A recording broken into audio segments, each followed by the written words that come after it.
Are you ready? Game 4. ALDS.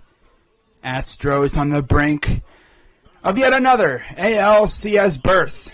White Sox trying to stay alive and force an all-or-nothing Game 5. My dog is out there carrying on about something. I think the guinea bird things are back. So he's definitely going to be, talking trash to them. Probably going to hear him a little bit here and there. Might even hear the cacklers, as I call them. The guinea fowl. For some reason, they like hanging out over here. They're like that neighbor that never hangs out at their own place. They like to go to their neighbor's house. And, of course, our dog is pissed. So, yes, sir. Oh, wow. Saints lost Cody Parkey. So, he's out, of course. Got hurt. I think he hurt his groin. So, they signed another kicker. They've had some bad luck with kickers lately. But anyways, what is going on, everybody? Crazy Dog back with another baseball live stream. I'm hoping my internet can behave. Did not behave on Sunday, as you know. It got to the point where I just got so fed up with it, I figured, screw this, I'm going to use StreamYard. Hopefully it behaves. We'll see. We'll see. So, let's get these starting lineups for both teams. Starting off with the visiting Houston Astros, which it's pretty much the same lineup that we had in Game 1. Leading off, second baseman Jose Altuve. Batting second, left fielder Michael Brantley. Batting third baseman Alex Bregman. Batting cleanup, designated hitter Yordan Alvarez. Batting fifth, shortstop Carlos Correa. Batting sixth, first baseman Yuli Gurriel. Batting seventh, right fielder Kyle Tucker. Batting eighth, center fielder Jake Myers. And batting ninth, catcher Martin Maldonado. On the mound for Houston is Lance McCullers Jr. Now the starting nine for the Chicago White Sox. Leading off, shortstop Tim Anderson. Batting second, third baseman Yohan Moncada. Batting third, center fielder Luis Robert. Batting cleanup, first baseman Jose Abreu. Batting fifth, catcher Yasmani Grandal. Batting sixth, left fielder Eloy Jimenez. Batting seventh, designated hitter Gavin Sheets. Batting eighth, right fielder, the hero of Game 3? Or Game 2? Whatever. I think it was Game 3. Yeah, Game 3. The hero of Game 3, Gavin Sheets. Luis Garcia. He kept them from getting swept with that big home run that he hit. And then batting ninth, an old friend of ours, second baseman Cesar Hernandez. But look at that. Against the White Sox in Game 1, McCullers did not walk a single batter. That's crazy. Of course, the White Sox... Blue Jackets suspended Mikko Lehtinen. That's interesting. The White Sox could not really touch McCullers in Game 1. I'll even go through that stat line real quick here from Game 1. He was phenomenal. He shut them down. 6 2/3, 4 hits, 4 Ks, no runs, no walks. Perfect for McCullers. Now he's trying to send the Astros back to the ALCS where they would face the Boston Red Sox. Interesting. Alex Cora facing the team that he was with when they cheated. Man, dude, that'd be crazy. Red Sox, Astros, part like 11 billion. But no, like in real note, that'd be a fun series to stream. I'm excited for that. What's up, Fred? Of course, we got Fred the Spammer. I'm going to start calling him Fred the Spammer. Fred Spamminson. Because that's all he does is come in here and spam. Spam, spam, spam. Do you enjoy eating spam? All right, let me share out the stream. Ravens had an epic comeback. Good to know. Good to know. That is great to hear, my friend. So good to hear. My dog is even saying that's great to hear, man. That is just fantastic to hear. My dog clearly thinks that we care about his opinion. But we don't. We don't care about what is his opinion. Because his opinion doesn't matter. Because he's a freaking dog! Oh my god. He always has to, let his voice be heard. Like we really care. We don't care. We simply do not care about his opinion. But anyways, we should be underway here in about 5 minutes or so. So let's get it on. Let's get it on! Alright, let me send out the link here. Again, I hope my Wi-Fi behaves. It's not even really my Wi-Fi. It's just the fact that it just uses up a lot and then the bitrate just jumps. My bitrate does the jump around like they do in Wisconsin. Jump around! Jump around! It'd be jumping around, alright. Okay, shout out the link. And of course, I gotta let the people know on the community tab I am live. Hopefully, like I said, hopefully it behaves. If it doesn't, I guess I'll just fight through it. We'll see. I am live for Astros versus White Sox Game 4. Now, Rocha, my guy, will be live tonight for Giants and Dodgers as the Giants look to advance to the NLCS for the first time in a very long time. It's been 7 years. Well, I think the last time they made it there was when they went to the World Series. They were close in 2016. I wanted them to win that in 2016 because I think it would have been dope. Indians versus Giants. Or Dodgers, that would have been dope. But, of course, that didn't happen because the Cubs said, nah. No. Nope. The Cubs happened. Now the White Sox are like, we're trying to, work our magic here and get to the, get to Game 5. Now, I don't think they have announced who would pitch in Game 5. Let me see. I don't think it says. Nope, they have not announced. Because obviously they don't know if there'll be a Game 5 yet. But if there is a Game 5, it'll be at 8:07 on Wednesday. So 8:07 tomorrow night. And if there's a Game 5, I might stream it. We'll see what the other games are going on. I'm probably going to wind up streaming, if there's any clinchers like this one. Tomorrow, I'm planning on streaming Brewers and Braves.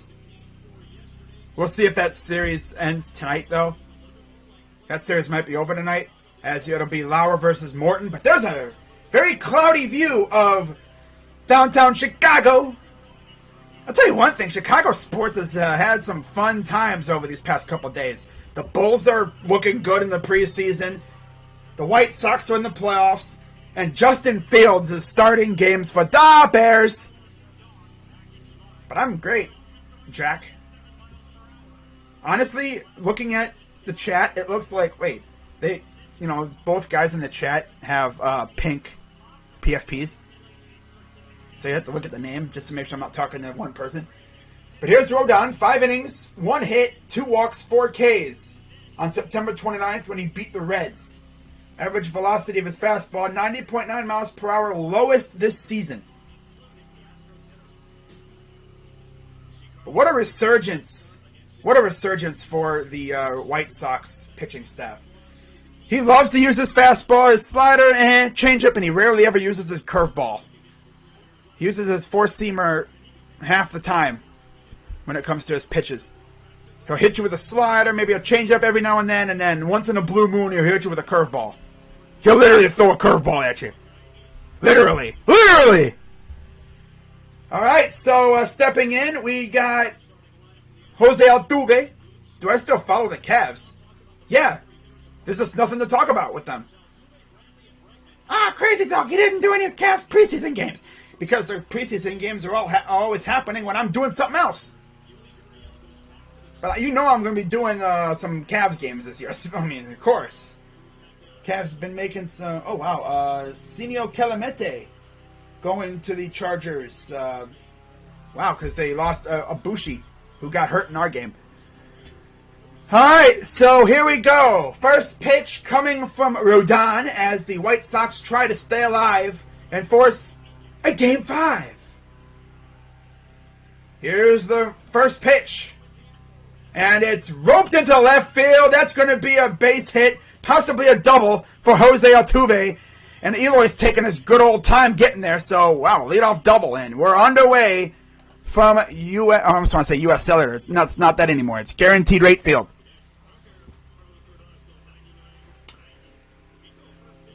First pitch, and we're underway now. So one pitch in, Astros already have a runner on as, let's see what they tried to sneak past him here with. A four-seamer, no surprise. Wow, a four-seam fastball. Color me shocked. Color me surprised, right? So here's Michael Brantley. 354 average, 3 dongs, 11 RBIs on the year. I could see the Chiefs losing to the Bengals later this year. It could happen. Chiefs are not looking good at all right now. What are they, 2-3? Like, who would have thought that the Indians would have a better record than the Chiefs right now?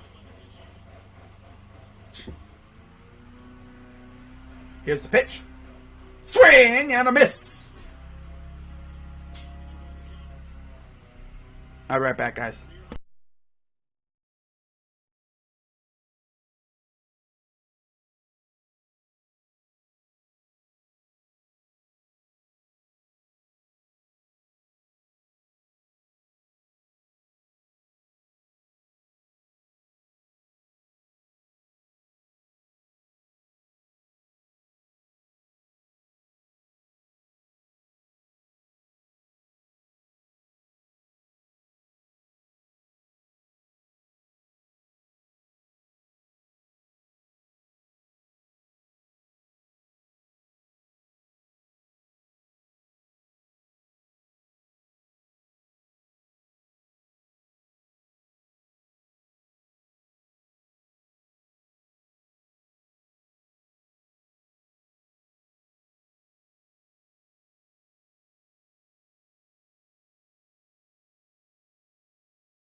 Alrighty, I'm back. Sorry, also the FedEx dude showed up, delivered a package. Not for me though.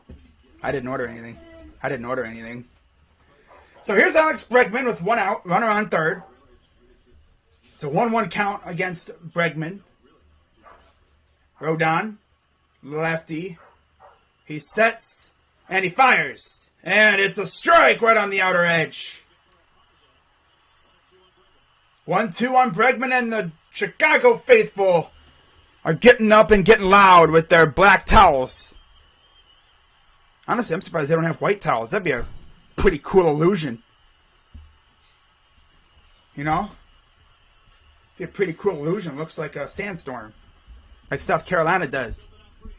Here's the pitch. Swing and a miss. Hey, struck him out. Ugh. Take a seat, Bregman. Then think about what you've done. Yeah, my dog has to let his opinion be heard, of course, like I said. Hey, yo, nobody cares about your opinion, dog. Damn. God, big nose. Big mouth. Yeah, see, that's a better one. Big mouth. Biggest mouth ever. You know how Jimmy Hart was the mouth of the South? He's the mouth of the mountains. My God, I swear, you could probably hear his freaking bark from 3 miles away. Sheesh, I tell you. So here's Yordan Alvarez, who hit a dong last time I streamed these guys. And this is strike one. Let's see if the Astros can actually score a run here. Get a leadoff hit. Are they going to pull in Indians here and get a leadoff hit and not score? Chargers and Cardinals Browns should both be good week 6. Oh, yeah. I thought we would have Buck and Aikman, but we're going to have Kugler and Mark Sanchez calling our game. Here's the 0-1 to Alvarez. Fouls that off, 0-2.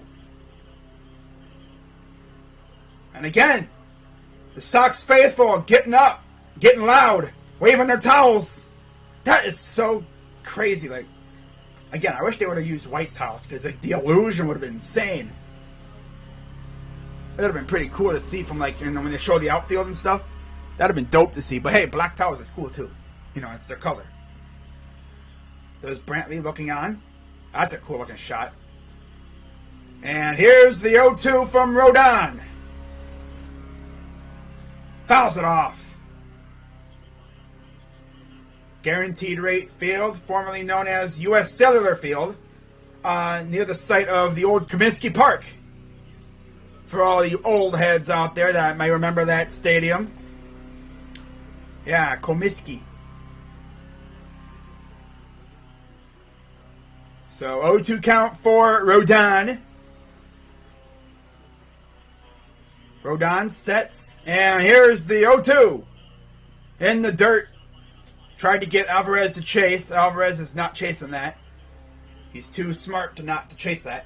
Versus lefties, 283 average, 881 OPS with 13 dongs, but versus righties, 275 average, 20 dingers, and a slightly lower OPS. So he's better hitting against lefties, but he doesn't hit many dongs against them. Only 13 compared to 20 against righties.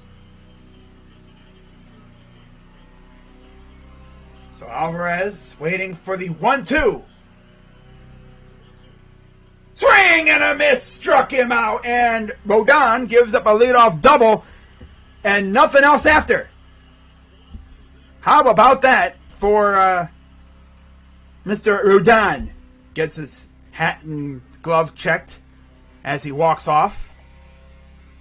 And so we will head to the bottom of the first. Still scoreless. There we go.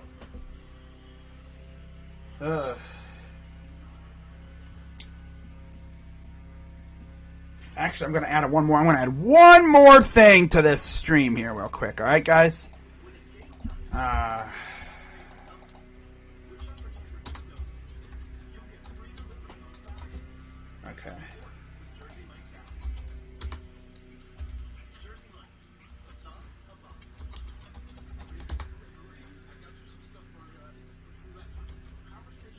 But like I said, I'm even going to do this too.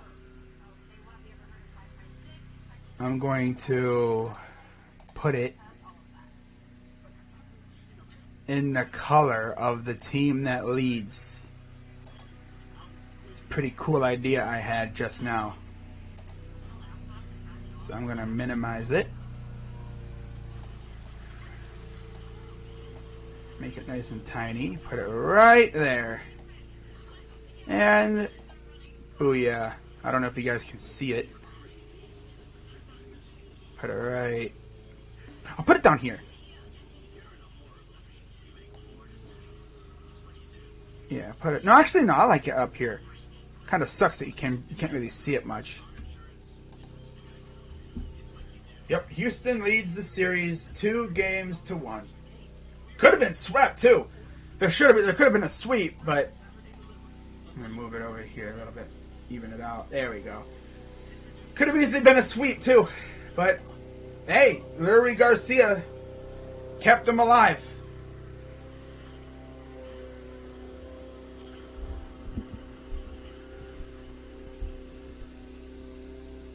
But I hope you guys are having a great day, as am I.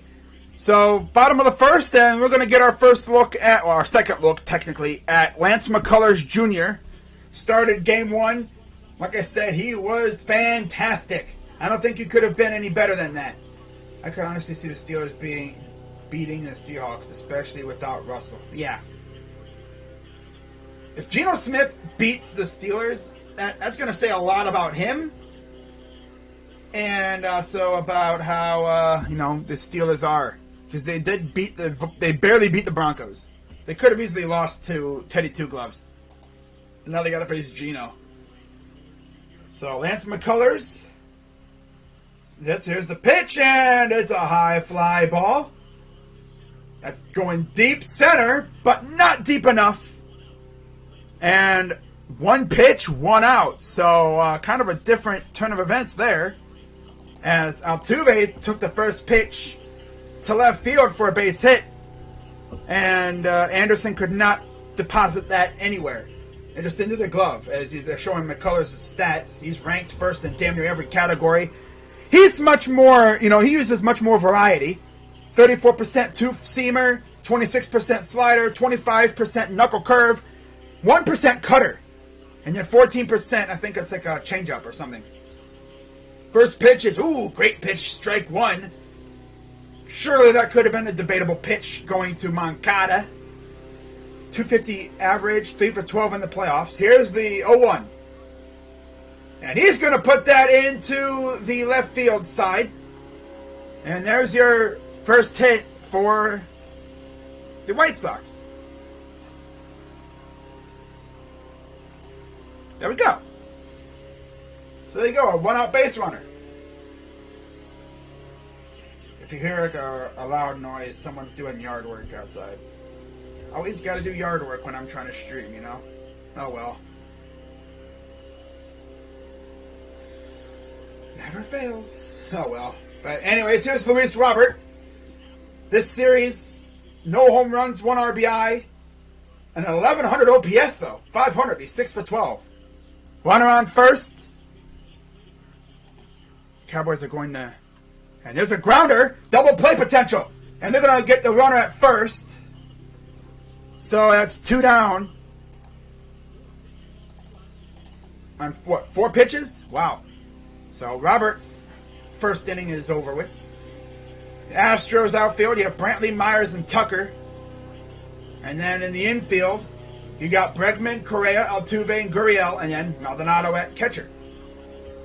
In the squat.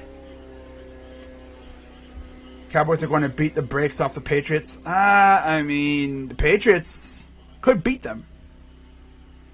But I think the Cowboys are probably going to win that game. Again, my picks and stuff, that'll be coming up later today. I'll have my preview out probably sometime after this game is over. So be on the lookout for that. Here's Jose Abreu. McCullers checks. Here's the pitch. And he's going to foul that off. Let me move the runner to second. Got to remember to do that. There we go. What the heck? Piece of wood from my freaking table. He could have easily went to second, but he went to first for the out. Okay, well, I don't think you would have gotten on that second, so that was a good idea. Yeah. It took second baseman a minute to get there, but got the runner at first. Good job for Bregman. Get the safe out.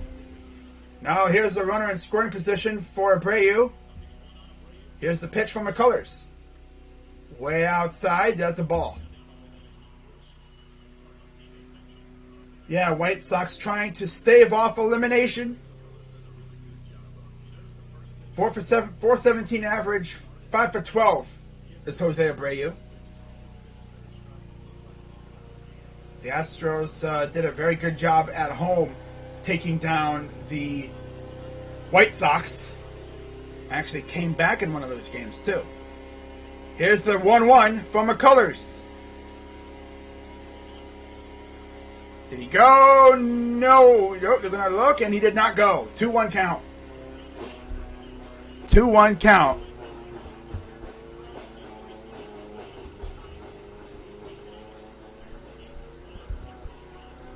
All right. I didn't know Cesar was a White Sox. I thought he was an Indian. He was traded on deadline day, or right before then. Yeah. I think I went live right as he got traded or something. Breaking ball percentage. Yeah. Here's the 2-1.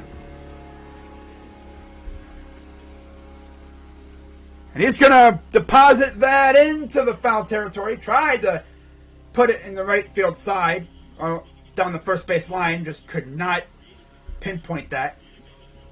Maybe he swung a little early on that one, or late. He was close, though. Sometimes these guys are just like a few seconds away from putting it into the right field or left field corner. Adam Wainwright's doing this game, too? Sheesh. Lucky he's not doing the NL. I would have hit him with, that should have been me, not him. Here's the 2-2 pitch from McCullers. Did not go, 3-2 count. Like I said, McCullers was dynamic in Game 1. The White Sox could not touch him, really, at all. He essentially owned them the entire game, and then he came out and White Sox did get a couple hits, but nothing that was too crazy.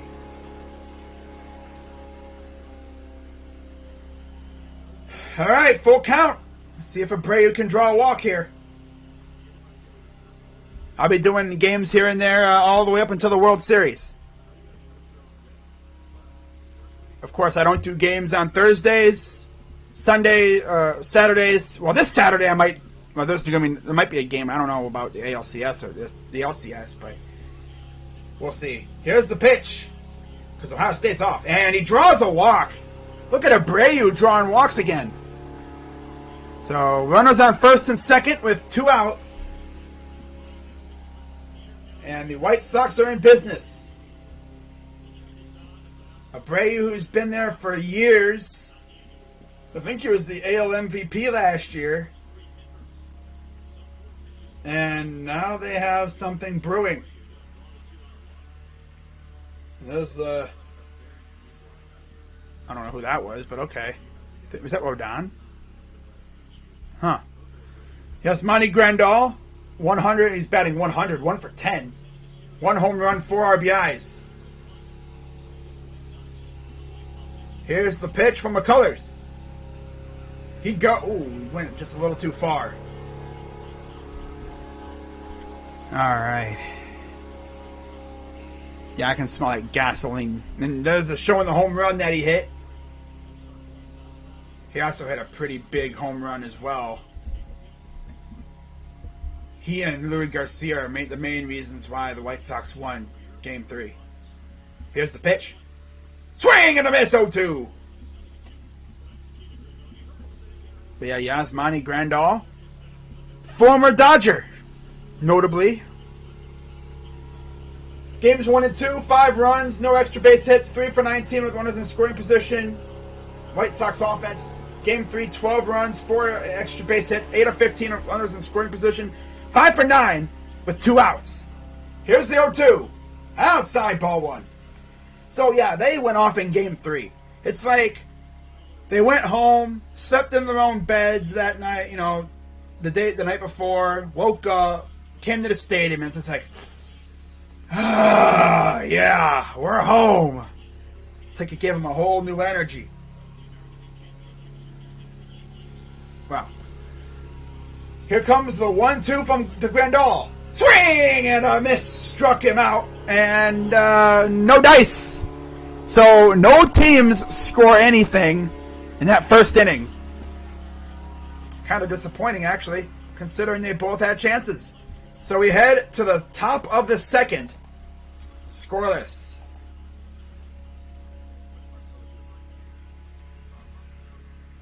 Both teams have a hit, I believe. Yeah. Both teams have a hit, and the White Sox did a good job drawing the walk.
All right.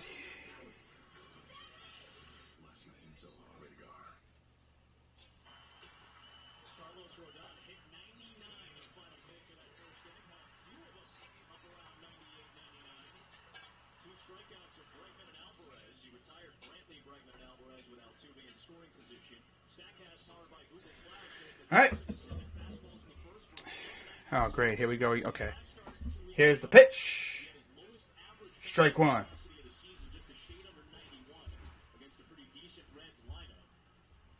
Last time he had this many fastballs with this velocity was mid-July against the Astros when he struck out double digits in a White Sox win on a Sunday. Here's the 0-1 to Correa. Swing and a miss. Oh, nice. Now we're having fluctuating freaking CPU and stuff. Lovely.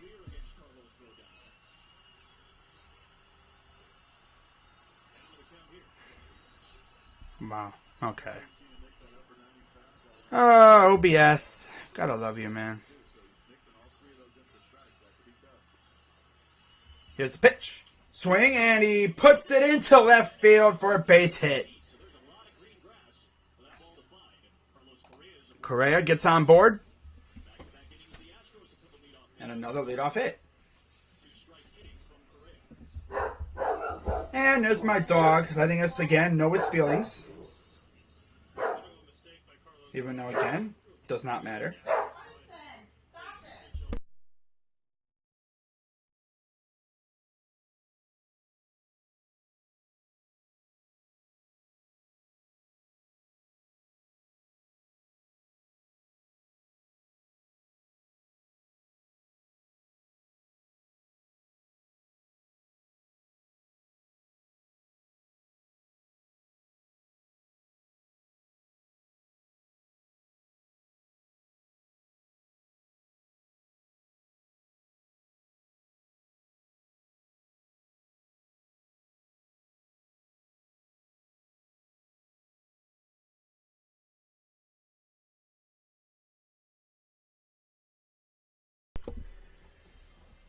Two-0 count.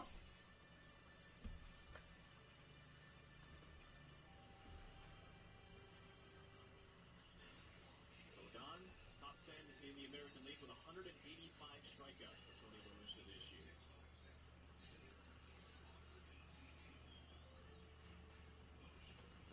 Two-0 count coming to Gurriel. Here's the pitch. Popped him up. This is not going to go to the seats. Two down, or one down. One down. One down.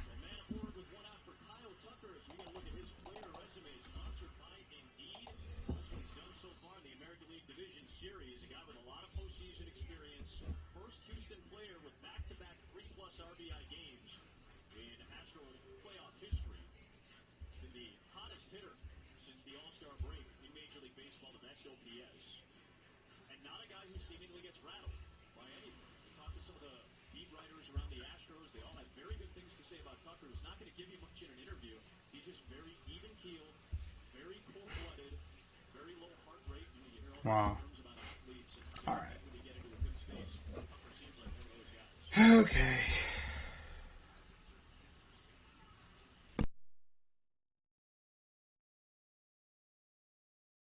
There we go. Alright. Yeah, it may lag a little bit here and there. Hopefully it doesn't get too bad. I don't usually get annoyed if it lags for like a second. It happens. But when it starts really it just goes to the point where it's like literally like a flashing light. My bits are like doing the jump around like at Wisconsin. Yeah. That's when it gets really annoying to me. So here's the 0-1 coming to Tucker. Outside, ball one. I mean, it's probably going to drop some frames here and there every now and then. I'm trying to get me like a freaking tower. Like you know, like ones that you build and stuff. Try and get me one of them. Have a good, solid connection. Solid, hard line connection instead of using Wi-Fi. I don't know if that would affect bitrate and stuff. But I know my Wi-Fi would be reliable.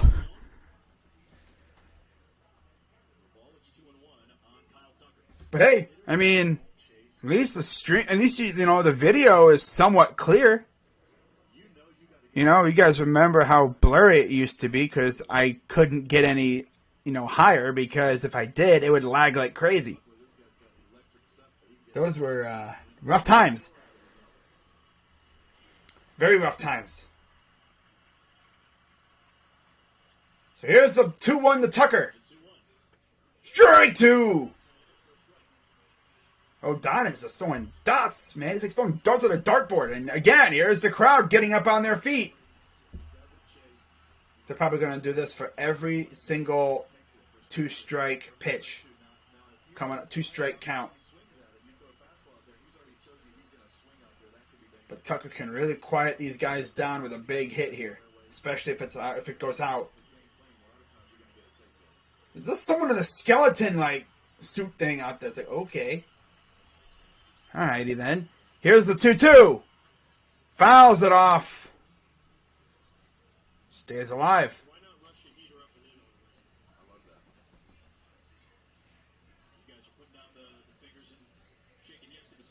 The CPU percentage is bouncing all over the place.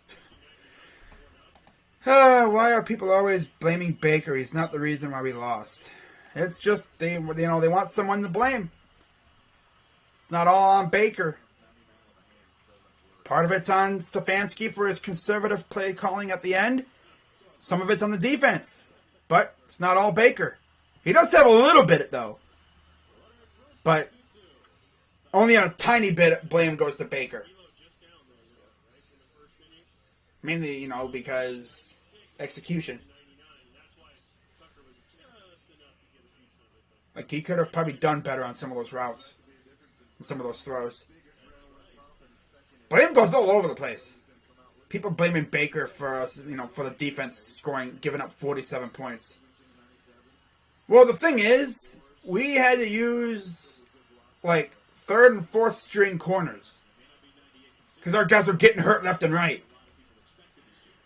Here's the 2-2 pitch to Tucker. And he's going to put that into left field, and that will be caught by Jimenez. 2 down.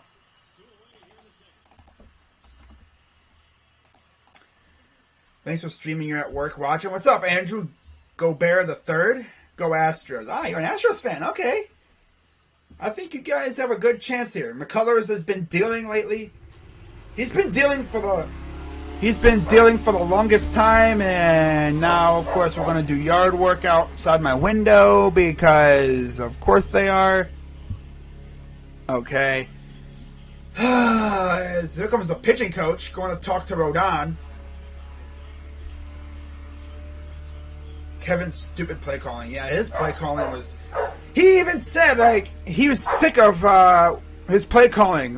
He didn't know why he called the play that he did on that second to last drive.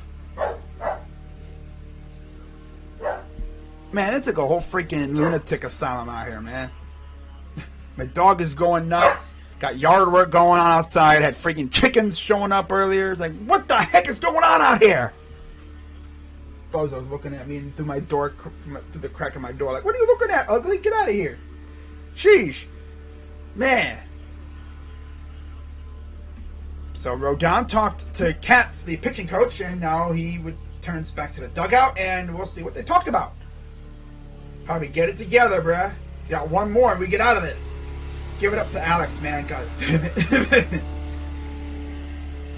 Yeah, what's up, Brett? I don't know. Would Alex Van Pelt's play calling be different? Maybe. But, I don't know. Here's the pitch to Myers. And he's going to put this in the air, right field, and Garcia's there to make the catch. And that'll retire the side. So they're stranding a lot of guys today, man. A lot of stranded runners so far, and we're only going into the bottom of the second. Dude, just so hard-headed, sometimes it's annoying. Well, I mean, his play calling works. It's just, he gets so conservative when we have a lead. He's the reason why we won in Pitt. Low key, yeah. His play calling he gets so conservative. It's the way he's been ever since we hired him. I mean, we saw how he acts, how we play. Literally, if we have a lead, we always give it to the running backs. I'm surprised we didn't put Chubb in there. I'm more shocked that Chubb didn't play in that final drive, that second to last drive. I'm like, wow, where was Chubb at? Why wasn't he in there? Like, sheesh, man. I mean, the play calling on that second to last drive was really just doo-doo. I was actually thinking, would his strategy have changed had the Chargers made that extra point? Because remember, we were up by 1, and he did that. Would he have changed his game plan if we were tied? Because in that case, you're trying to play keep away and eat up clock to give Chase McLaughlin a chance to win it. And yeah, but of course, with the way kickers have been going, yeah. I don't know what the heck he was thinking. I would have given it to Chubb on first down on that second to last drive. It's like this team has been allergic to putting teams away lately. You know? Like, this team has been allergic to putting the dagger in teams. Last year we could do it. It's weird. I feel like a lot of it is also without Jarvis, too. That could be another factor. No Jarvis. Because he brings a different kind of style to him, man. I mean, he's a grimy guy. He fights for extra yards. He's like another security blanket. I was actually surprised they didn't get tricky at all in that game either. But they're saving the tricks for at some point. You know Kevin's going to bust out a trick play at some point. I mean, he did kind of get tricky against the Chiefs with the reverses. But I'm talking, a receiver passing the ball or like a flea flicker or something like that. I want to see them try that with Odell. Odell can throw the ball. He did it with the Giants. Which is kind of interesting because Odell came out and said that he actually had the same injury that Baker had, and he was able to throw the ball. Okay. So 0-1 count quickly to Jimenez as I think that's Ethan. That's the pitching coach that they're talking to. Here's the pitch. But what a difference a year makes. Last year they were doing the, playoffs at a neutral site. This year, they're in their own stadiums. Full capacity, too. Outside, ball 2, and now we got the rooster talking. That's lovely. That is awesome. But there are many reasons why the Browns lost that game. Not just on Baker. People are blaming solely Baker. No. Baker didn't give up 47 points. And here's a grounder to third. Bregman gathers it, throws, and they got him. 1 down.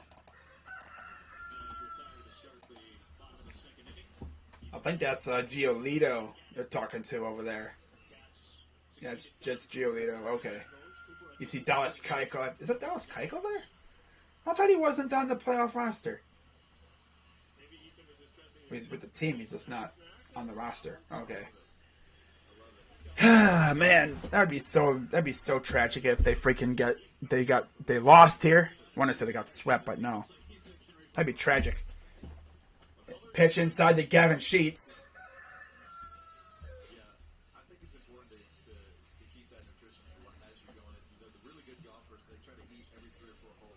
And so here's the 0-1. And here's a high fly ball. Deep center field. And it's gone! Gavin Sheets out of nowhere. Solo shot. I never took the ball off the thing. Whoops. Gavin Sheets. 1-0 White Sox. And it looks like Jake Myers hurt himself.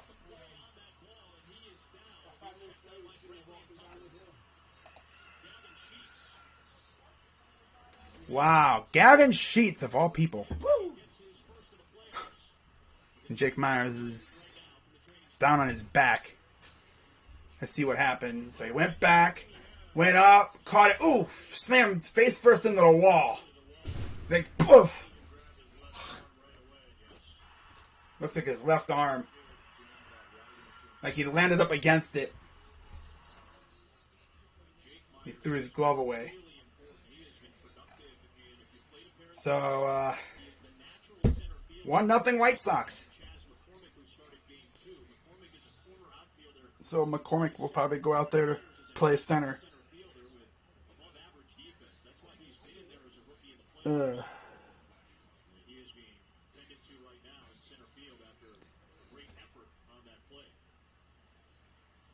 Wow.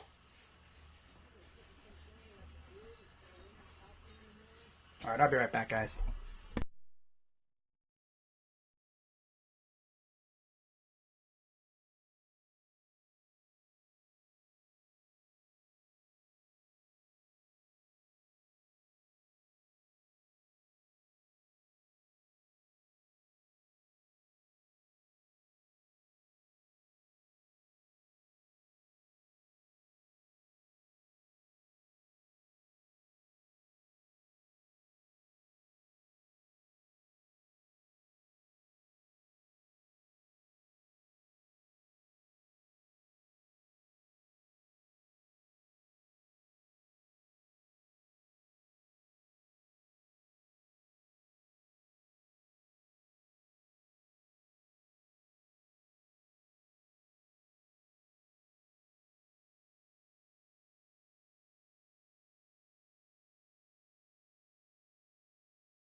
Wow, okay.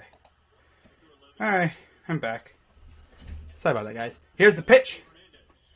Ooh, and he's strike 2. Man, full count for Hernandez. Old friend of Cesar Hernandez. As I called him, King Cesar. People are debating if the Astros are cheaters. They are. I hear banging trash cans. And there's ball 4. Base runner for the White Sox. Inning continues. Lakers are progressing toward a 2-way deal with Sekou Doumbouya. Nice.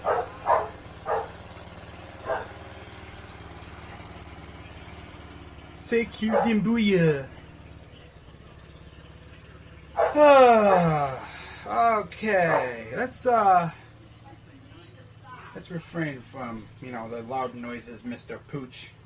So there's Cesar on first. McCullers facing off against Anderson. Grounder fouls it off third base side. But yeah, today could be the last day of 10 of 10 first pitch strikes. Today could be the last day of the division series. So Tim Anderson flew out in the first inning. White Sox up 1-0, trying to go back to Houston for Game 5. Here's the pitch. High, ball 1. 1-1 count for Tim Anderson, back to the top of the order. I'll also be giving you guys periodical updates on anything else that's been going on.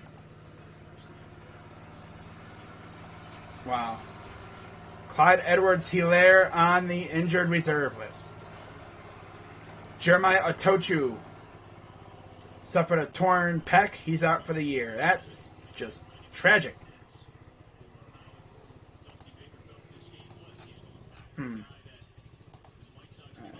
Just checking through Twitter real quick.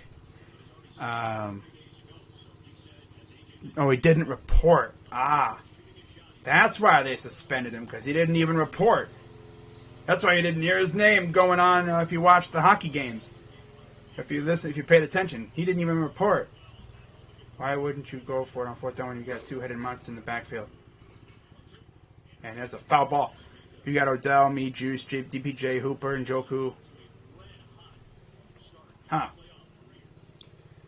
Sakic announces Nathan McKinnon tested positive. He is asymptomatic. Will miss Wednesday's game. Saturday is not yet determined. Oh, that's just...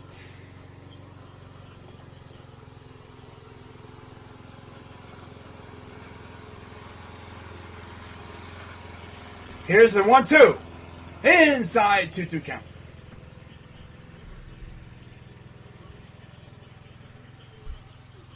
All right. Just checking through the...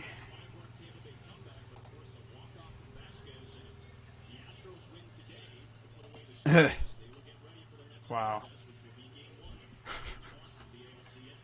Here's the 2-2 pitch. Out of twos. Swing and a miss, struck him out. Ends the inning. So they only get one run out of all that.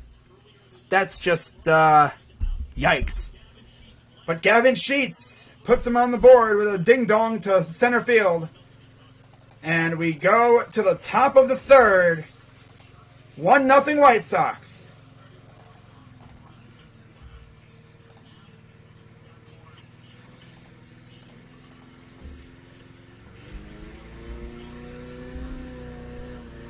Nice.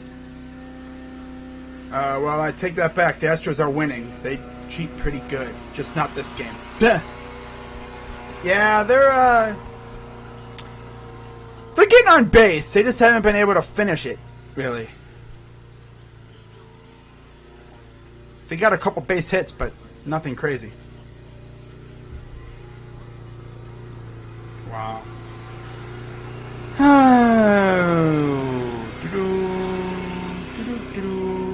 Just reading talking through Twitter because that's what I like to do now. Ha ha ha ha ha.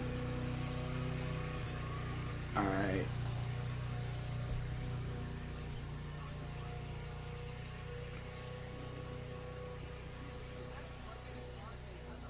Sea Kraken. What franchise opener?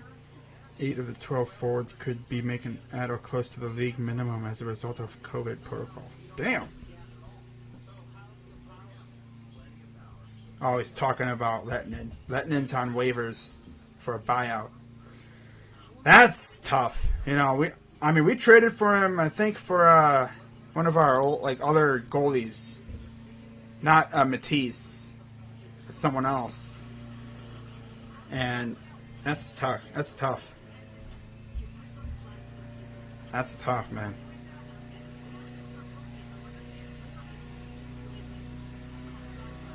Yeah, he didn't really work out too well. He didn't even report to our camp, so you're not going to make the team if you don't report.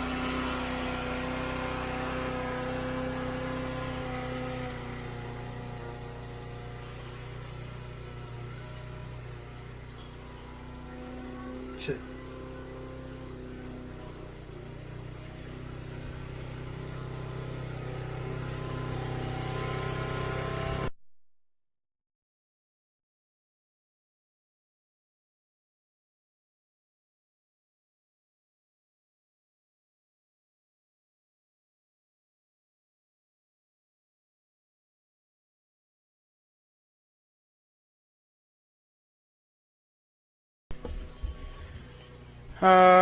And John Cusack grilled the fool on Sox trivia, and he didn't know Jack Diddley.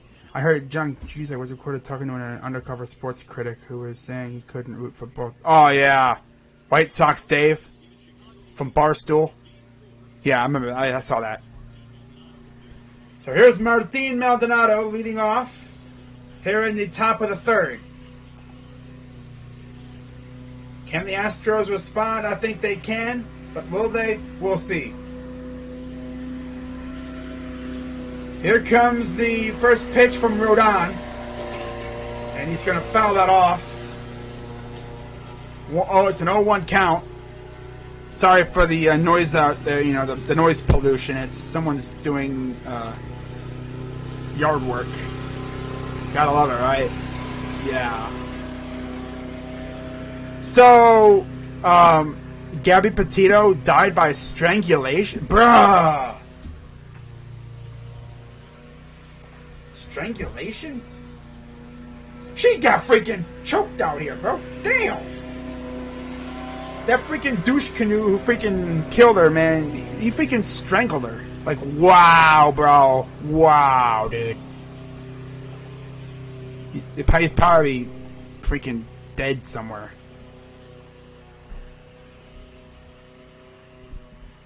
Probably hiding out in some cabin in the middle of the woods somewhere. Here's the 0-2 pitch.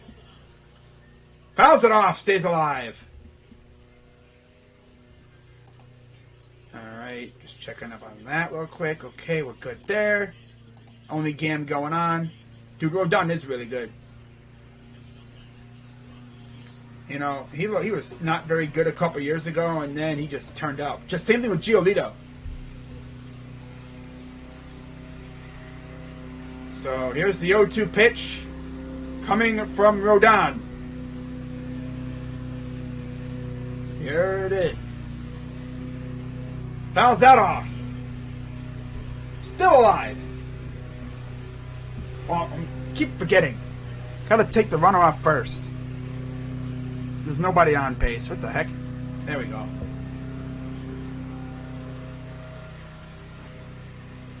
I knew he did something. He got mad and choked her out. Yeah, he killed her via strangulation.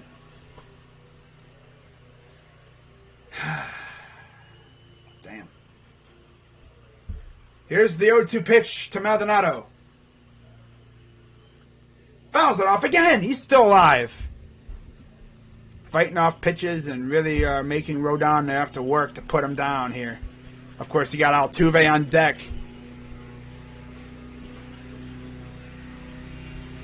There's literally a dude in the White Sox crowd with a freaking skeleton thing going on there. Got a skeleton like face mask thing here, and it's like, bro, okay, all right. Here's the 0-2 pitch. Strike 3 called. Got him. As the screen is spazzing out on TV, that is always lovely. It's always great. So 1 down.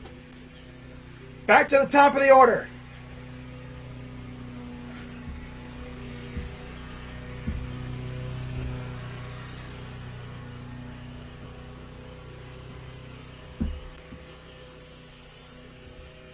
So 2-1 series lead for the Astros, in danger here, as we're just about a third of the way through the game.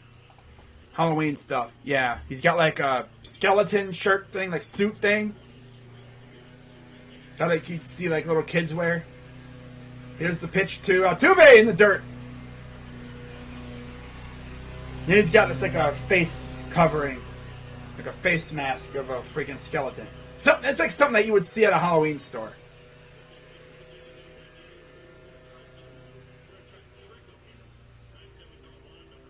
Skeleton walks into a bar. Give me a beer and a mop. Yeah. Because obviously you go right through him. Or like skeleton walks into a bar and goes right through him. Oh, and they almost hit him.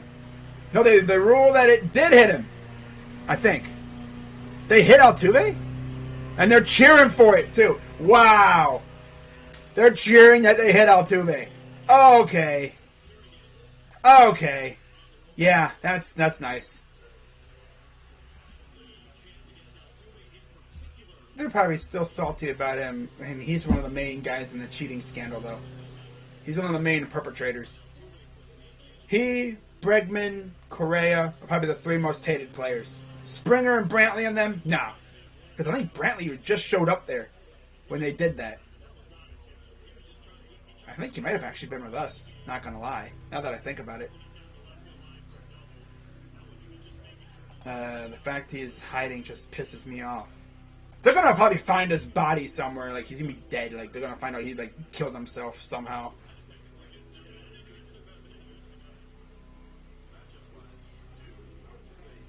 Who knows where he is if he's still hiding? Oh well. Here's the pitch. Oh, he's gonna throw to first. Altuve gets back. No problem.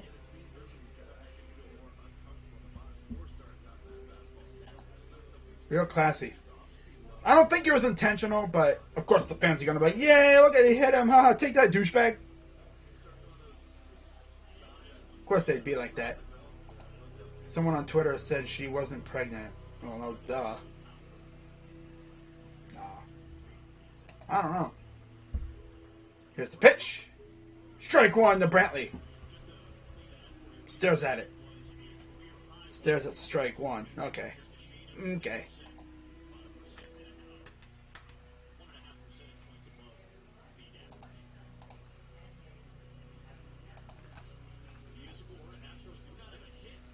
Browns put 3 players on IR and only signed 2. Jarvis coming back? Probably. That'd be dope. This would be a great time to get Jarvis back. I'll tell you that much. Robert Alford on Baker Mayfield. You can see his progression every year in the NFL. Baker is an up-and-coming great quarterback. Shush, Robert. Don't let the haters hear that. Don't let the haters hear that, Robert. They hate to hear that. Because he sucks. Right? Remember, guys, he sucks. Here's the 1-1. And he fouls it off. Honestly, I see Baker as like a middle-tier, middle-pack quarterback right now. I want to see him take a leap like Josh Allen did. But I think the offense that he's running right now is like a restrictor plate on a car, on a stock car at Talladega. Now, put him in Cliff Kingsbury's offense where it's like an air raid. Oh my God, that dude would be lighting it up. Oh well, I like the offense the way it is. Here's the 1-2 pitch coming to Brantley. Here's the pitch. Does not go. Ball 2. Unofficial depth chart. Let's see if anything changed. Well, Greg Newsome is still the starter if he's healthy. Yeah, nothing really changed. That's good to see. That's great to see there, though. Nothing really changed in terms of guys, taking over spots. Of course, they placed 3 guys on IR, including Andy Janovich, so they signed Johnny Stanton from the practice squad. Nothing really else of note. Here's the 2-2. Fouls that one off. Goes foul down the third base side. I mean, Stanton did look good in preseason. Corner says they're estimating Gabby Petito, corner, yeah, died 3 to 4 weeks before the body was found. Yeah. Usually they could tell because of the level of decomposition on the body and stuff. The state of the body. That's just sad, man. I think she was a vlogger on YouTube, too.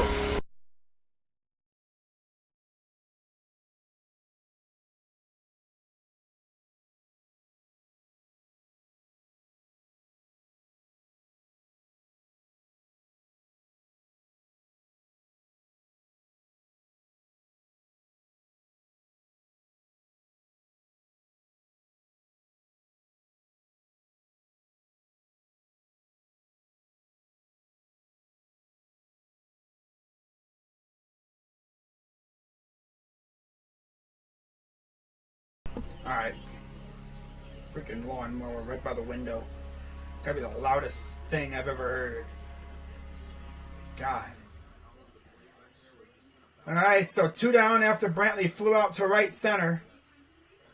But usually they can determine, how long it was ago, how long ago that the person died based on the level of decomposition and stuff.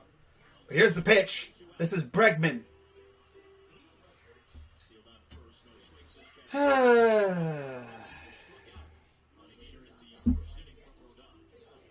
Of course, the White Sox won the AL Central by a comfortable margin.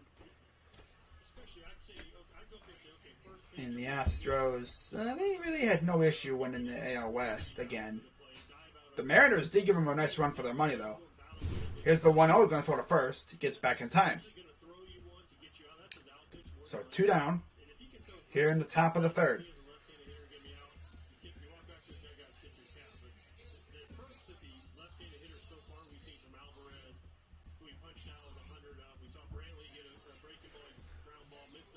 Altuve takes his lead off of first. Here's the pitch. He's going to throw to first again, and he gets back.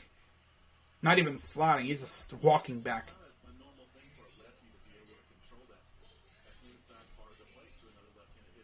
Means they're just trying to keep him close. Because he can steal. Yeah, this is the only game I'm doing today, and then we'll see what happens in these other games. If we have any Game 5s, I'll probably do one of them. Here he's taken off. Throw, and there's a strike, and Altuve successfully steals second with no consequence. No throw. Like I said, he could steal, and that's exactly what he did. No surprise.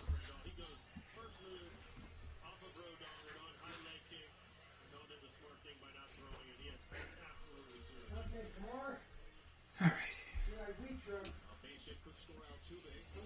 Now, tomorrow's games, I believe you will have... Okay, so... Might not have any... You won't even have any game. Maybe... we won't even have any games tomorrow. Here's the pitch. Ooh. Strike. Oh, it's a ball. As this game... Well, you'll have these guys playing tomorrow, so that's actually kind of interesting. So, yeah, they played 2. Yeah, played 1 off day because of the rain delay. They had the game postponed yesterday. They played it today, and then they play tomorrow. So if this series goes to 5, I will do this game again tomorrow. Here's the 2-1 pitch from Rodon. Outside, ball 3. You really do not want to have base runners on when facing Yordan Alvarez. Would not be great. would not be the greatest idea, my friends. You'd want to try to get out of this inning. Joe Burrow, Aaron Rodgers, on what he told Joe Burrow after the game. Slide. You're too damn talented. You've got so much in front of you to accomplish in this league. Sometimes you got to slide. I would have said the same thing to Andrew Luck from the Pat McAfee show. Well, yeah, the dude freaking decides not to slide. Like, what are you doing, bro? Got to slide. Here's the 3-1 pitch. And it's ball 4. So now, 2 on, 2 out for Yordan Alvarez. We might know who the ALCS opponents will be. And then, of course, we could easily have the NLCS decided tonight as well. It'd be dope if we just could get right into the championship series. But of course, if the White Sox win, they would have to go to Houston. But if the Astros win, they advance. White Sox win this, yep, then they got to go to Houston. This is do or die for the White Sox right here. They need this game more than anything. The worst way. But Rodon's looking good so far. He's at 45 pitches, though. Here's the pitch to Alvarez. Ooh, that's dangerously high. Don't want to hit him. Last thing you want to do is hit him, because then you have Correa on deck. This might be the most dangerous part of the order, because if you make a mistake, any of these guys will get you. So La Russa on the bullpen phone already.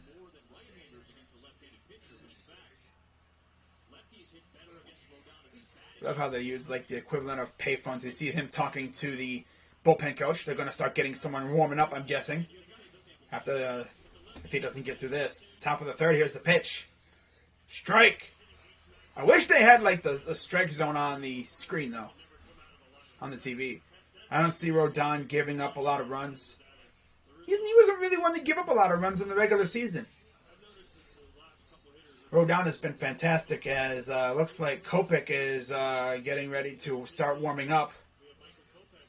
He's up in the bullpen.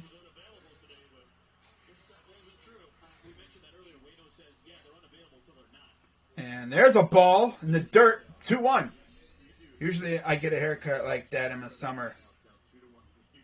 Am I going to vacate? No. I just like having my hair really short.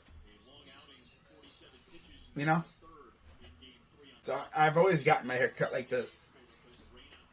But I'm honestly, next time I get it cut, I might get it cut a little bit, like, keep it a little bit longer up top. Then again, my barber he doesn't even use clippers. He just takes the razor and just zips it all through. But I don't mind. I mean, living out here, there's a lot of bugs in the weeds and stuff, and I don't want anything latching onto my head. So here we go. 2-2 count. 2 outs for Alvarez. He, of course, hit the big bomb in Houston when I stream these guys. Is that going to happen again, or is Rodon going to get out of this? Again, 2 on, 2 out. Here's the 2-2 pitch coming from Rodon. Fouls it off. Very long inning for Rodon. He's really stacking up pitches. He's already at 50. 14 strikes, 10 balls. This inning alone for 24 pitches. Almost half his pitches have been in this inning. He's at 50.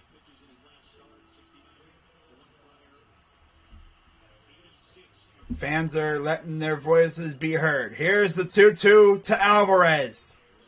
Checks the runner. Here's the pitch. Fouls it off again.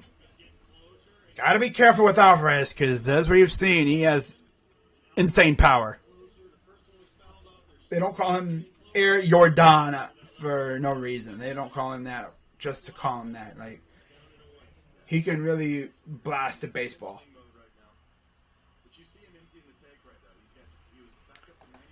50 pitches, 34 strikes. Yep. 24 pitches this, or 25 now with this inning alone.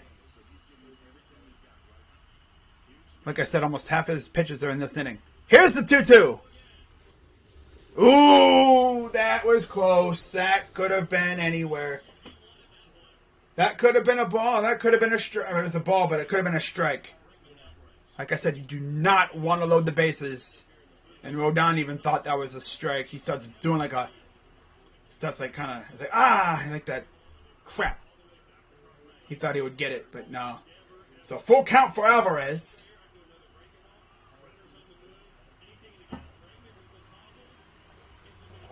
Full count for Jordan. Runners on first and second. 2 down. Checks the runner. Here's the pitch. In the dirt, ball 4. Bases are loaded. For Carlos Correa. Oh, boy. This is not a guy you want to see up in this situation because he is as dangerous as they come when it comes to guys with runners in scoring position. Bengals placed Trey Waynes on IR. Out at least 3 games. Had bad injury luck. Oh, of course. He played in just 2 games for Cincy since signing a 3-year deal. Yikes. Now this is where it's going to get tough. Bases loaded. Nowhere to put him. So he's going to have to man up here and, or, nut up and freaking face him as La Russa's back on the bullpen phone, probably asking, hey, is Kopech ready yet? Correa, 1 grand slam in his career with bases loaded, 274 average. He's 1 for 9 this season. Here's the first pitch to Correa. Fouls it off. Ooh, that could have been the pitch. That could have been the pitch.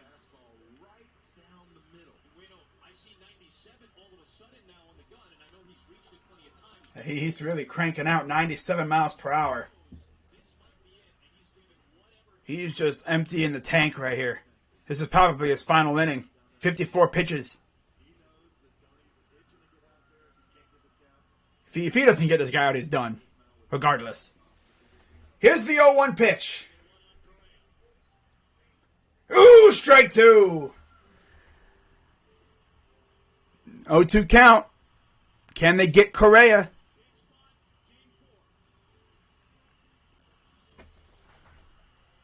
Chicago crowd getting on their feet.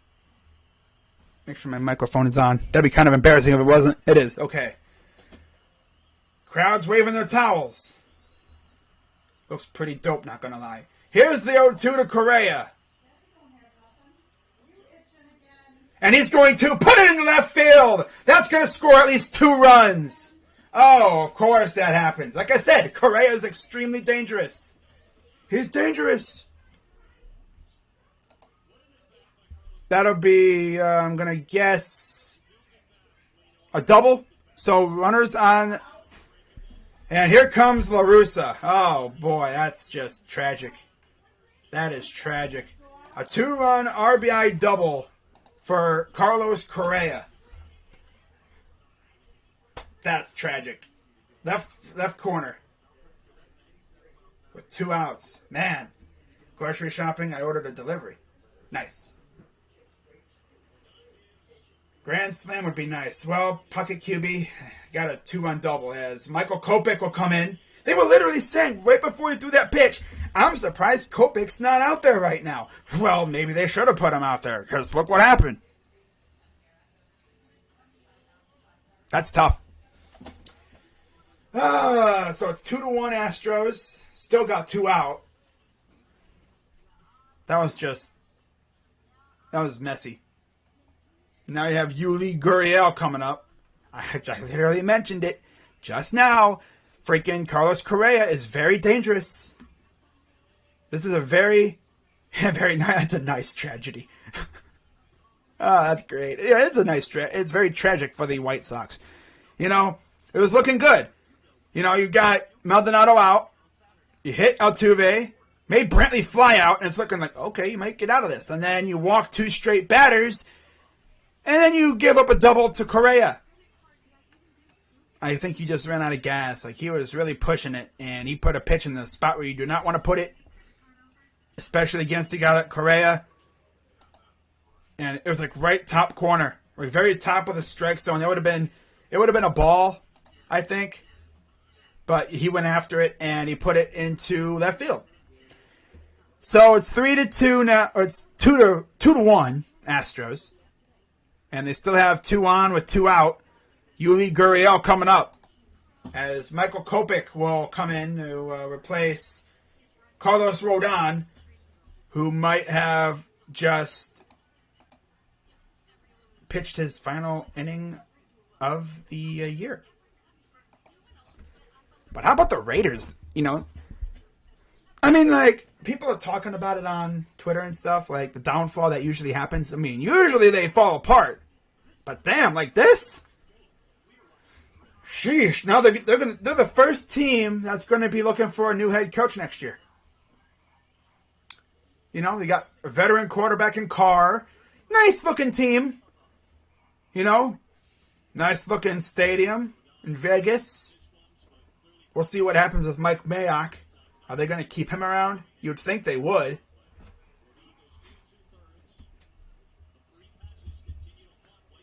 Correa, and this is probably going to be his last season as an Astro. Some people think he could go to the Tigers. And oh, God, of course he would. He would go to the Tigers to join A.J. Hinch. He would do that.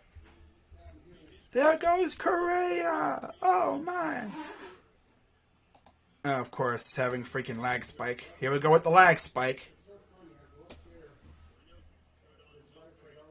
Here's the pitch. High, ball 2. Here we go with the lag. Works fine all day, and now all of a sudden lag shows up. Wow. It's working fine for a long time there. Now all of a sudden it's just like hits the fan.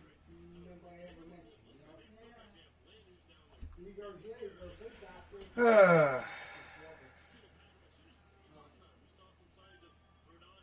course, you know, you could say Correa broke my internet.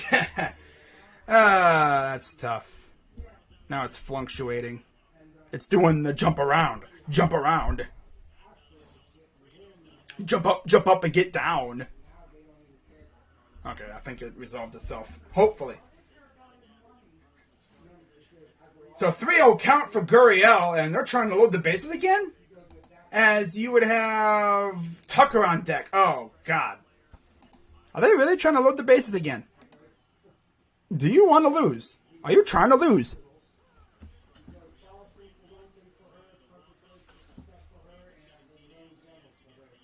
Okay, I'm going to do this. I'm going to close this because I don't really need it.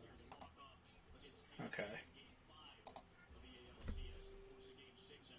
I think it's like bandwidth related. Here's the 3-1 to Gurriel. There's a strike for strike 2. So he looks like he's locked in now a little bit. And now the fans are on their feet as they're trying to keep the damage, limited to 2 runs. You can't even get mad because that's against, that's Correa. Correa is just that dude. He is just that dude.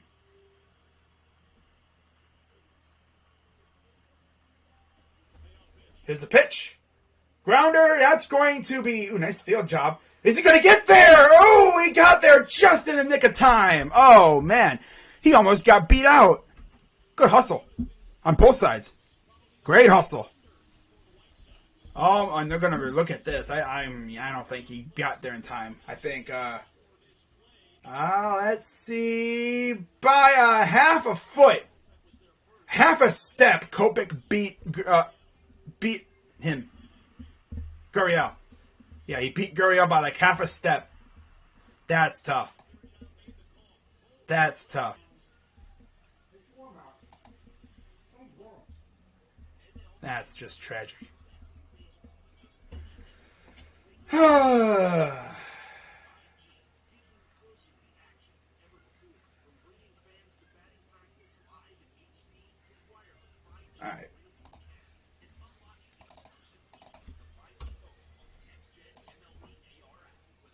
So let's get rid of all this now.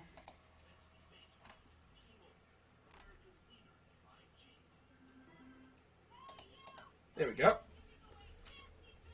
Come on, freaking trash ass internet.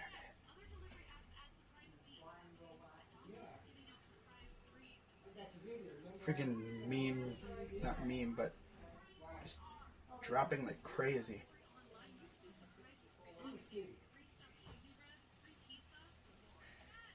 Let me see if I can resolve this.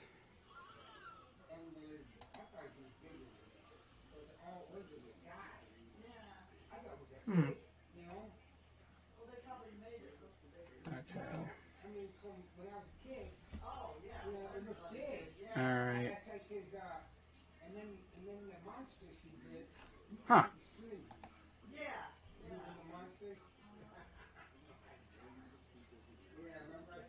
Okay.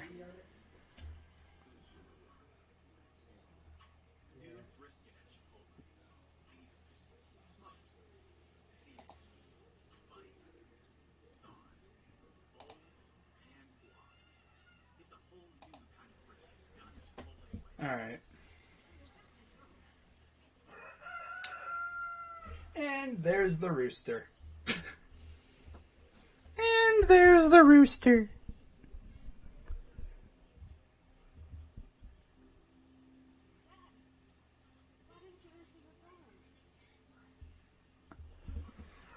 Oh, wait, what happened? Just beat up McCullers Jr. Yeah, like, it's not that easy.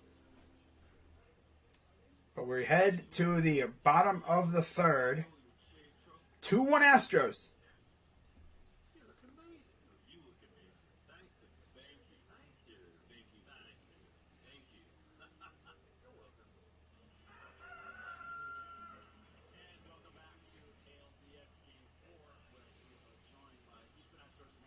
Now it looks like they're interviewing Dusty Baker. First pitch is a strike taken by Moncada. Almost wanted to say that was Abreu, but that's Moncada. Moncada. Here's the pitch. High, ball one.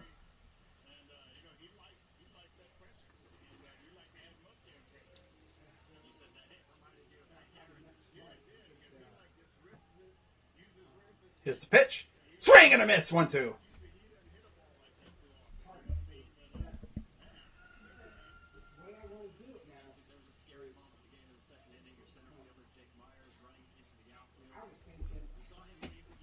Here's the pitch. Swing and a miss. Strike three called. What the heck kind of a at bat was that for Moncada? Ugly at bat. My goodness.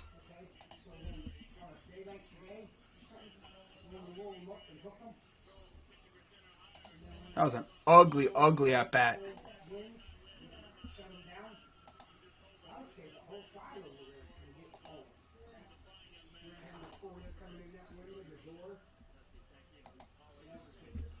Here's the pitch, and it's strike one.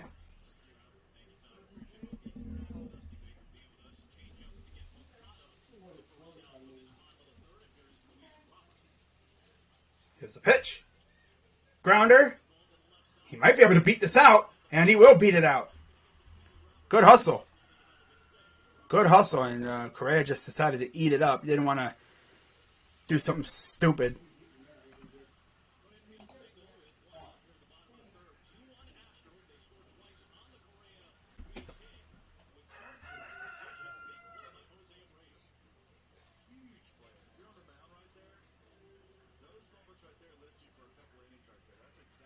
Wow, right there. Oof. So, with one down, here's Jose Abreu. He walked on his first plate appearance.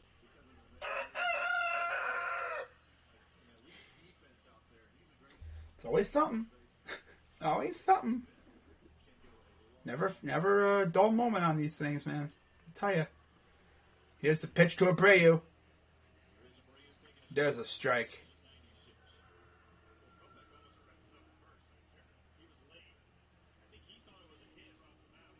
Never a dull moment on these streams. I tell you, man. I tell you. Never a dull moment, ever.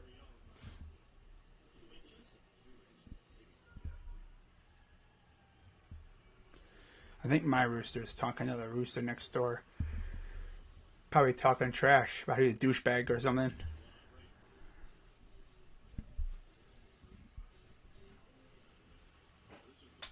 But yeah, shout out to everybody who's watching. We're having a good time.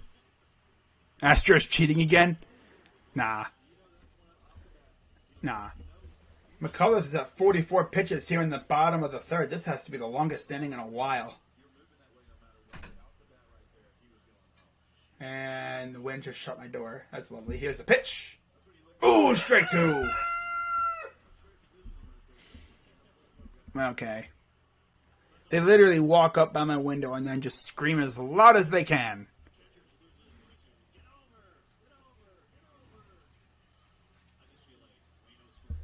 I swear, man. Never fails.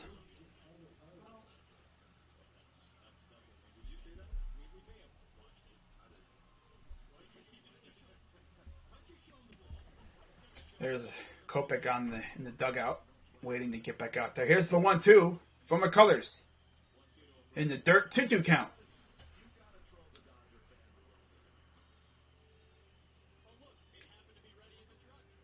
Oh, dang. Nice snag by Wainwright. He's like, look at me, I'm a boss. I'm a boss. Yeah, Wainwright. You should be playing right now if you really think about it. Oh, well. Here's the 2-2 pitch from McCullers.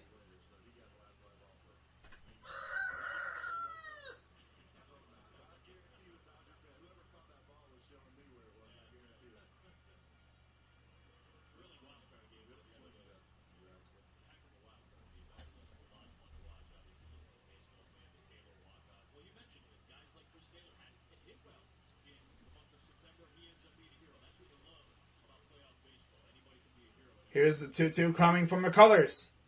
Grounder to short, throw to second, and the first double play. 6-4-3 double play, twin killer, and that will do it for the inning. We will head to the top of the fourth.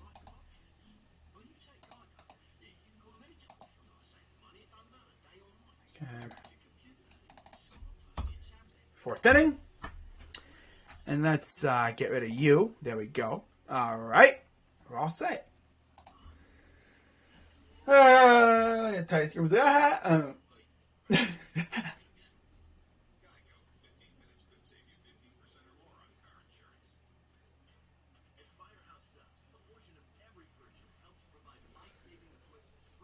right, so we're not more than a third of the way through this game. Yeah. All right, guys. I'll be right back in a quick second, all right?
All right. There we go. Okay.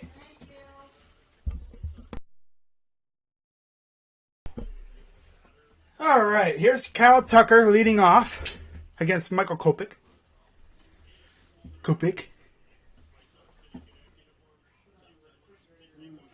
And here's the pitch coming from... first pitch. Or the 1-0 is swung on and missed for 1-1. 1-1 count as they got Crochet warming up.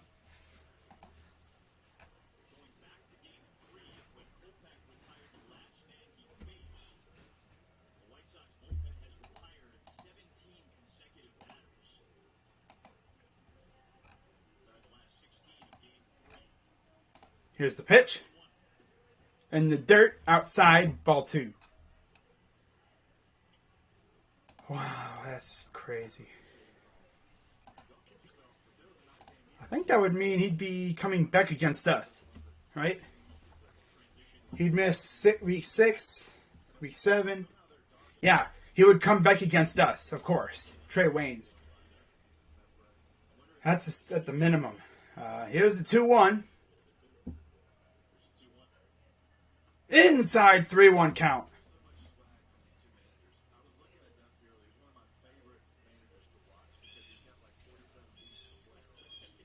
Oh, what happened? Jorge Soler is tested positive. Oh, no. He's already on. He's not even. Yeah, they took him off the roster.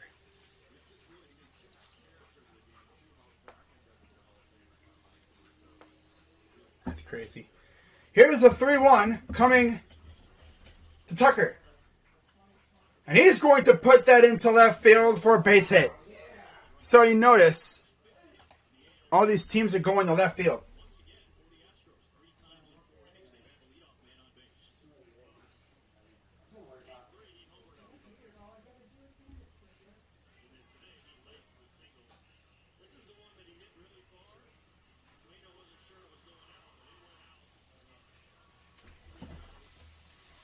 I'm going to do this. Put something in front of my door so it's not making noise. There we go. Very windy outside. That could also be a factor in why my internet kind of skips around the natural elements. Here's the pitch, and he throws the first, and he gets back in time. But yeah, my guy Rocha Entertainment, a.k.a. King Simp, a.k.a., the sus man. He'll be live tonight for Giants-Dodgers Game 4. As the Dodgers are in the same predicament as the White Sox. Trying to send the series back to San Francisco. Here's the pitch. High ball 1 going to McCormick. Of course, McCormick is taking over for Jake Myers, who got hurt trying to rob a home run from Gavin Sheets. And there's Jake Myers in the dugout watching, thinking I should be batting right now, but I'm hurting a little bit.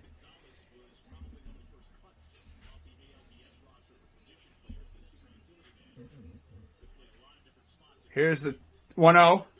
Swing and a miss, and yeah, it's stolen base for Tucker.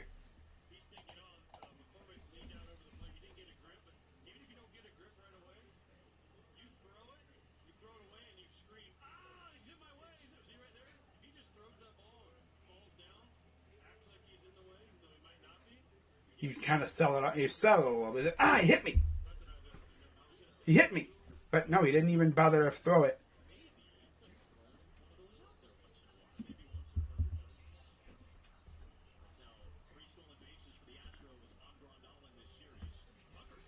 Tucker's going for third, and he'll take third. Damn, Kyle.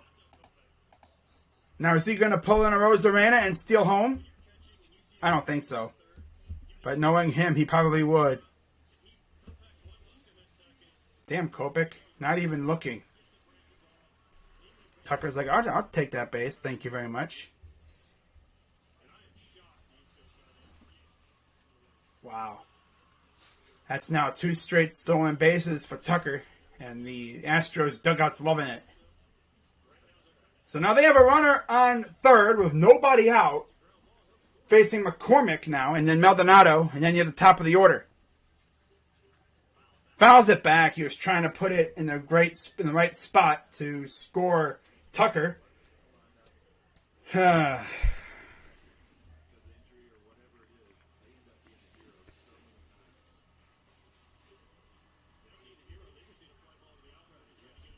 They don't even need a hit. They just need a sac fly or something. So here's the 1-2 for Chaz McCormick.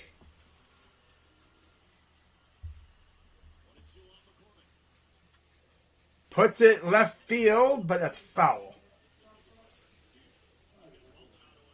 They've been bullying poor Eloy Jimenez out there. Every hit that they've scored a run on pretty much has gone to left field. It's because they got a lot of righties.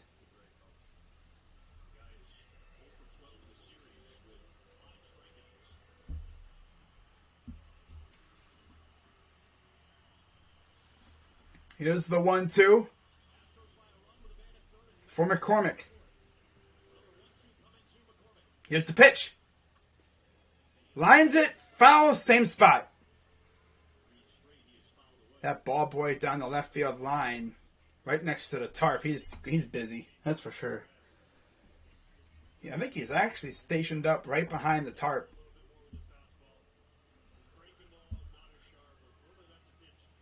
That must be fun, like just sitting out there for like 3 hours a day. You know, trying to keep people from getting beamed in the head. Here's the 1-2. Swings, and that's going to go to third. And they're going to throw to first to get the out. 1 down. Runner does not go, obviously. No runner would be that stupid to run when the ball's literally right there. You got Braves tonight? Yeah, they got Charlie Morton on the mound. Yeah. I see the Braves winning, and they're going to advance. That means we would get Braves and Giants, ALCS. That means we were guaranteed 2 new division or league champions. We're going to have 2 new, possibly 2 new cast of characters. Definitely in the NL. And they're going to try to bump with Maldonado. I mean, if the Braves win tonight, and then you have the Giants win, you're going to have Braves and Giants, and then we might have possibly Astros Red Sox. Personally, Red Sox and Giants would be funny. That'd be great. But Red Sox Braves would be funny too because they're kind of the same. The Braves used to be in Boston. So that would be kind of awesome. A Braves Red Sox World Series. That would be kind of awesome because of the history. Ball 1. For those who didn't know, the Braves used to be in Boston. They were called the Boston Braves. They went to Atlanta, I guess, and Boston got the Red Sox. That's why when you see the Braves jerseys, they have a 150-year patch on them. Because the team itself is 150 years old. Started off in Boston, went to Atlanta, Boston got the Red Sox, and the rest is history. Ball in the dirt, 2-1. But personally, I know I picked White Sox Giants. I think Giants versus Red Sox would be great. That would be a fun series. Gabe Kapler versus Alex Cora. Astros Giants wouldn't be too bad either.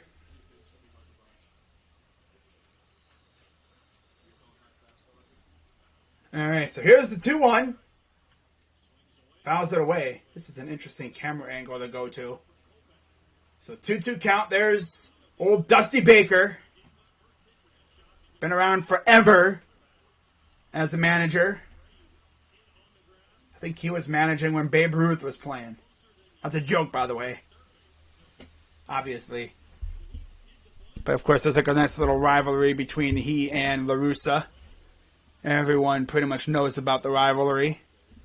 They've met a couple times before in the playoffs. Here's the pitch. And he lines it into center field. That's going to score a run. 3-1 Astros. Martin Maldonado comes up big with an RBI single. And that thing went straight through the gap. And it's 3-1. First hit an RBI in the series, too. Not bad for your first hit, right? In the series. Good time for that. And now you're going to have the top of the order coming up with a runner on first. Desclafani pitching for the Giants. And I think the Dodgers are probably going with a bullpen game. So most likely it'll be Gonsolin on the mound tonight for them.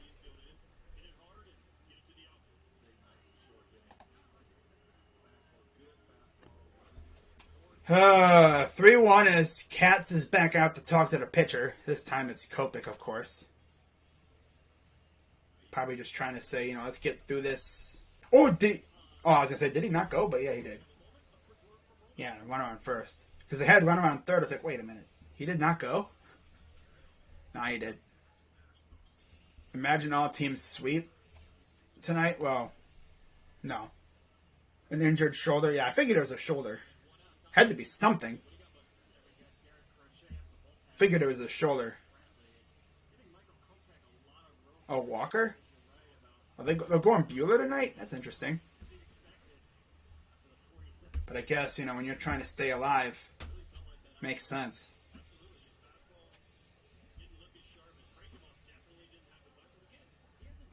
So there's La Russa.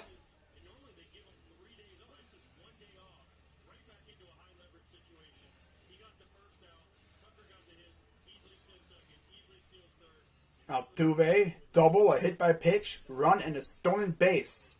He's 3 for 12 in this series. Here's the pitch. And he's going to put it into right field. That's going to be another base hit. Runners on first and second with 1 out. And I'm beginning to think the Astros have keyed in on Kopech. Oh, they're cheating. They're cheating. And here comes La Russa. He's going to come out and most likely make a pitching change. My guess is it'll be Crochet coming out now. Yep.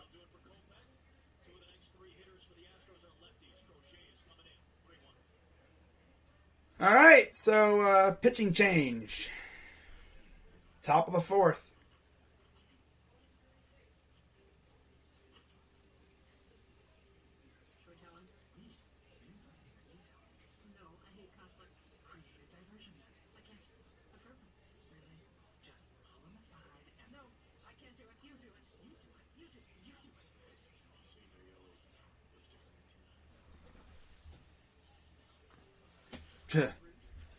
Very weird commercial there. Let's see how Twitter's responding to that.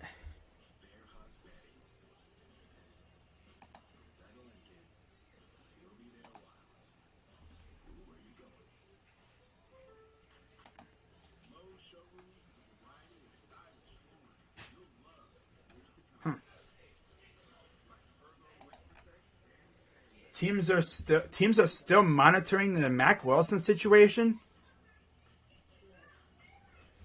and it's believed he could be dealt if they find a situation that they like. I wouldn't hate that. A team desperate for a linebacker. That would be something. Alright, so let's see. We should went back. 26 seconds left. He threw a home run ball into a triple coverage and missed a wide open OBJ running underneath. This would have stopped the clock inside the Chargers' 35-yard line. And then someone responded, just wanted to add A22, all 22 at context. I have seen this one from several people and wanted to chime in. Baker loads this one. He is reading PS safety leverage. Yeah. If he throws the deep over to 13 at that moment, the safety cuts it. Looks worse when the ball is in the air. Yeah, that's the thing. Like, if you're going to say he was wide open, there's probably a safety lurking. Because OBJ's cutting across. Yeah. He had the right idea going this way. Could have also taken the safe route going, check down, but trying to hit a home run ball. Should have had Odell trying to go to the end. Just literally say, hey, Odell, go to the end zone. There'll be a ball there waiting for you. Because Odell can beat triple coverage. At least I think he can. Astros losing the ALCS. Hey, that'd be dope. So here's Brantley with 2 on and 1 out here in the top of the 4th. He's 0 for 2 with a ground out and a fly out.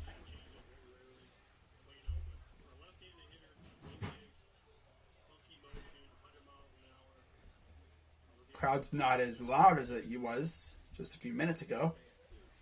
Here's the pitch to Brantley. Ooh, great pitch from Crochet. Strike 2.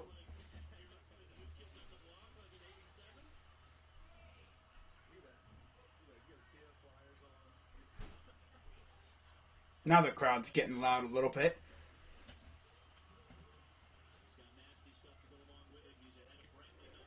So here comes the 3rd pitch for Crochet.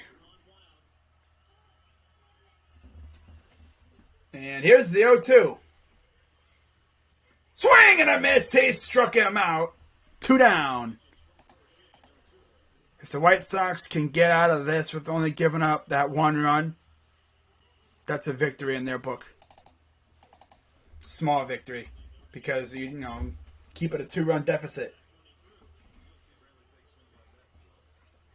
Now you got to face, Alvarez and them, and that's where the tough part really comes in.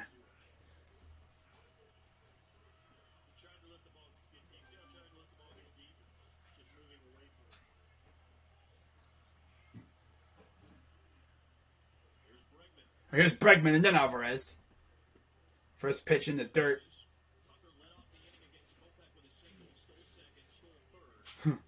Walked in the 3rd and then scored for Bregman.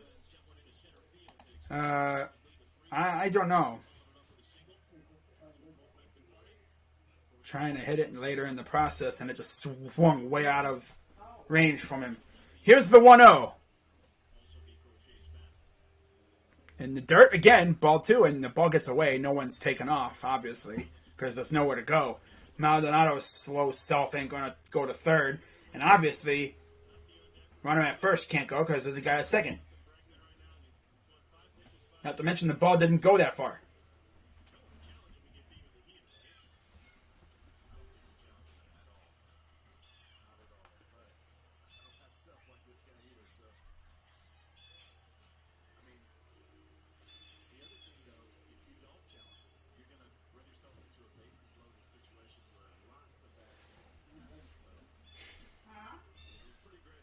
So 2-0 coming to Bregman.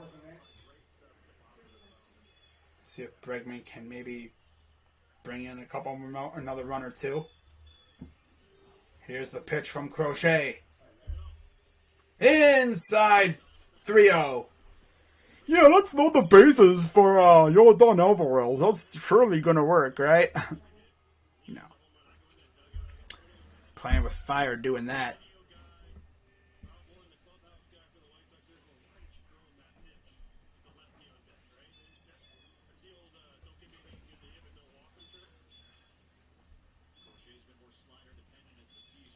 Here's the 3-0 from Crochet. And he's going to put that one into left field, and that's going to get down. Maldonado is going to score. And let's see, here comes Altuve flying around 3rd. He's going to score. 2-run double.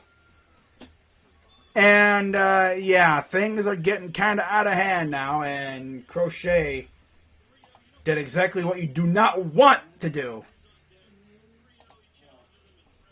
I'm sorry, no, it's an RBI, so we move him there. There we go. 2 runs score, 5-1 Astros.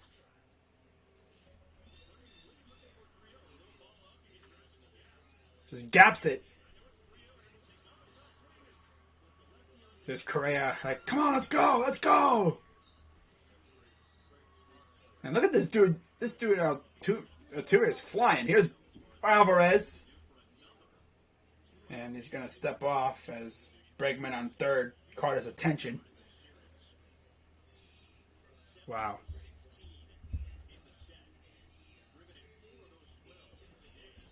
7 for 16 with 2 outs and runners in scoring position for the Astros offense. My windows are open. Yeah, it's not too bad out here. It's not bad. Hear a lot of different things out here. Because my one neighbor's a farmer. My neighbor behind us over here, he's... I don't know what you even say. I don't know. Not a farmer. So you may even hear cows at some point. And there's a strike. So 0-2 count to Alvarez.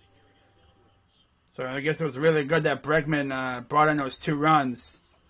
And now they can try to add another one here. Crowd's getting up on their feet. Trying to help Crochet finish this inning off. Dude's really chomping on that gum, though. I'll tell you that. Here's the 0-2 from Crochet. In the dirt, ball 1. This has been a very long inning.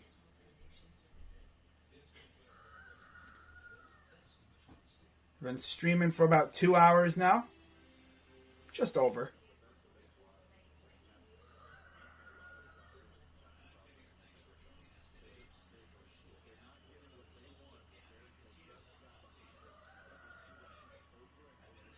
Now the rooster's going off now. Here's the 1-2 to Alvarez. Swing and a miss. Struck him out. And that will do it for the top of the 4th. I didn't think that inning was ever going to end. But hey, it's 5-1 now. Can the White Sox whittle away at that lead? We'll find out.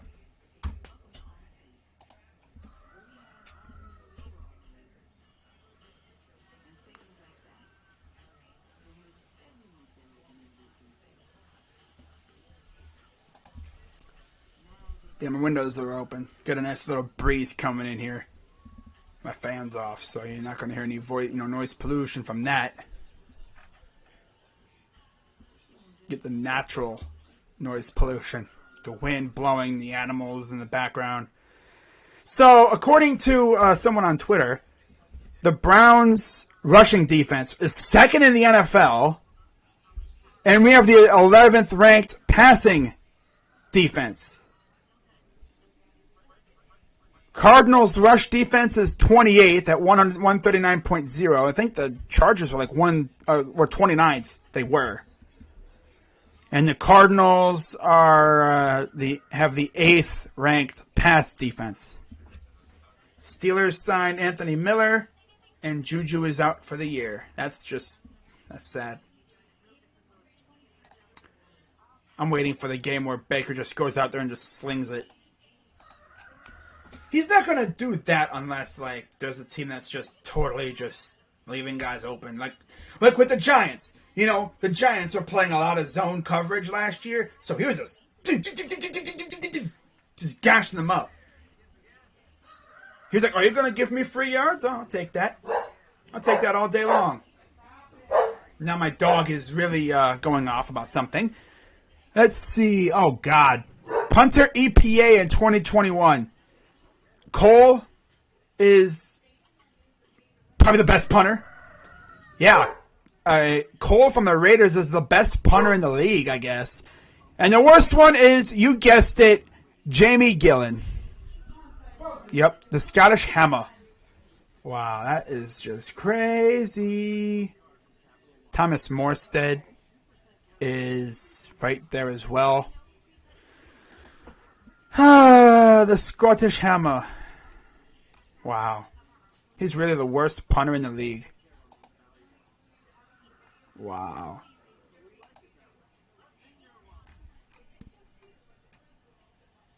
That's crazy. Woody Harrelson, altercation with unidentified man after refused to stop taking pictures of him and daughters. Oh. Yeah, Woody Harrelson's kind of got, not even going to roast him for that. It's like, yeah, he had probable cause because you're taking pictures of his daughters, bro. Like, you got to stop. All right. So bottom of the 4th. McCullers back on the mound, facing Grandal. Here's the pitch. fouls that off. 5-1 Astros. Astros players are probably starting to get a little giddy, a little bit, just a little bit. Not gonna go crazy yet. 3 innings, 3 hits, 1 run, 1 earned, 2 walks, 4 Ks for McCullers. Because they win this game, they're on to the championship series to face off against the Red Sox. A team that they know quite well. And a team that they beat a couple years ago in the playoffs. But here's the 2-2. That's a base hit to right for Grandal. His, second hit of the series. This dude's only got his second hit in the series. Like, that's crazy. Of course, last year he platooned mainly with James McCann. This year, it was mainly just him. I mean, when he got hurt, they didn't really have a whole lot going at catcher. Now here's Eloy Jimenez.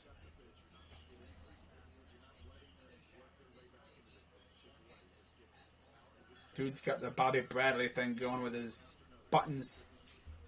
First, 3 buttons are undone.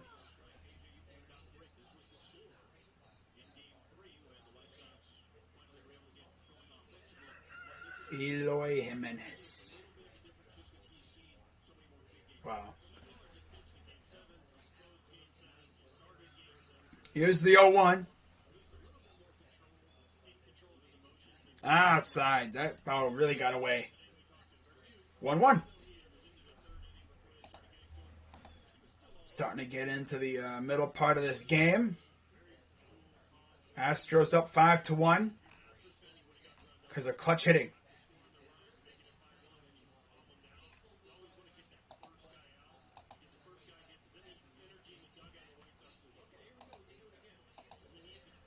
Here's the 1-1 from McCullers. Does not go. 2-1.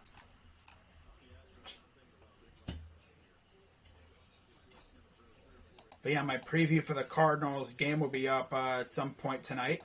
And then, of course, I will be live. I'll be live for my picks as well. The Cardinals released Josh Doxson. Wow. Here's the 2-1.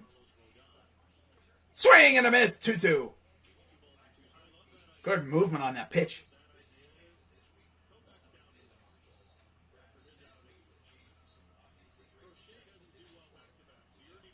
There's Lance Lynn. Sitting in the dugout, in the bullpen. I think. Looks like he is. Or in the dugout. I think he's in the dugout. Here's the 2-2. Grounder, that's going to go for double play. Wow. And there's already 2 away.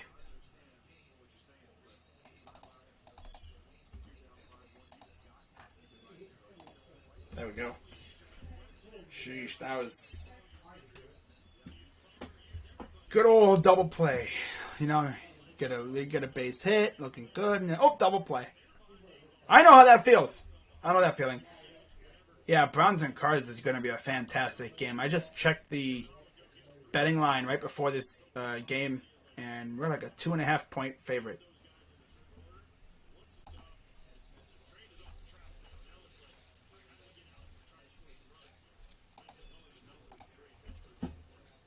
So here's Gavin Sheets, who scored the only run for the White Sox with a home run.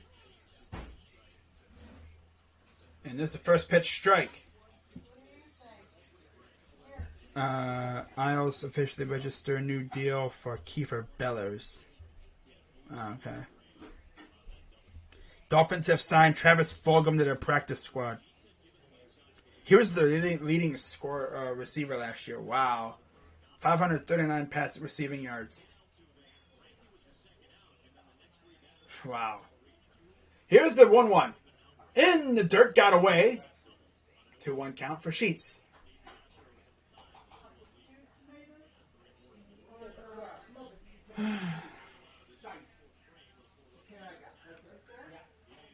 Wow.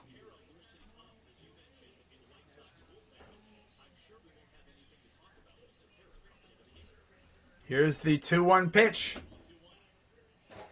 Outside 3-1 going to Sheets. I'm going to Sheets. As looks like another pitcher's warming up. Is that Tepera? Looks like it. And Tepera, I think, might be starting to get loose a little bit. Here's a 3-1 from McCullers, who's at 61 pitches. And he's going to put that into right field and into the corner. Couldn't see where the ball went. And that'll be a 2-out double for Gavin Sheets. Couldn't tell where the ball went.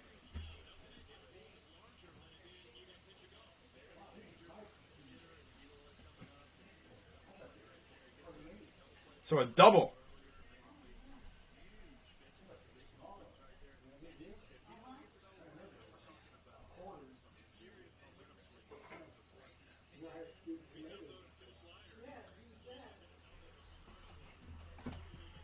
%51 for Browns, 47% for the Cards. Yep.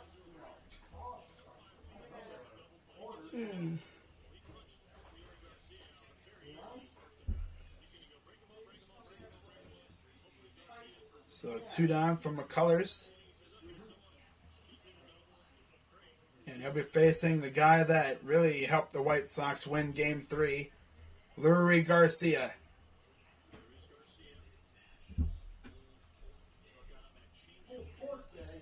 Here's the pitch. Ooh, great movement. Strike 1.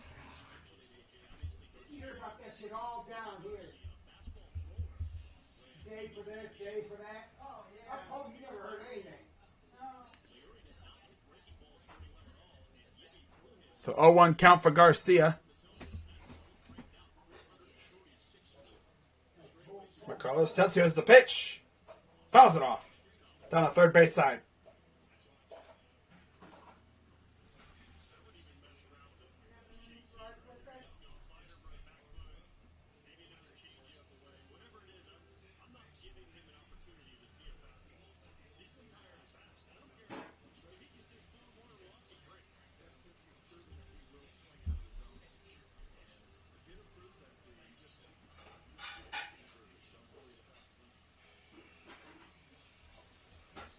Here comes the 0-2 to Garcia. Does not go in the dirt. Ball 1.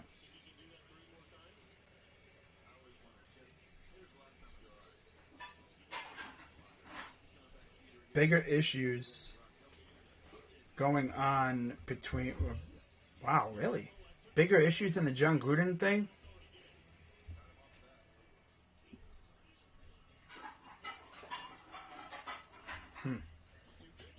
There's a pitch in the dirt. 2-2 count. Now Garcia's even the count. Let's see if he can take over this count here. Go up 3-2. This is Brian Goodwin, Robert, and Tim Anderson.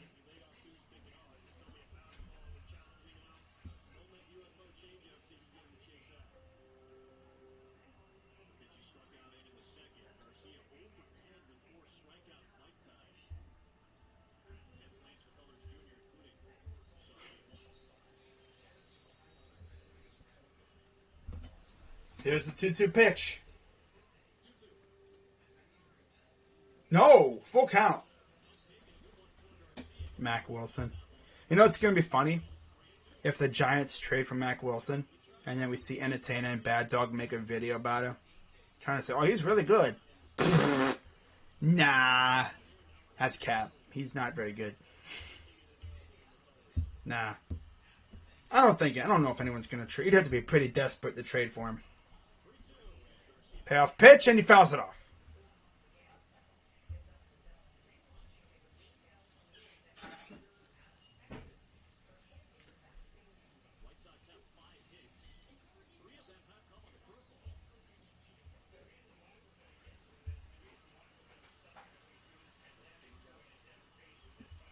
Yeah, Mikko Lehtinen hadn't been showing up to Cleveland, so...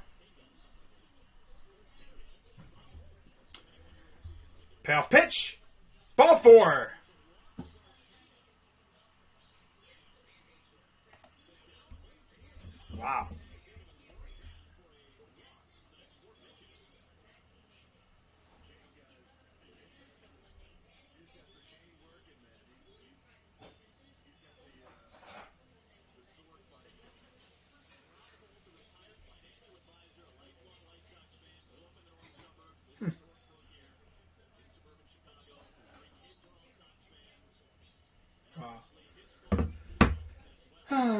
Randy Janovich.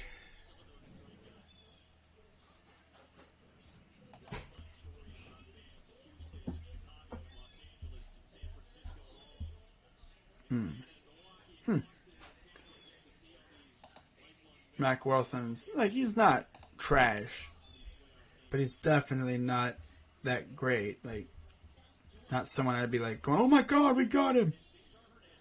I'd be like, whatever. All right, that's cool. So here's Cesar Hernandez. He walked in his first plate appearance. On deck is Tim Anderson.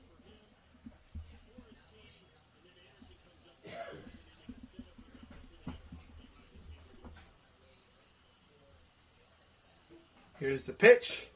In the dirt, or just inside ball one.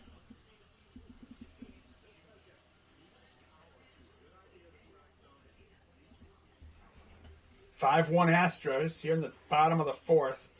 It's taken forever to get through the top 4 innings. I tell you that much. It's taken almost 2 hours to get through 4 innings. Wow. Here's the pitch. Strike. I think the 3rd and the 4th innings have been the longest innings of, like, ever.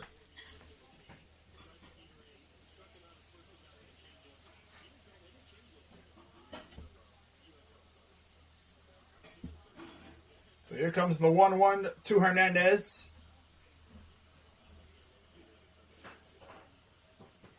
There's a strike for strike 2.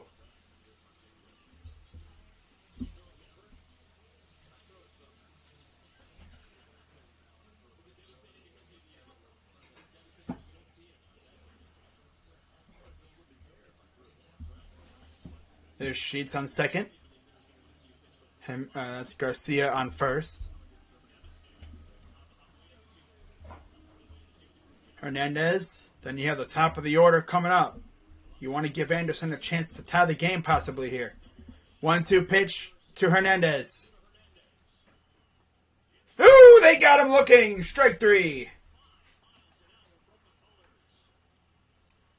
Just dotted him up top. And we go to the top of the 5th.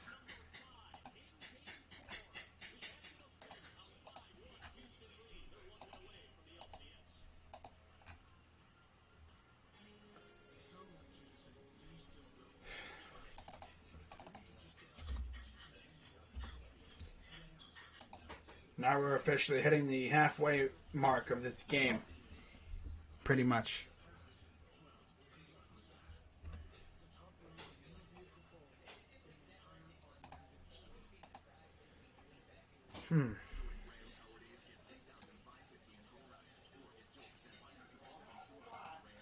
Yeah.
All right.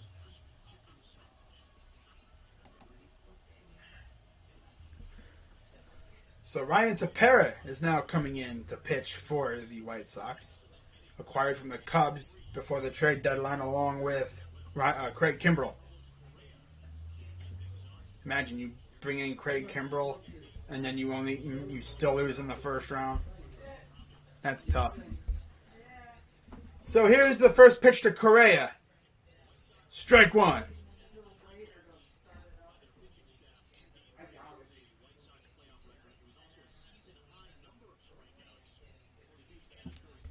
Oh, 1 count coming to Correa here in the top of the fifth.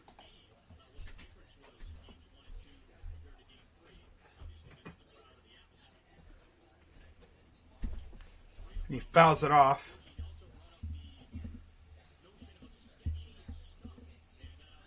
Oh, 2 for Tepera against Correa.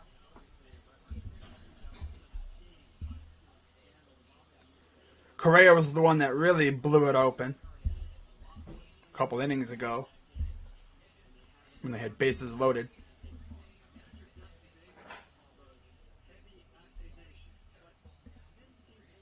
Here comes the 0-2 to Correa.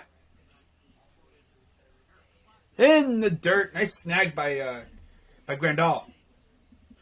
Keep it from going to the backstop.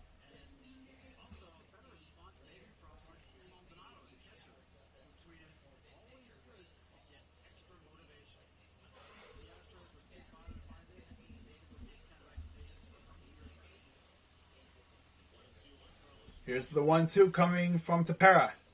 Outside, 2-2.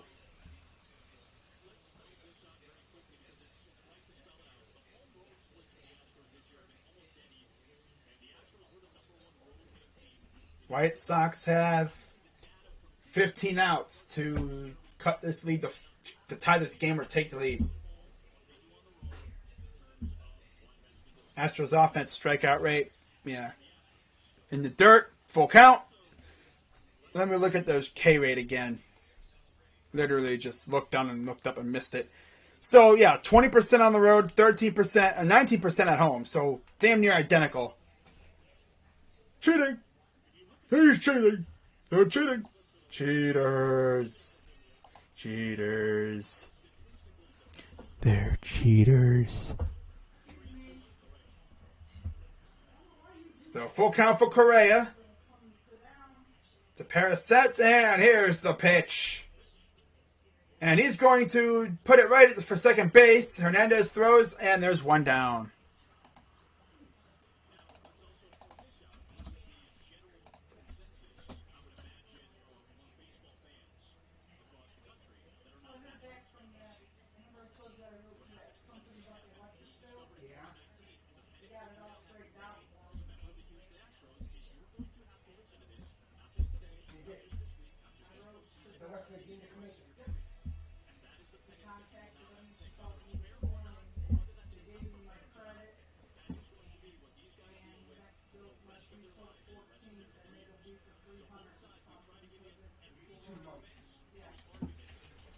So 0-1 count to Gurriel.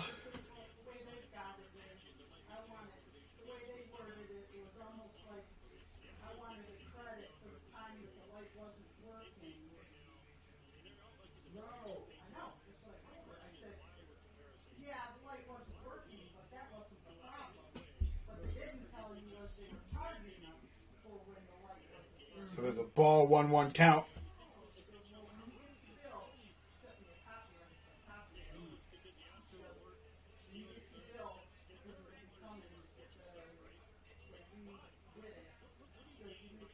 One count to Gurriel. Does not go after it. 2-1 count.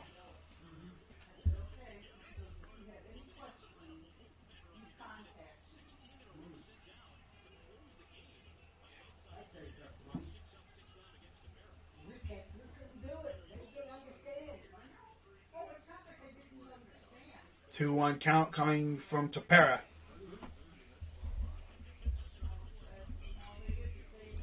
And here's the pitch. Strike one. Oh, strike two. Excuse me, strike two. So 2-2. Peace out, y'all. been fine for over a year. Fans aren't really as energetic, but they're still getting up on their feet, mostly.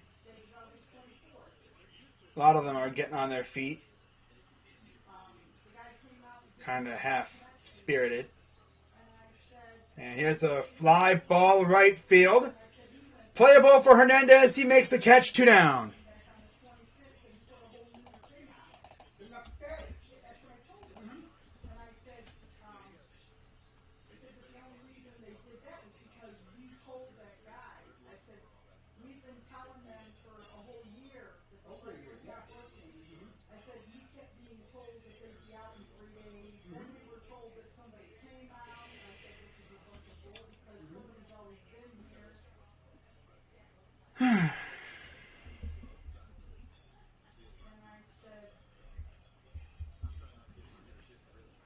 Here's Kyle Tucker.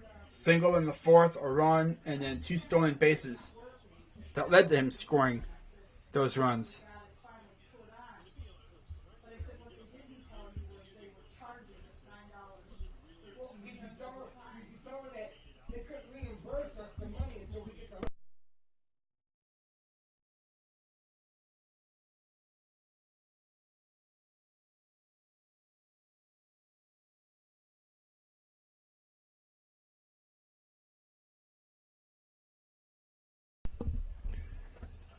Here's the pitch.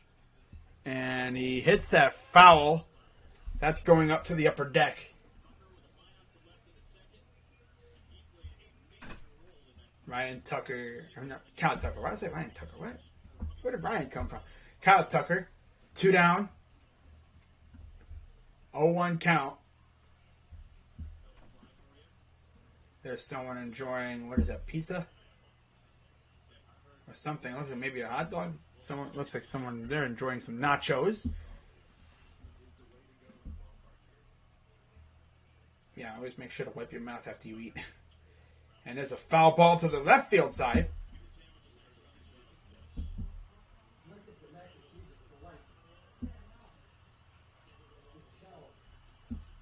Oh, 2 count for Tucker.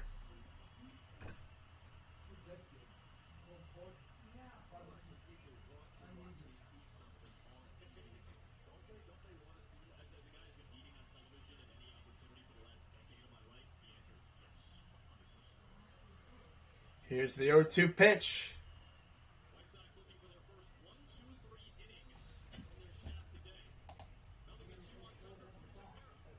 Fly ball, left field. Is he going to get there? Yes, he is. That'll retire the side. Halfway through Game 4. To the bottom of the 5th we go.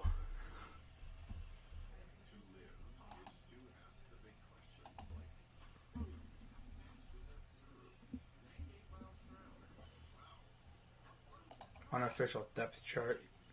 Okay. What the heck?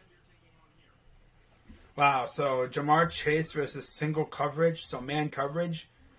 93.4 PFF grade, 405 yards, and 5 touchdowns. But, you know, I thought his Tony couldn't catch a football. Well, he couldn't catch a football.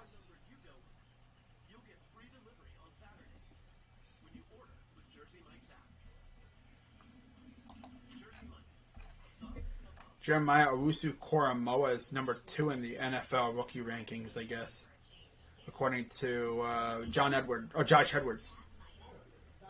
That's pretty dope. You know, JOK has been phenomenal for us. I still cannot believe we were able to draft him. You know, I still can't believe we were able to draft him.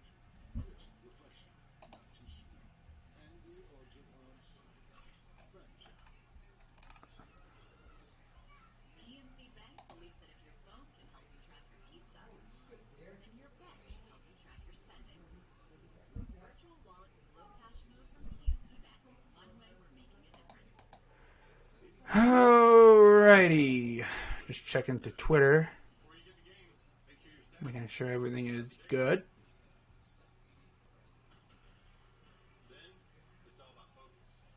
Alright. Okay. Hope you guys are having a great day. By the way, if you're new to the stream, be sure to like, subscribe, share, hit the bell so you know when I go live and post videos, because people don't usually hit the bell, and then, you know, they'll be looking for my stream or something, and then they'll be like, oh, you must not be live, and then 2 hours later they'll find my stream and they'll be popping in, and I'll be hitting them with my outro, and they'll be like, oh man, I missed it. It's like, well, you should have had your notifications on. Then you would have known I was live. Oh well. Seahawks are releasing Trey Flowers. Wow. Huh.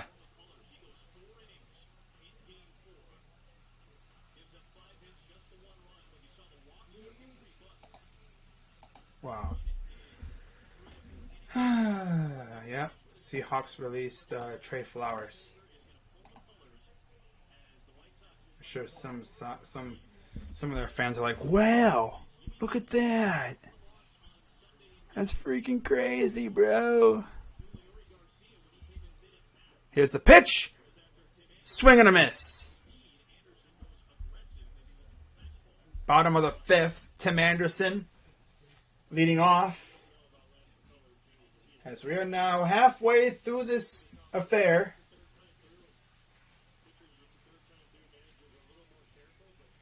As a new pitcher, was this Yimi Garcia?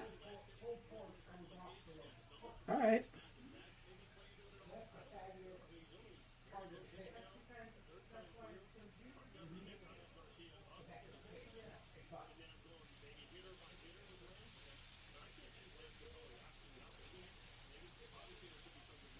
All right.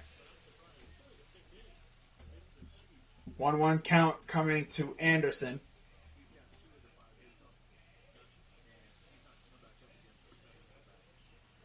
On the dirt, 2-1.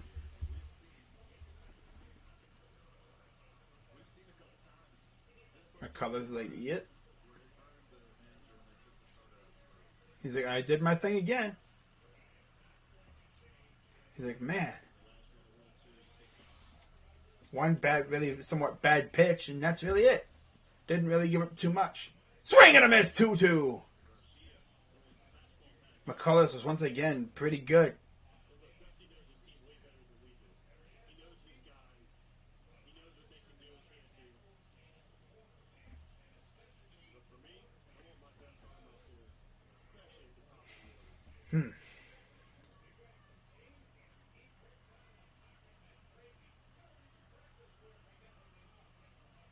And here's the pitch. In the dirt, full count.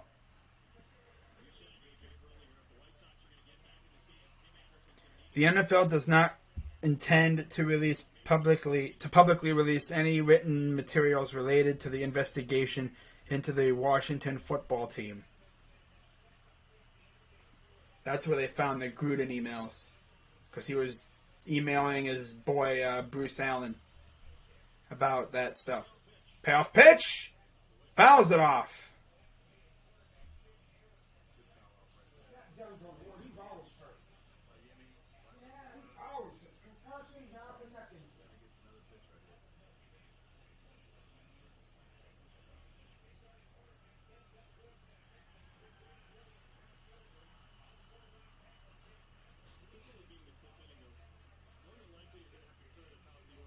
Here's the pitch. Fouls that one off. You have to start to wonder if our training staff is really all that good, because guys are getting hurt left and right. Like, it's honestly bad this year.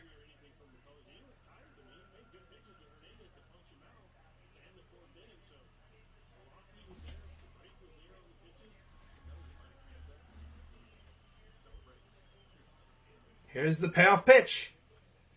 Grounder. That will go foul. Oh, he got saved there. That could have easily went fair.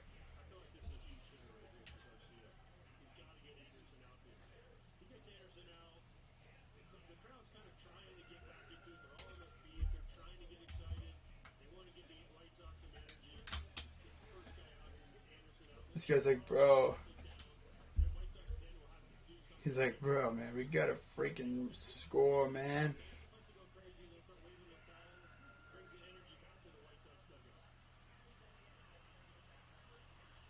Here's the payoff pitch from Garcia. Fouls that back.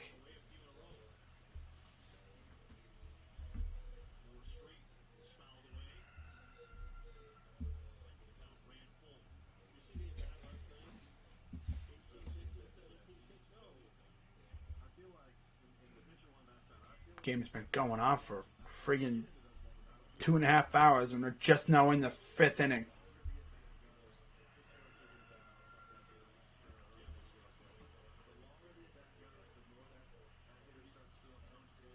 Garcia sets, and here's the pitch. Fouls that back.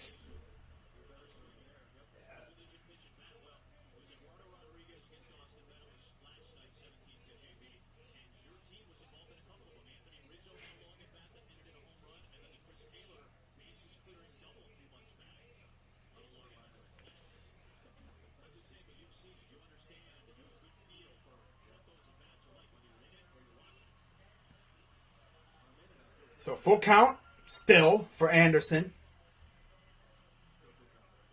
And here's the pitch. Chopper gets through, throws, and they got him. Bang, bang, play. And there's one down.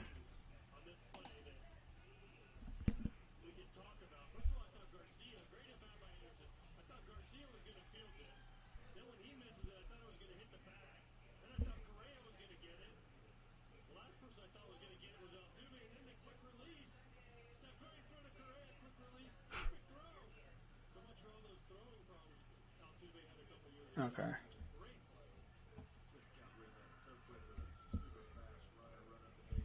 Here we go with the bit rate doing the jump around again. Wow.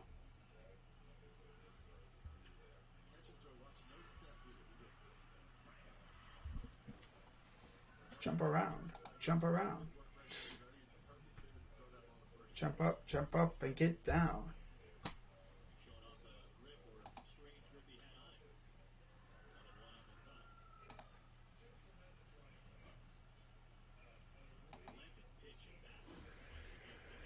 All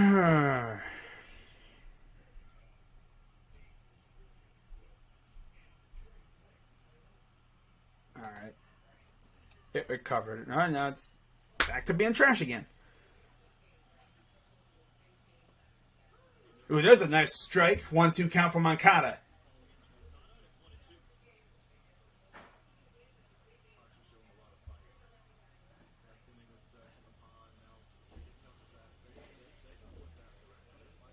One, two. Coming from Garcia. Outside, ball 2.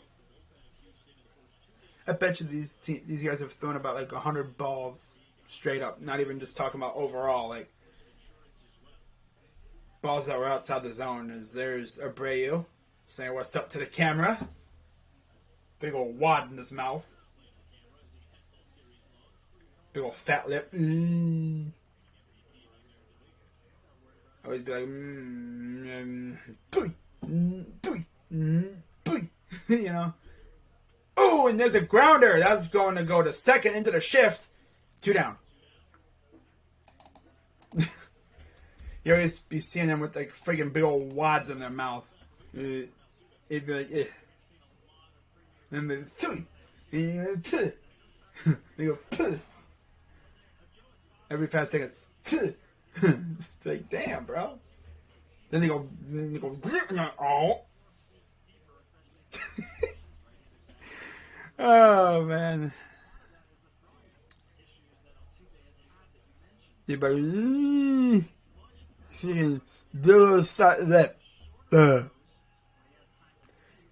here's the pitch.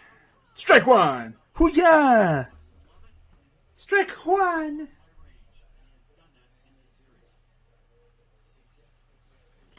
Okay.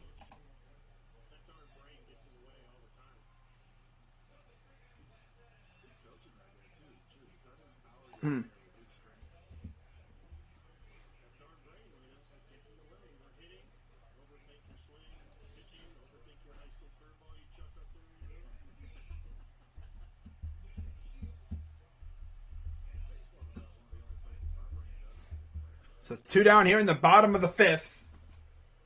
Garcia. The 1-1 outside 2-1. You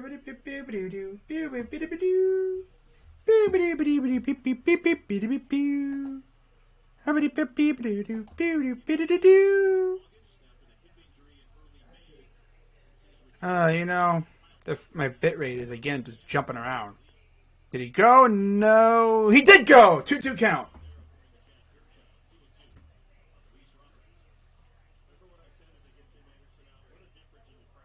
Wow. Very unstable bit rate now all of a sudden. I'm going to open up my door again. Maybe that's why. I feel like my door causes interference because of the metals in it. Something's causing interference. And there's a strikeout to get him. And that retires the side. Ends the inning. We go to the top of the 6th.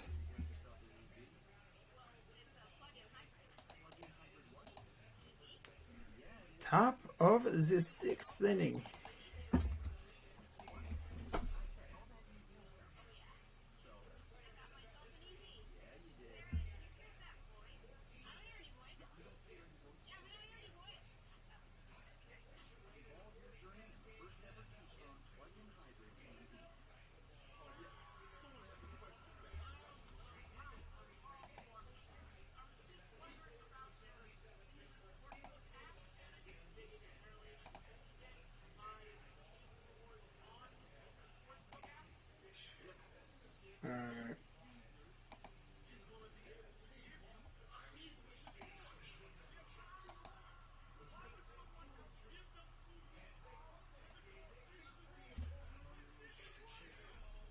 Okay, let's turn that off.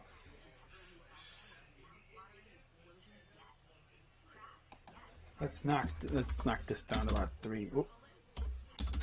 300 bit rate, video bit rate. Start chopping down the bit rate a little bit.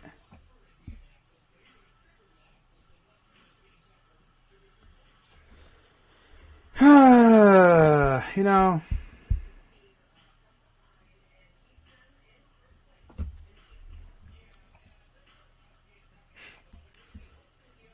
Desmond Trufant was released by the Saints. You know, with our cornerback issues, I wonder if the Browns are going to look at any of these guys. I mean, it wouldn't hurt. I don't think they will. But like I said, I don't think it'll hurt. I don't think so, like I said.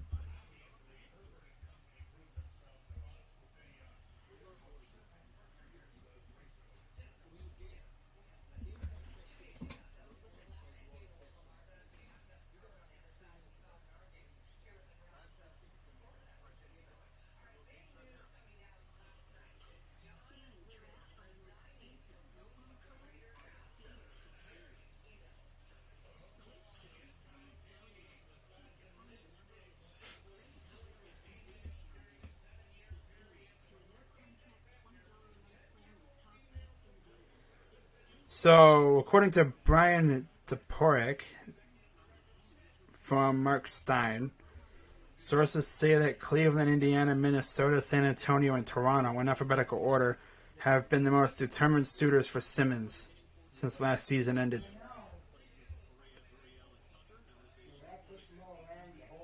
That would be interesting.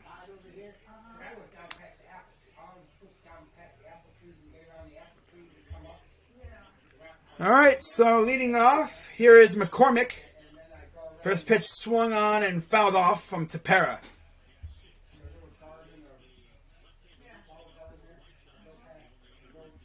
Chandler Jones tested positive. Damn, no Chandler Jones? Oh. He's going to miss this game? That's tough. Man, that's tough. That's just tough.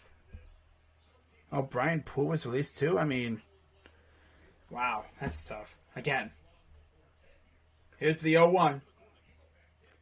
I mean, they still have J.J. Watt, but he's not like he used to be. Now, of course, I say that. Watch, he'd have like a friggin' 5-sack game this Sunday.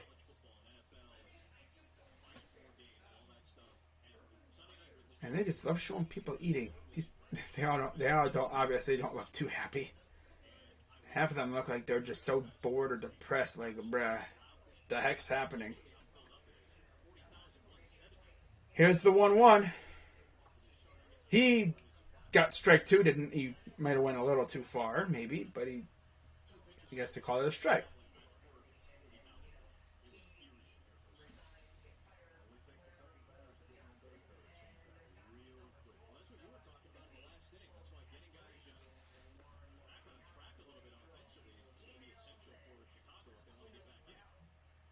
Here's the 1-2 to McCormick. Outside, 2-2 count.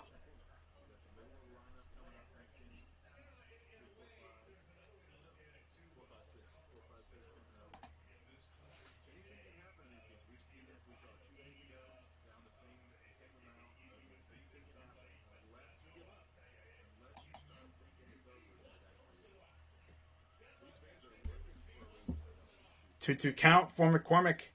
The eighth batter in the lineup, of course, Maldonado follows. Here's the pitch. Popped him up. This will not stay in play. It'll go foul behind the seats. Or into the seats behind home plate. Been streaming for almost 3 hours, and they're just now getting into like the 6th inning. Slowest game I think I've streamed in a while. There's been a lot of hits too.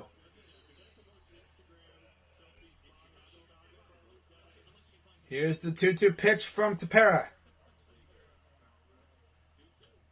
And he is going to hit this one into the gap for a base hit.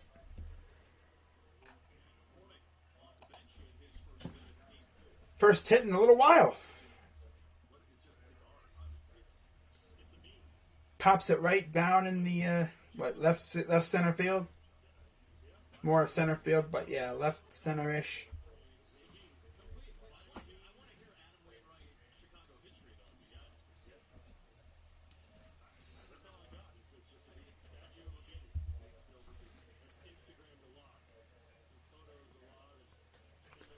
Here's Martin Maldonado. RBI single in the 4th, and he scored a run.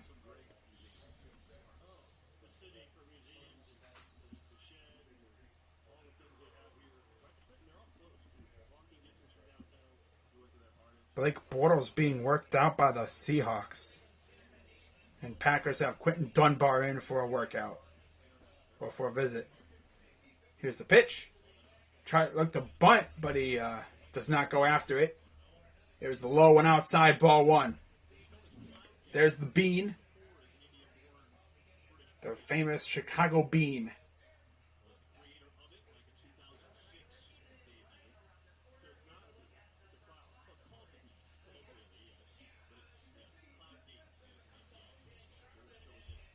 One of those big old, one of the famous landmarks in Chicago. Here's the 1-0 to Maldonado. 1-0 to Maldonado. Throw to first, and McCormick gets back in time. No problem.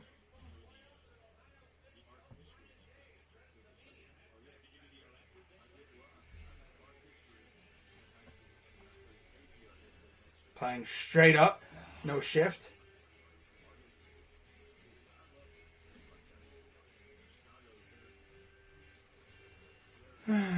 Brian Flora. Wait, what? Oh. Talking about Tua, I'm guessing.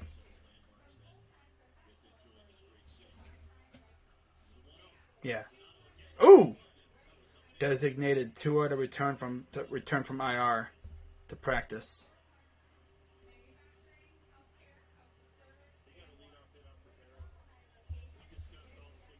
So 2-0 to Maldonado.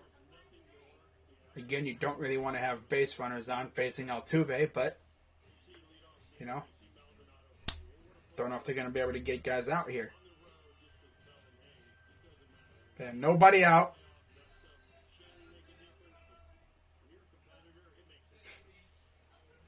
Here's a 2-0. Puts down a bunt. That's going to be a perfect bunt. And there's one down.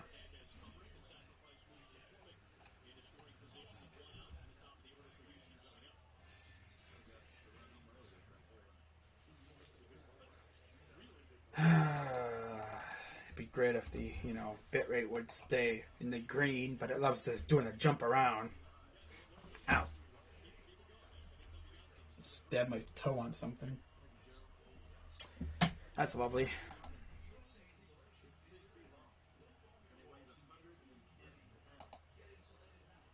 But yeah, shout out to everybody watching, even though, my bit rate has been trash lately. It's been jumping around in the red and the orange, yellow, green. It's been all over the place. But for the most part, it's been behaving itself. It'll go long stretches of being nice, and then it'll just decide to just go nuts for like a few minutes. Swing and a miss for Altuve on the first pitch.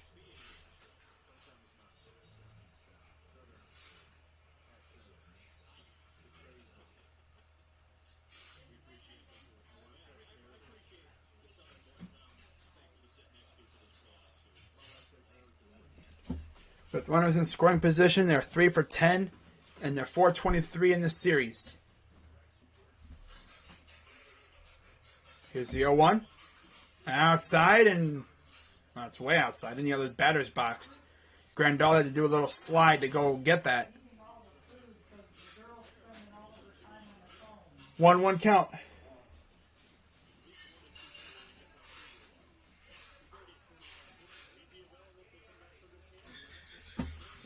So 1-1 count for Altuve.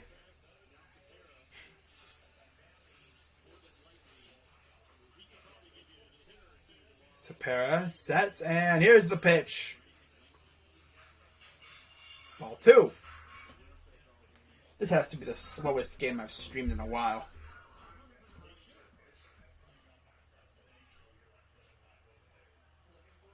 Seems it takes like 30 seconds between pitches.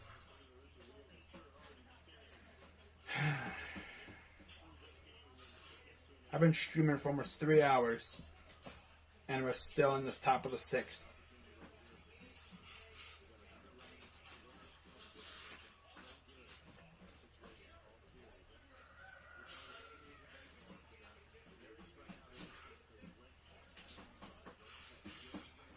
Here comes the, fake throw to second, just to keep McCormick. Oh, he went to second base. That's right. Hold up. Okay, we're all set. 2-1.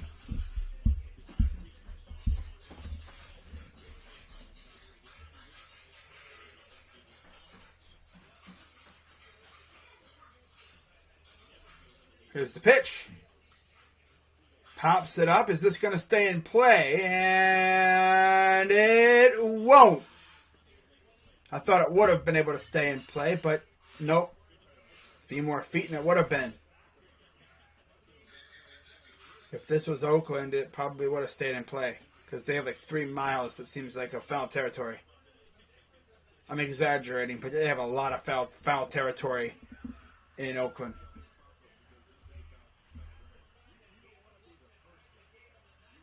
Wow.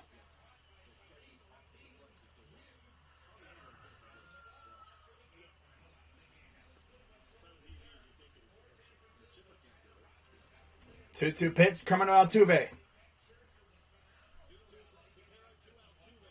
Checks the runner. Here's the pitch. Looks back. Here's the pitch again. This one is popped up. And again, it will go out of play.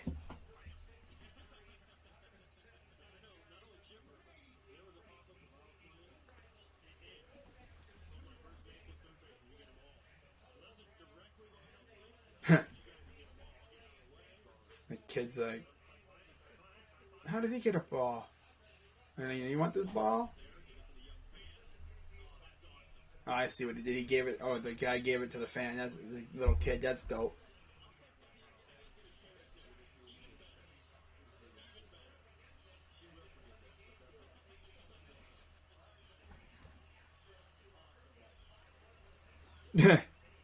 That's funny. Here's the 2-2 pitch from Tepera. And this one will stay in play. Anderson is there to make the catch. 2 down.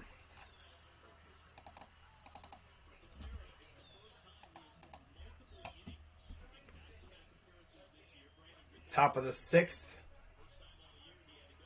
And it looks like we're going to have a meeting at the mound. Oh, no, I think... okay, I see.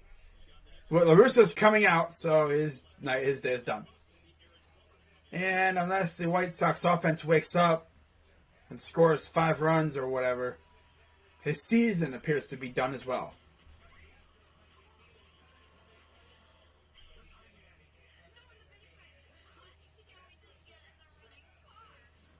Yeah.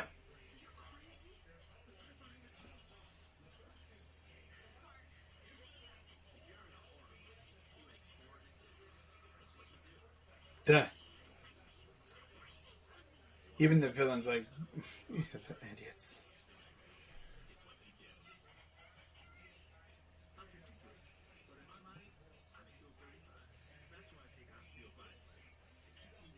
Wow. But yeah, shout out to everybody who's been hanging around, you know, despite the fact my internet likes to play tricks on me. But we're all getting through this. It's been a pretty good game. Nowhere has Chandler been ruled out for the Browns game on Sunday. Like all vaccinated players with a positive test, he must have 2 negatives within a 24-hour span.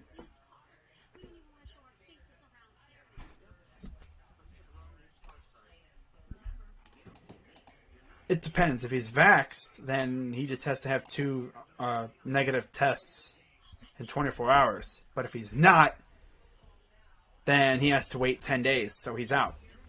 But I think he is, so I think he just needs 2 negative tests.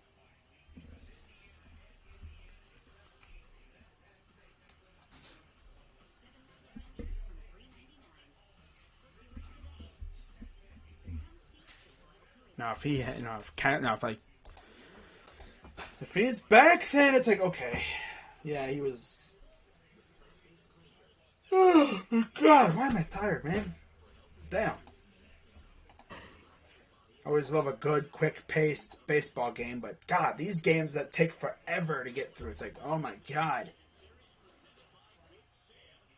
Yeah, he can play if he has 2 negative tests because he got vaxxed. He's not dumb.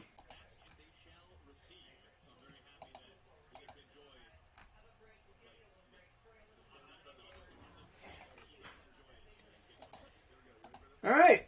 You got 10 people watching. Look at, they're eating hot dogs in the booth. How about that? Adam Wainwright's like, I never got to do this playing. Packers signed Quentin Dunbar to their practice squad. Aaron Bummer is now pitching for the White Sox. 2 innings, 3 hits, 3 runs, 5 Ks in 2 appearances. He lost game 2. That was when they were winning, and then the Astros came back and took over that game. Broncos are signing John Brown to their practice squad. Grounder, that's going to get right through. And here comes the runner. He will score 6-1 Astros.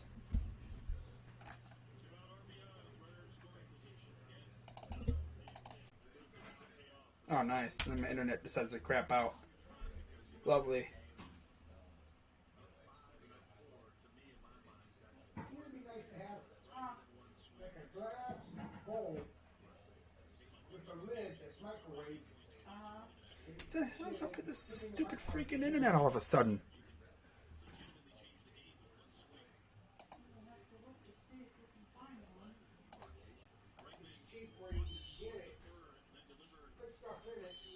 Come on, bro. Not making a mess of the microwave. Plenty of stuff out there. We just have to look to see what we want. Yeah. Hell. Then you have to worry about getting the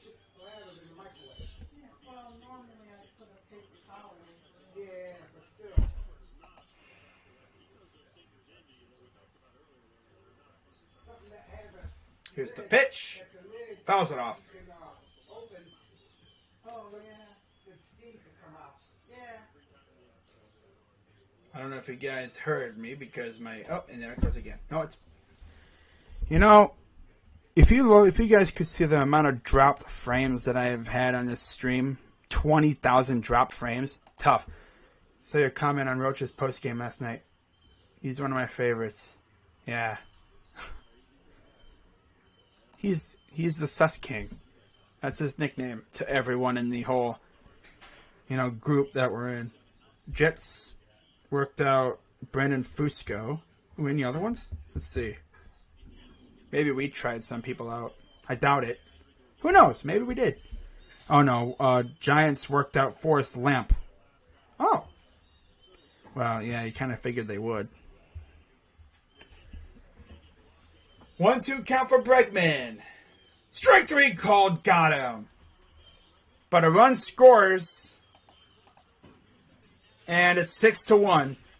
Astros are getting closer to clinching their spot in the ALCS.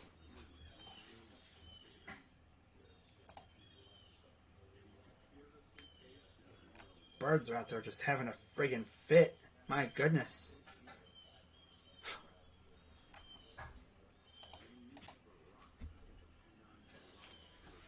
Okay, that's... Oh, yeah, nope. There we go.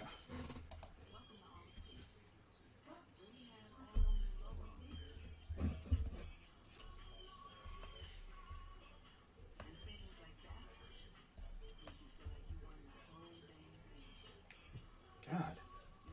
Birds are going crazy, man.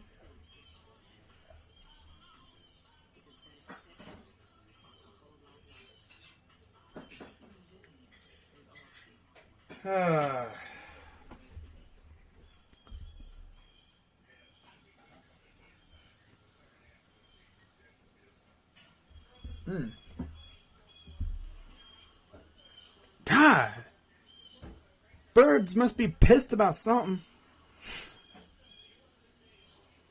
Someone must be intruding upon the nest. My goodness.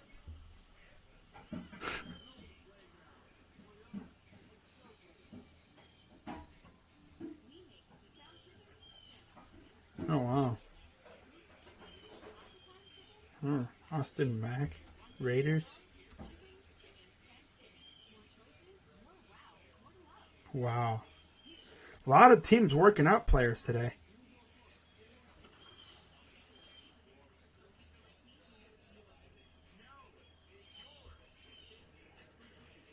Oh.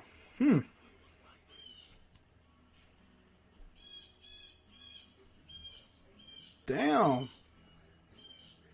Birds must be pissed off about something.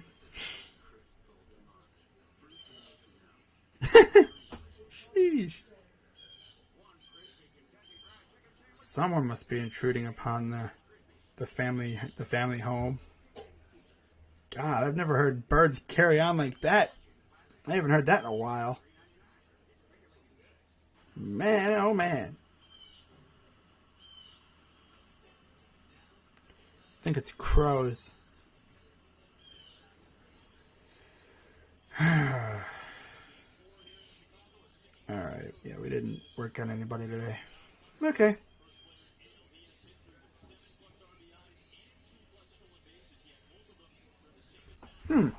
Al Horford has tested positive. Oh, wow, that's tough. Alright, so bottom of the 6th coming up here.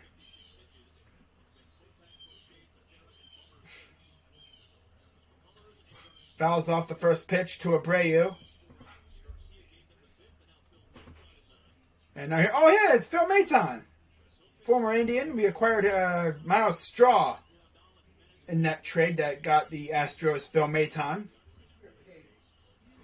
Straw is actually really good with us too. I'm excited to see what he'll do next year. God, that bird must be absolutely freaking fuming at somebody. Sheesh. God. That thing has not shut up for like 5 minutes.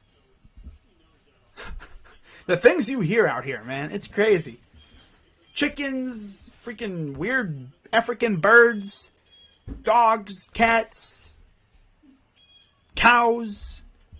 I'm waiting for freaking Sasquatch to start doing his thing. I don't know what the heck they do, but my goodness. That bird is pissed. He woke up on the wrong side of the nest this morning. Or maybe he woke up, maybe he came home and found his wife cheating on him. Ooh. These eggs aren't mine. Have you been sleeping with another bird?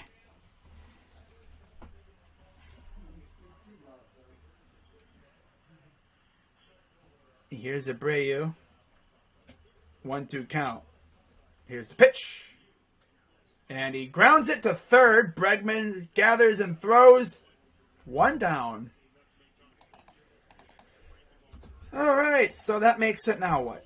11 outs that they have? Yeah, because once you hit the 7th inning, then you have only 9 outs to go. 3 in the 7th, 3 in the 8th, and 3 in the 9th. Unless you take the lead, then you're good.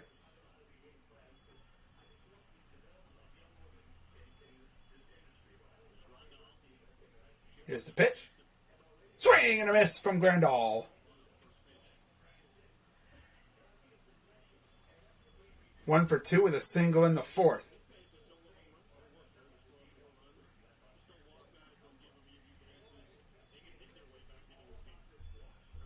Here's the pitch. Ooh, great movement. Strike 2. Maytown was always pretty good with us. Wasn't amazing, but he was good. I always referred to him as like the fireman kind of type because like whenever our starters would be in a big bit of danger, he'd come in and, for the most part, keep it good. But here's a high fly ball to left field. Brantley is there for out number 2.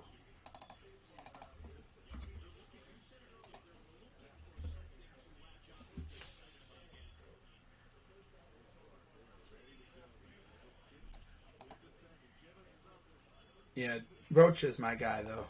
We always love trolling him. About how sus he is and everything. Like the thing he said last night, it was hilarious. Like, he didn't even realize he said it. And it's like he paused after he said it, too. It's like, dude, you good? You good, bro? Damn. Here's the pitch. In the dirt. In fact, in case you did not watch his stream,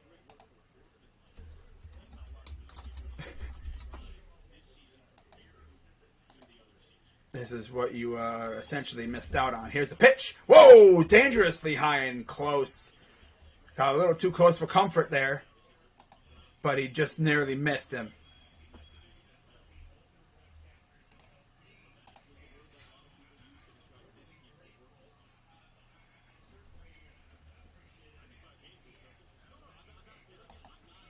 All right, here it is. All right. Let me do this. Put it under my, put it at the very bottom so it doesn't come showing up. Just going to play the audio from it. All right. Here's the 2-1 pitch. Swing and a miss. Strike 2. But yeah, here's what he was saying. Damn, GG's, Michael Trotter. That's all right. More importantly, he helped me come against... Whoa. Dude literally had no idea he said it either.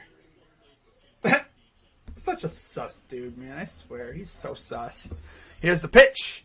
Swing and a miss. He struck him out. That'll retire the side. We go to the 7th. Astros up 6-1.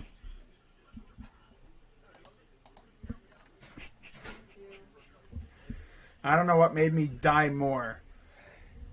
Roach's comment or Sir from the Sixes laugh. Oh my goodness. There we go to the top of the 6th. Oh yeah, 7th.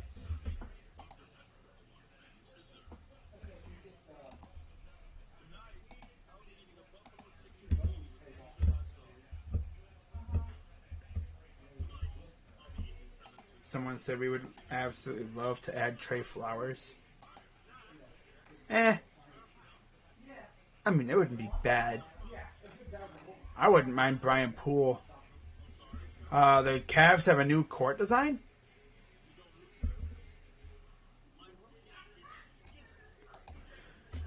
Alright, so apparently our slogan this year is "Let them know." What, that we suck?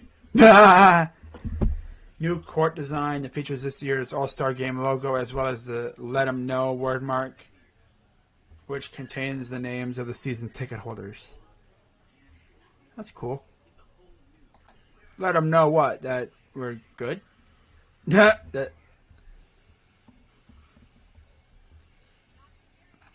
the whole "be the fight" thing. That was kind of weird and interesting slogan. But yeah, tonight is also opening night for NHL hockey. I know my guy, High Tech Hockey, is absolutely ready for that. I can imagine he's probably stoked. Ready to stream Lightning games and stuff. I'm ready for, just... I'm ready for basketball season to start. But I'll be doing games here and there. I'm not sure if I'm going to be streaming like the opening night. First game of the year. I might. I'm probably going to wind up streaming it.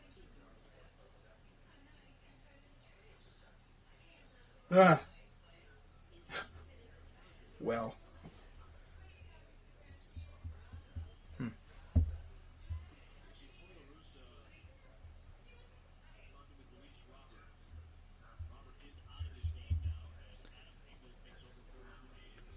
Oh, Luis Roberts now out of the game. Adam Engel takes over in center field. And there's a grounder to short. And a quick one pitch, one out. There we go.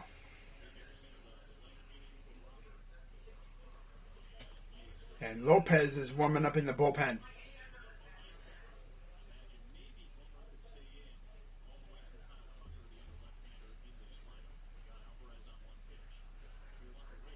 Here's Correa. Single, a double, and 2 RBIs.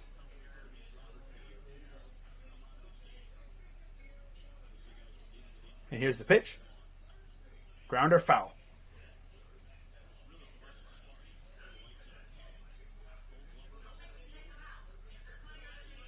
So the way it's looking, we're going to have our ALCS determined already. Red Sox, Astros.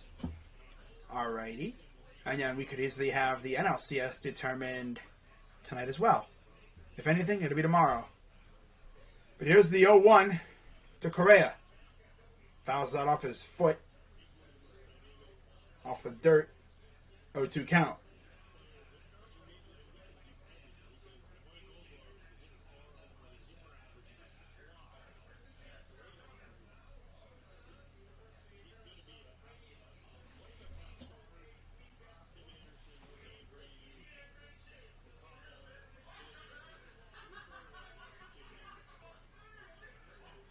Here's the 0-2. Outside, ball 1.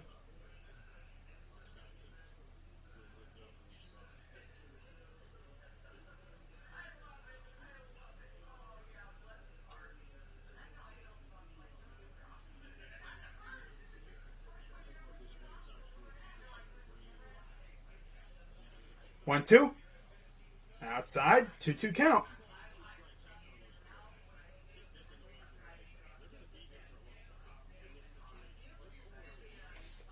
Been streaming for almost 3.5 hours. We're in the top of the 7th. I don't think we've had a 1-2-3 inning, really. Maybe 1 or 2, but nothing crazy. No, I don't think we've had a couple. 2-2? Full count.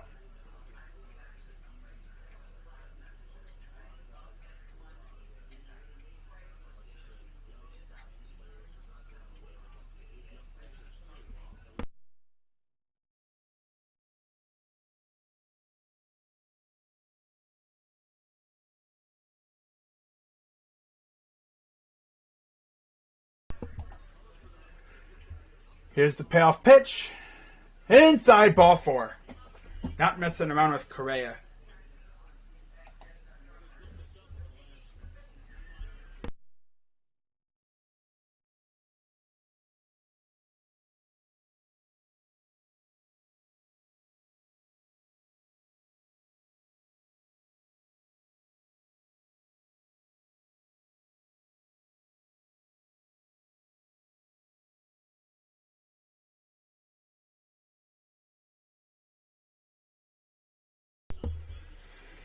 Alright, had to check something real quick. Heard like a noise, but one of my cats is eating.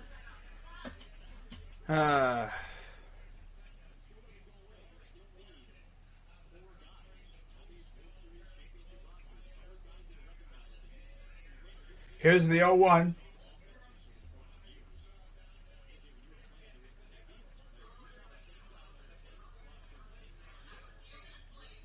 Grounder, this is going to be non-playable.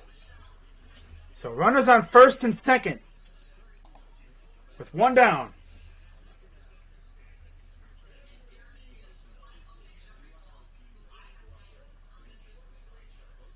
Correa, and I believe that's Gurriel now on base.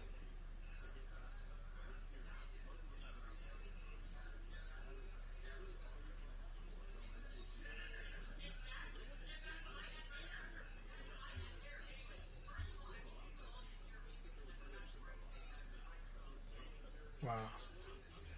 11 teenagers on opening day rosters, but only 2 18-year-olds. Mason McTavish for the Ducks and Cole Sillinger with the Blue Jackets.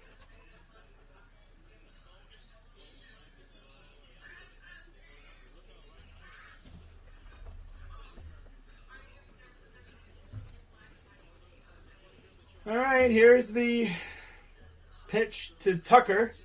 Fouls that off. Notice a lot of people have begun to leave.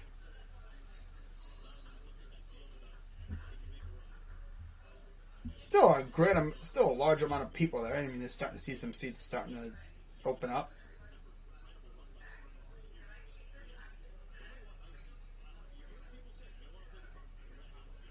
Here's the 0-1.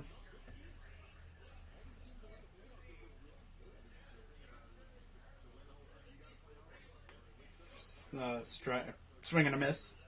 0-2.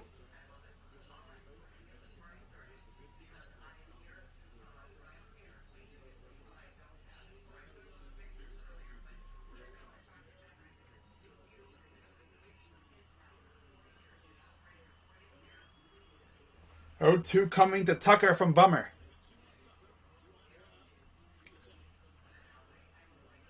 Here's the 0-2 pitch. High fly ball.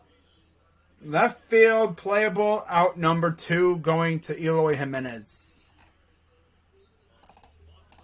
Just could not get enough on it. Showing the walk-off from last night with Boston. –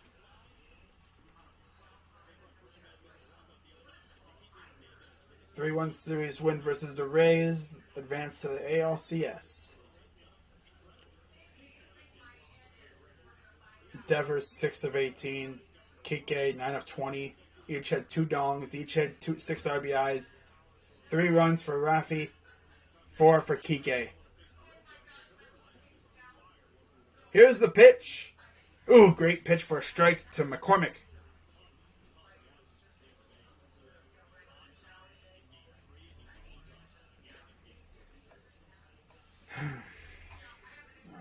that anymore.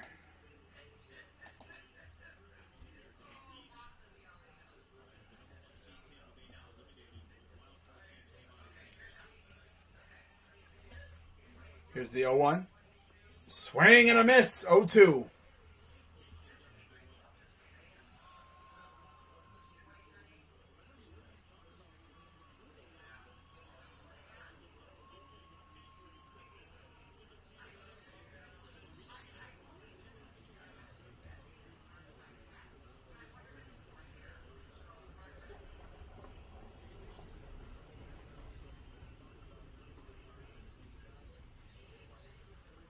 Here's the 0-2 pitch.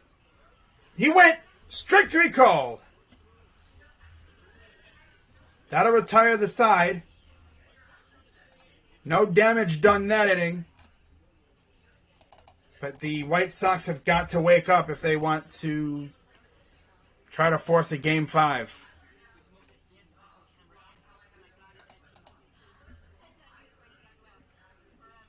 All right, let's get rid of these guys on base here. There we go.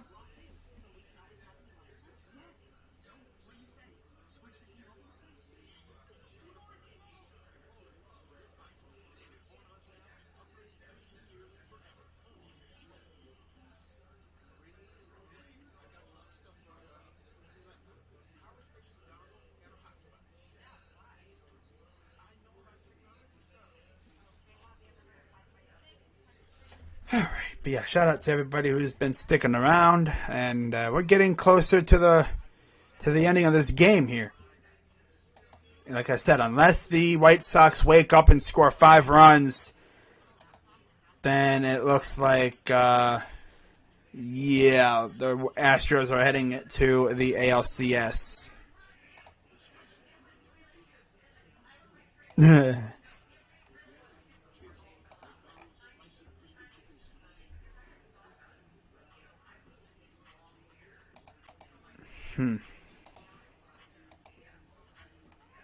The Blue Jackets have the youngest roster in the league.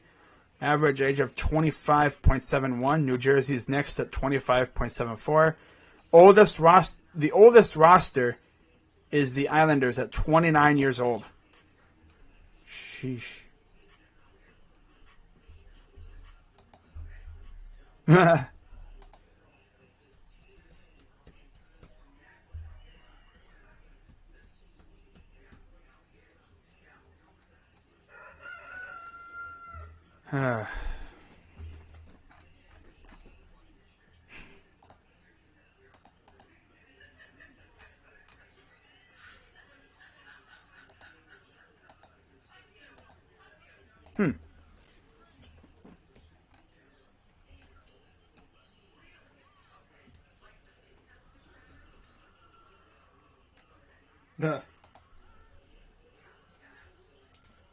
What are you doing, cat, huh? You're probably the quietest animal in this freaking house. You're also the oldest.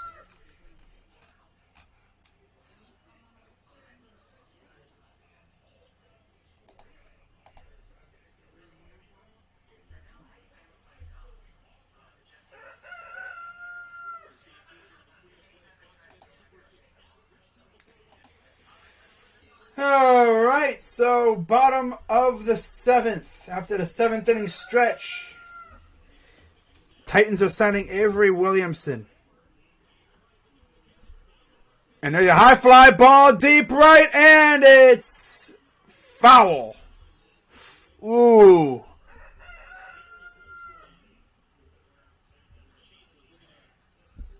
And Gavin Sheets looking for a second home run of the game. Narrowly missed it. Just went. That almost was an out, too, as it bounced right out of the glove. That's unfortunate. Bounced right out of his glove.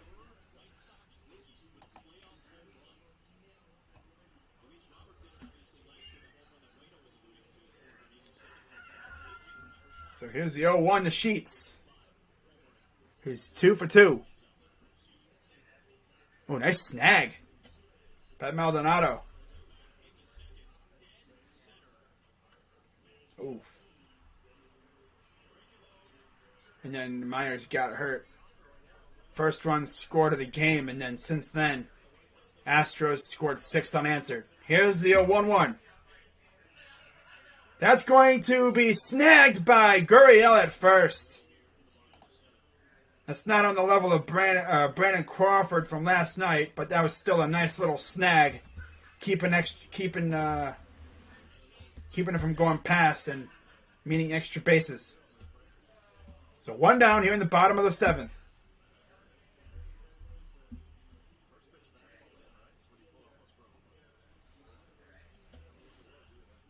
I'll be live tomorrow, or not tomorrow, but Thursday for, if it's happening, Braves, Brewers, maybe even in Giants, Dodgers.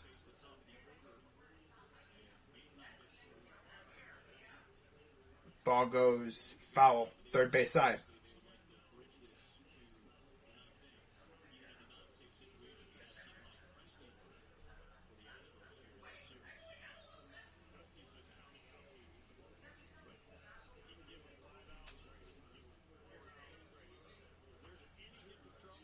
Here's the 0-1. That's fouled, same side.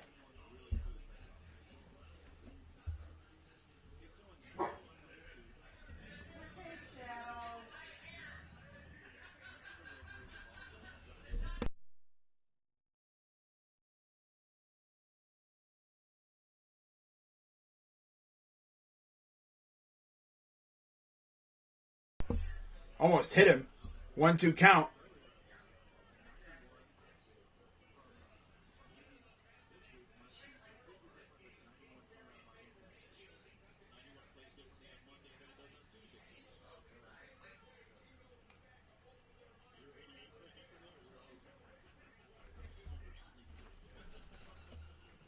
That's itching. Here's the pitch. Fouls it, same side again. Going after the cameras.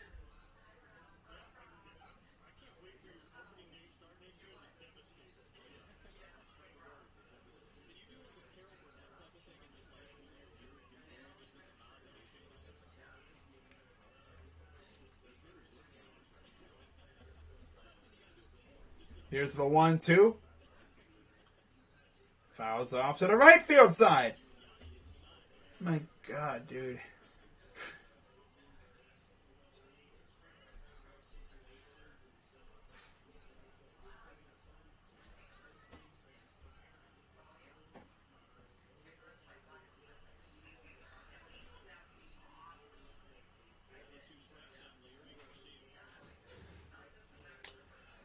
Here's the 1-2. Swing and a miss. Struck him out. 2 down.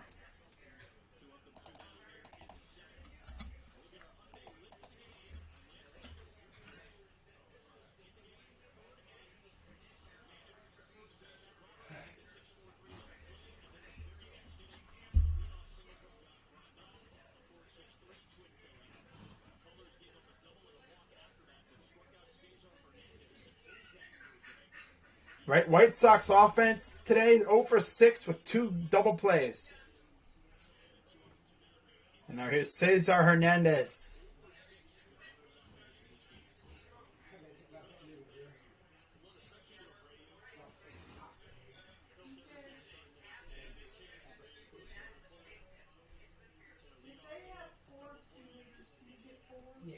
Here's the pitch. Straight. 1-1.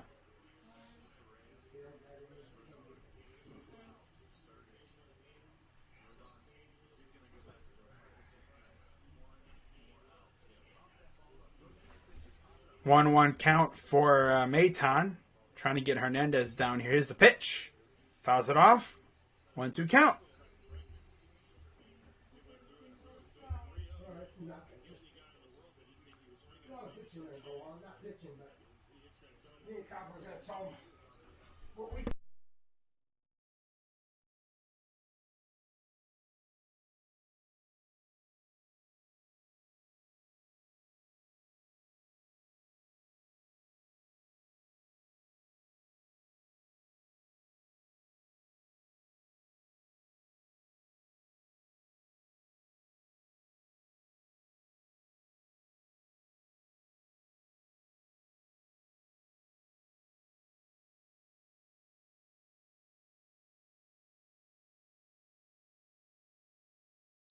There's a liner into right.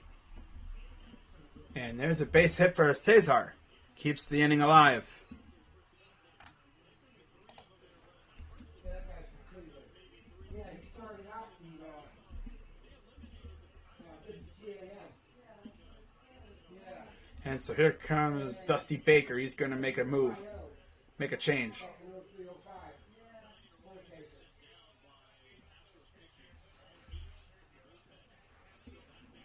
Not a bad outing for Mazan, as Tim Anderson will face off against, I think this is Fraley, and this is, I don't know who that is, Brooks Fraley, maybe? Huh.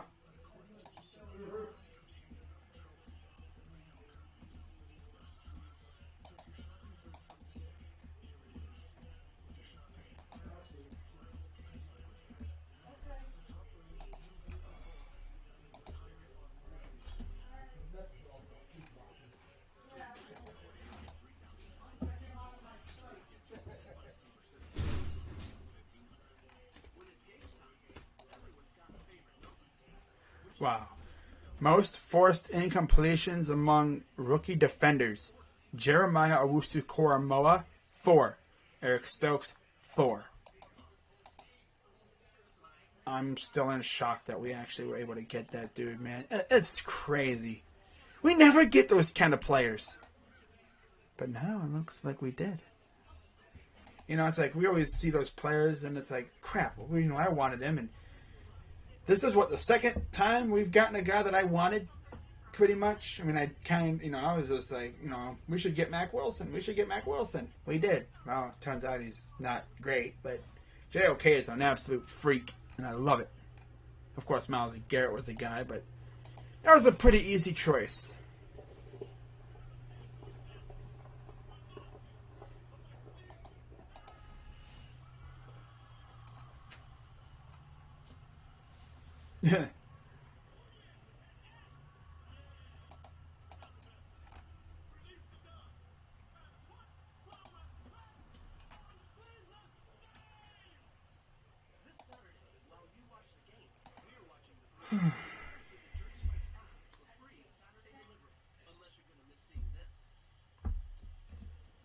But yeah, shout out to everybody who's been watching for these 3.5 hours. As I believe I have, I have officially surpassed 3.5 hours. And we still got 2 innings to go.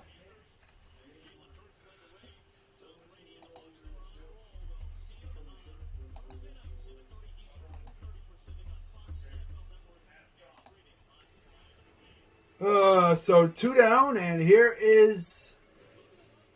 Oh, it's Ryan Stanek. Okay. 2 innings, 1 hit, 1 walk, 4 Ks, and he won in game 2. Ugh. Ugh, damn. Here's the pitch, and taken for Bond.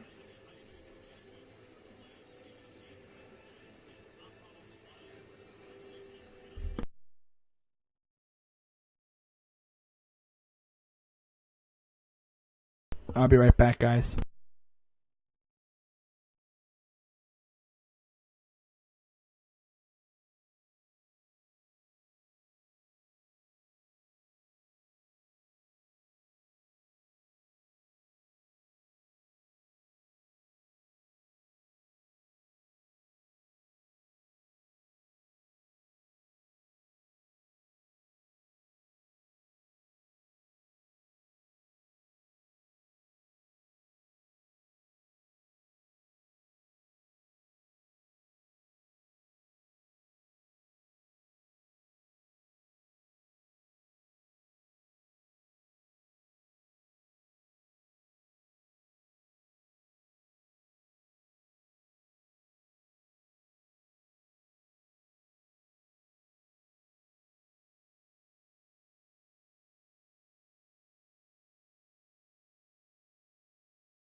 All right, I came back, and right as I came back, they got the out. So that retires the side, and thus we go to the 8th.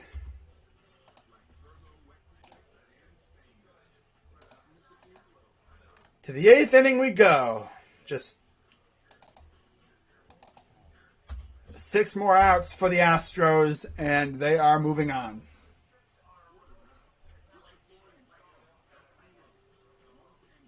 Ryan Stanek went out there and got the job done. That's all you could ask for. Well, this game would be like a 4-hour game. No big deal, right? Good old 4 hours. That's perfectly fine.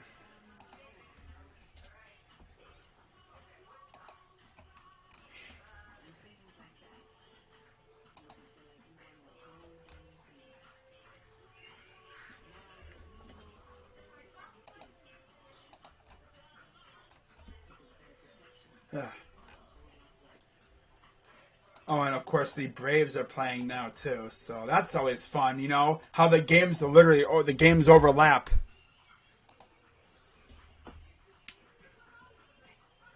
Now we get to the point where games overlap now. So I'll be giving you guys score updates from that game as well. As Braves got a runner on second, nobody out. Lovely. I'll be giving you guys periodical updates on that game.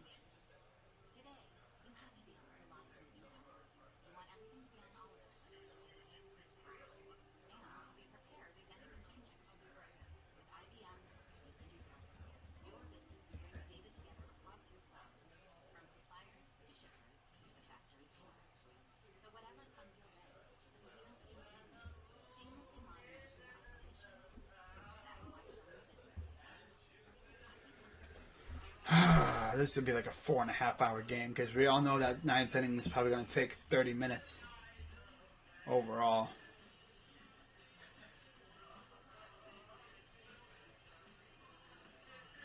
This is a 2 o'clock start, and here we are almost 6. So Craig Kimbrell getting some action. Down by 5. I wonder if we're going to see Liam Hendricks in the top of the 9th.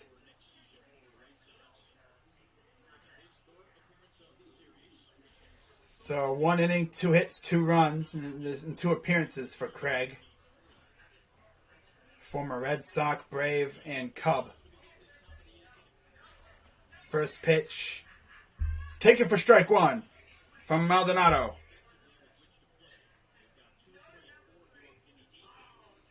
Let me take off the base runner. Here we go. All right. Here's the 0-1. Does not go after it. Goes in the dirt. Ball 1.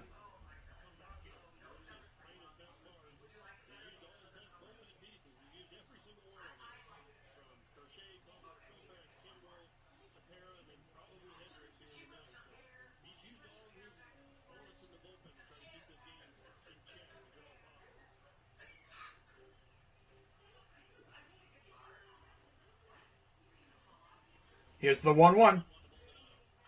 Swung and missed, or he fouled it off. 1-2.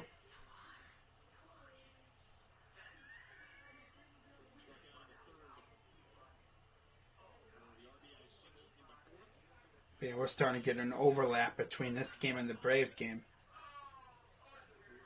Of course, this is the only game I'm streaming tonight. And then we'll see about any other games on Thursday. No game tomorrow. Game 5 for this series would be tomorrow, but I don't think it'll happen. Oh, God, I gotta stop yawning. Man, 1-2. Grounder to short. Anderson covers, throws, and they got him. No problem. No rush. 1 down. Last 5 seasons, they won the World Series in 2017. Lost in the ALCS in 2018 to the Red Sox. 2019, they lost the World Series to the Nationals. Last year, lost in the ALCS to the Rays. And then they won the AL West by 5 games this year. And they're on a collision course with the Red Sox again. 5th straight LCS appearance for the Astros. That's actually insane. 5 straight ALCS appearances. That's what it's looking like. Unless the White Sox score 5 unanswered runs, which they could. But it's going to be tough. But they have two more chances to add 5 runs. Jose Altuve, 2 for 3, a double, a single, 2 runs, and a stolen base. Here's the pitch. Strike 1. Notice the fans have kind of quieted down and they're not as amped up. I mean, if you watched earlier in the game, like in the first 3 innings when it was close, when the White Sox were winning, especially, their fans were amped up. Every 2 strikes, they'd be getting up, twirling their towels, and now it's just dead. Here's the 1-1. Outside and a high. Ball 2.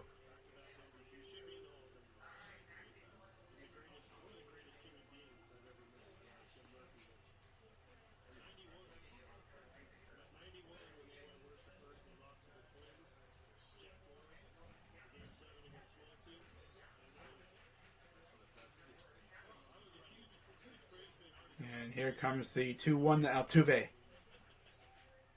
Strike 2.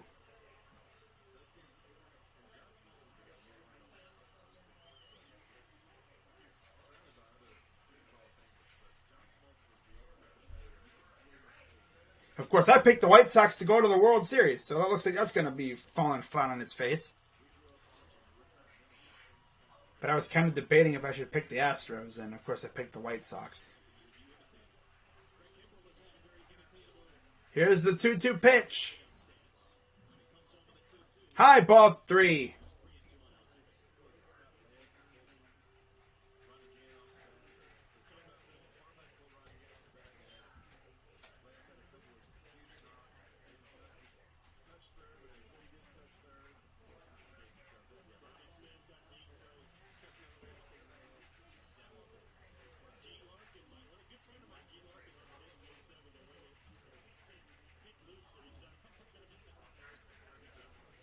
The heck? Oh. Payoff pitch. Fouls it off.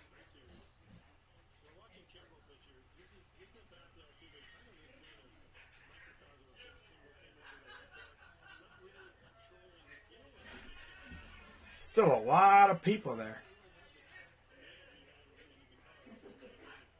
As they're just 6 outs away from seeing their season end in the ALDS. I guess you could say the Astros are getting their revenge for that World Series loss in 2005.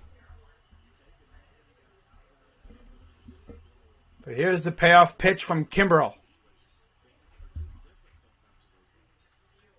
Grounder to short. Anderson throws, and they did not get him. And he's going to go take off for second. And then the ball... Oh, he's off. He's off the base. He's safe at second. Bad throw to first. And now Altuve ends up at second.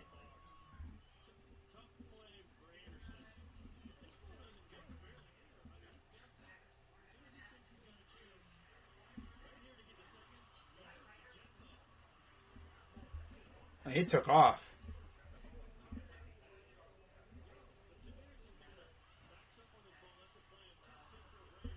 Wow.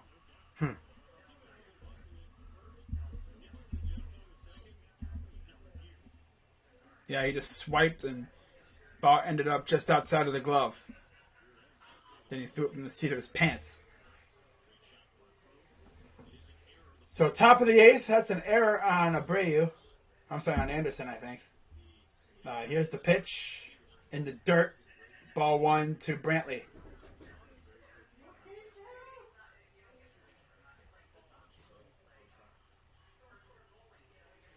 Brantley 1 for 4 with an RBI single in the 6th.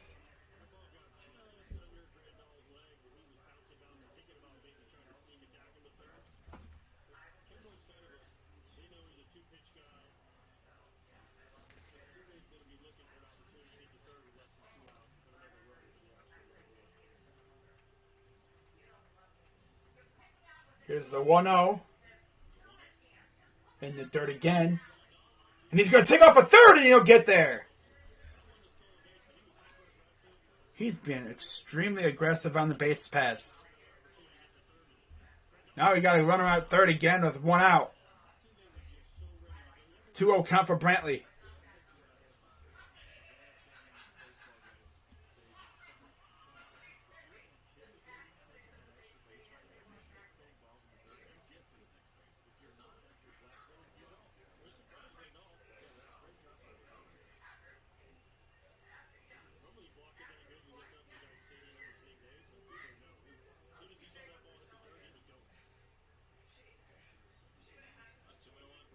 Here's the 2-0 to Brantley.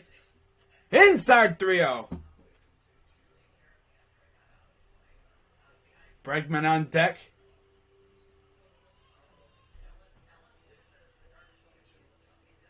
6-1 Astros over the White Sox. One down here in the top of the 8th. 3-0 pitch. Fouls it back, so a 3-1 count.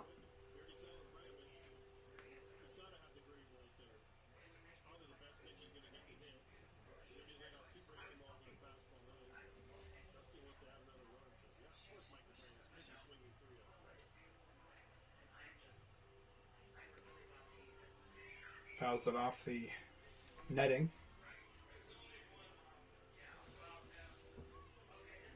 3-1. Here's the pitch. Chopper. That's going to get through, and that's going to score a run.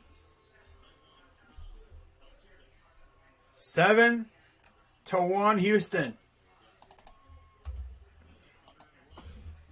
And it's an RBI single from Michael Brantley.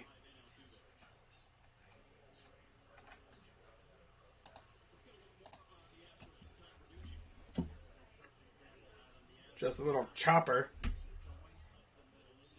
A little doinker that just goes up the middle.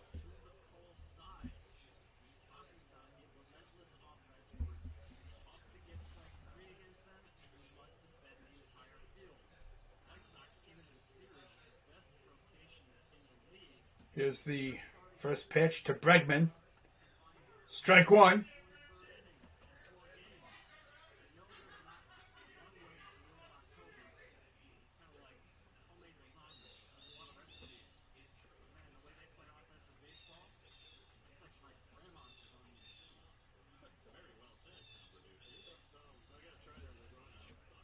Here's the 0-1 Bregman. Outside and low, ball one.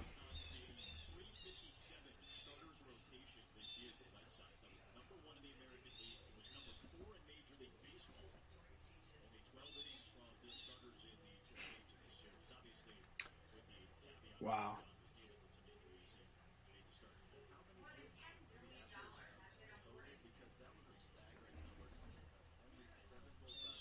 Here's the pitch. Outside 2-1.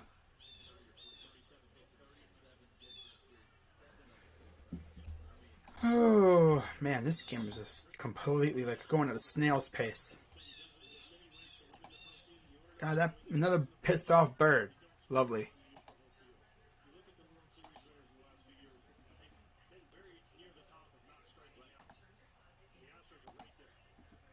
Swing and a miss, 2-2.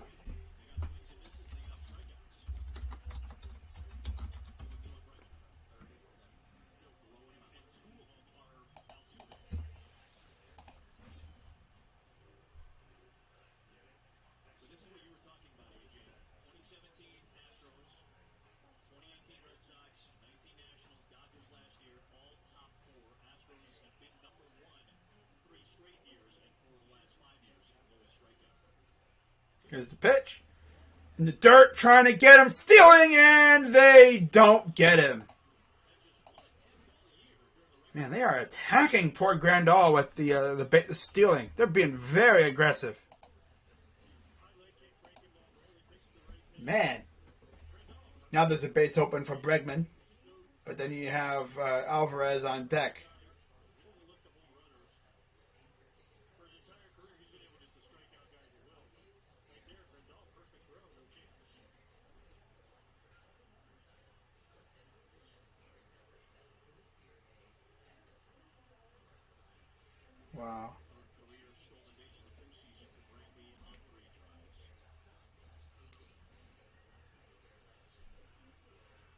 Bucks are removing Gruden from their Ring of Honor. Damn. Here's the pitch. And he pops him up. And Moncada is there for out number 2. Wow. Bucks are taking John Gruden out of the Ring of Honor.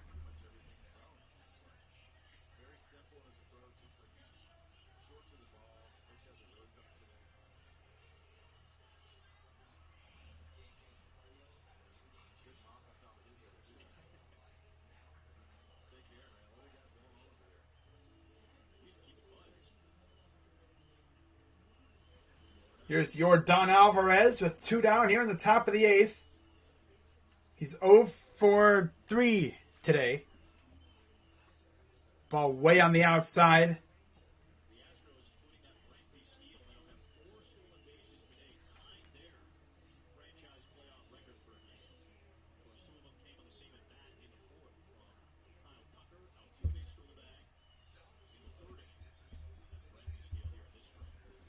Here's the 1-0 coming from Kimbrel.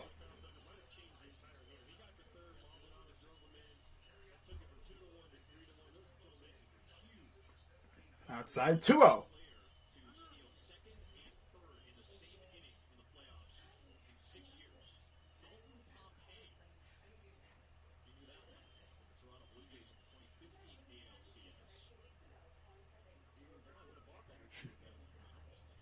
He's like, like messing with his freaking facial hair. He's like, here's the 2-0 to Alvarez. High ball 3.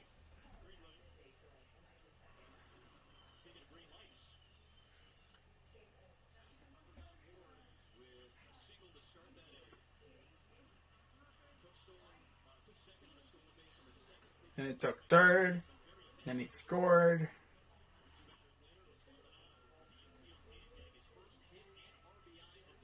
Wow. 3-0. Strike 1.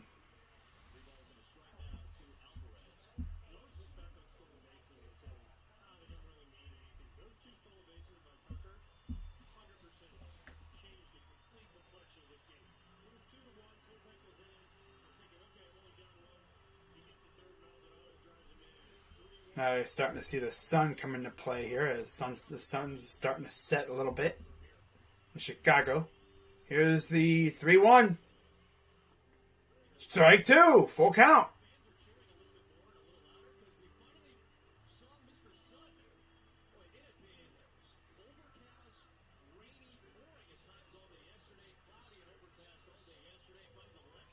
The sun has brought out the energy. Too bad the team's getting pounded.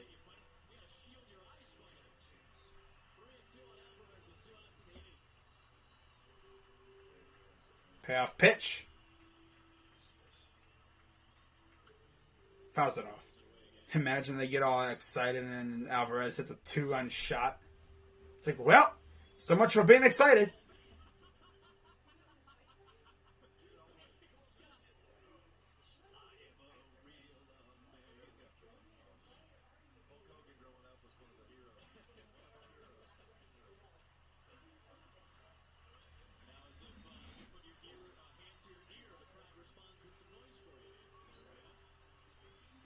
Here's the payoff pitch coming to Alvarez, and they're going to take a time here. Take a timeout. Regroup.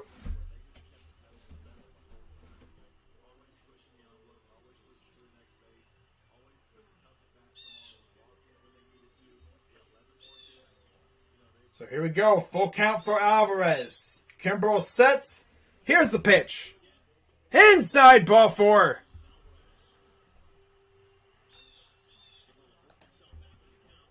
And now you have 2 on with 2 out.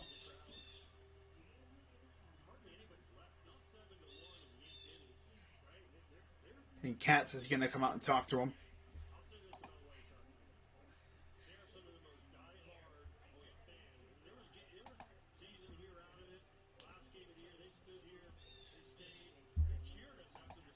Bucks removed John Gruden from the Ring of Honor. That's crazy.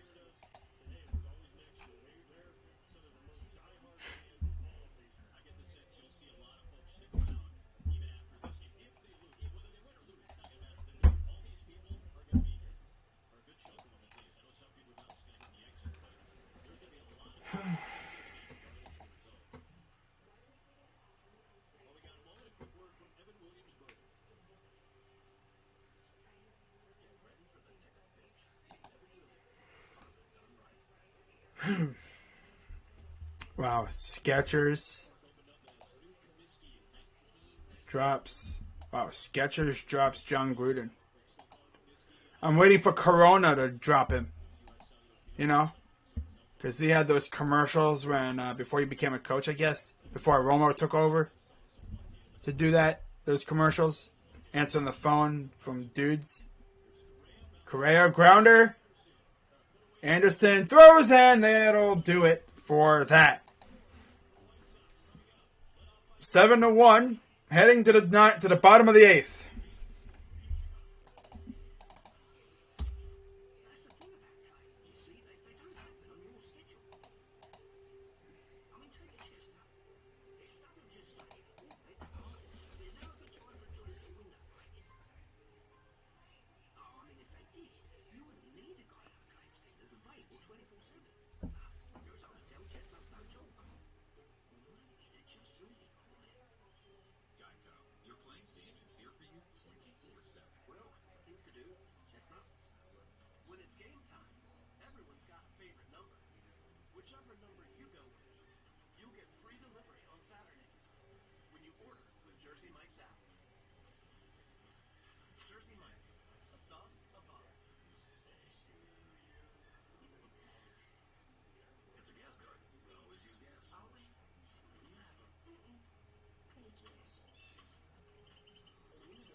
Oh.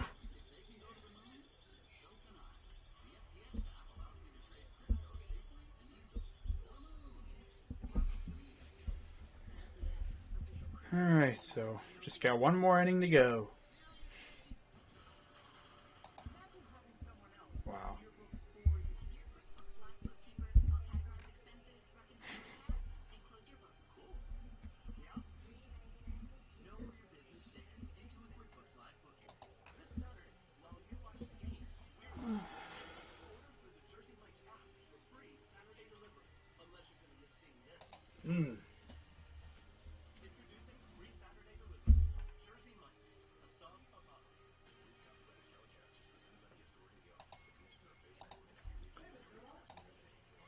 So you were about, what, over 4 hours now?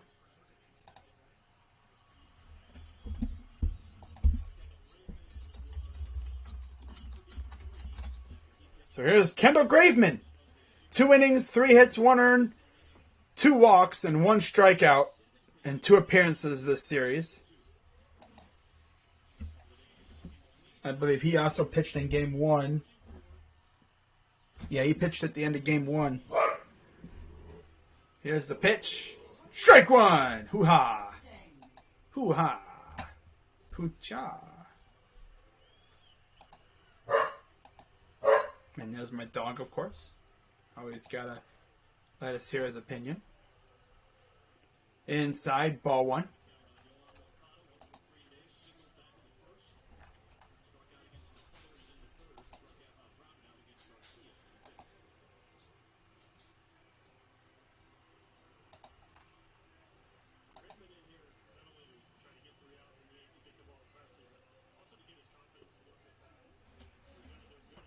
Inside 2-1.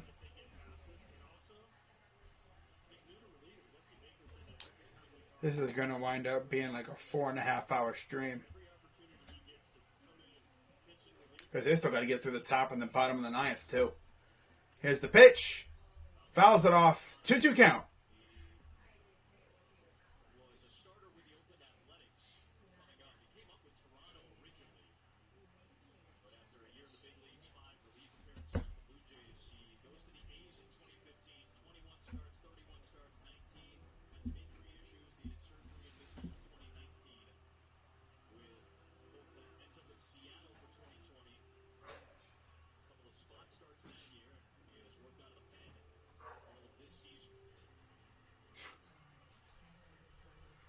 There's some trash on the field.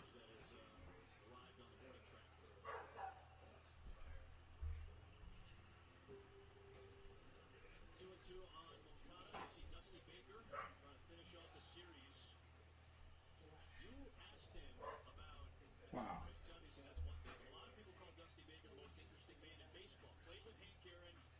Oh.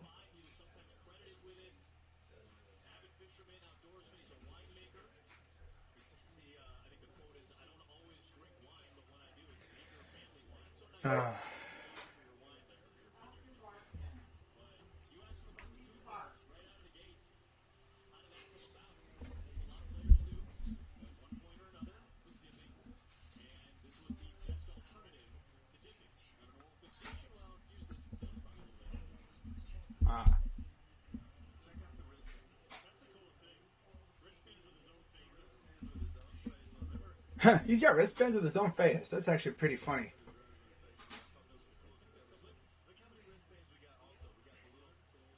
Dang.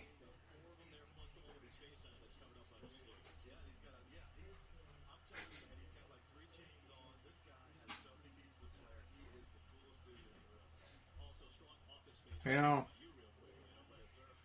I wouldn't mind Dusty Baker being our manager when Tito retires.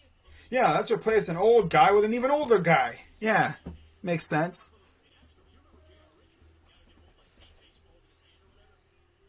I wouldn't mind it. But honestly, I think we'd probably go with a younger guy.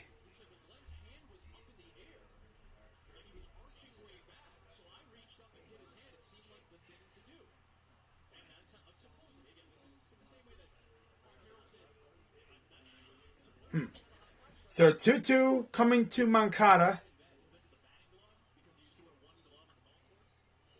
Foul ball. This is popped up. Playable for Brantley.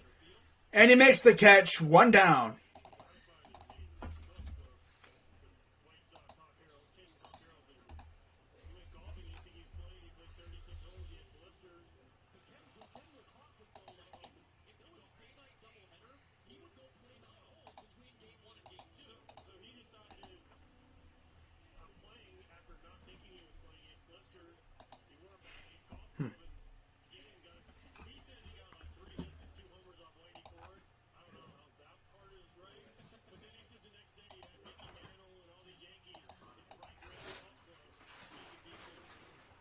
Here's the pitch. Chopper to short. Throw, and they got him. 2 down.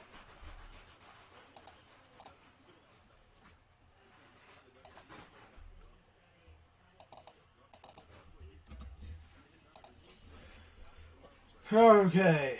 Just...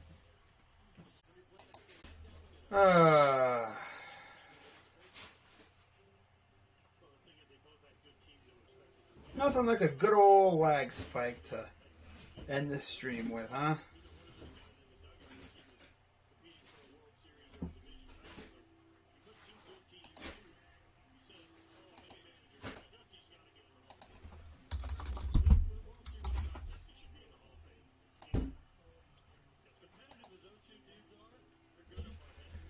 Here we go again. Here we go again.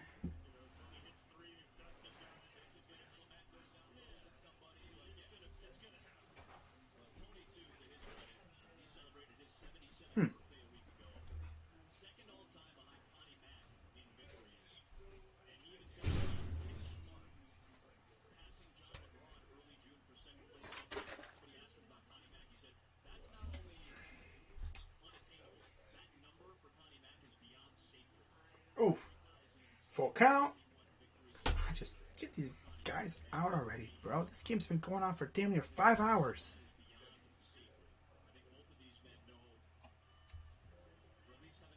Okay.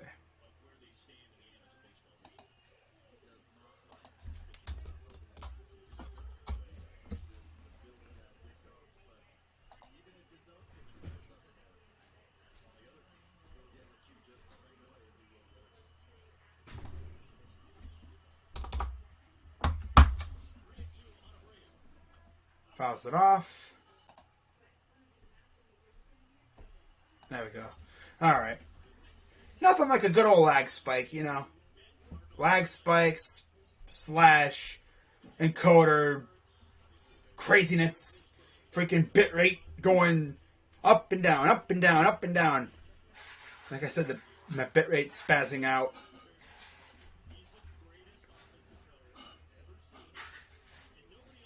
I need to get a freaking secured connection or something to prevent this garbage from happening.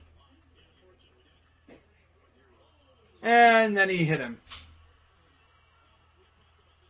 Oh, here comes La Russa.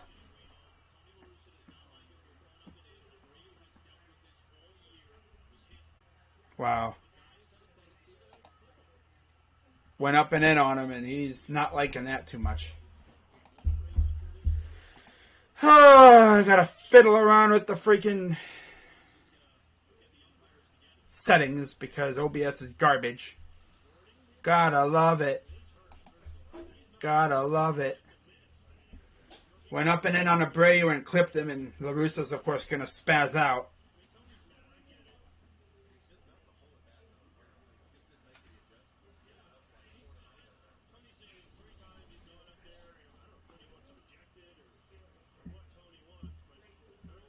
So 2 out. You have runner on first.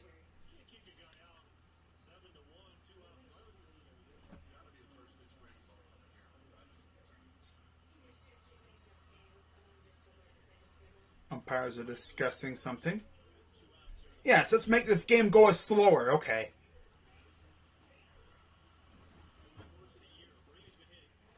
Ooh, Karen check. Oh, yeah, I remember that. That's when the Rooster came running out, all spazzing and everything. Got pissed at Roberto for it. Made it look like Roberto was the reason why that happened.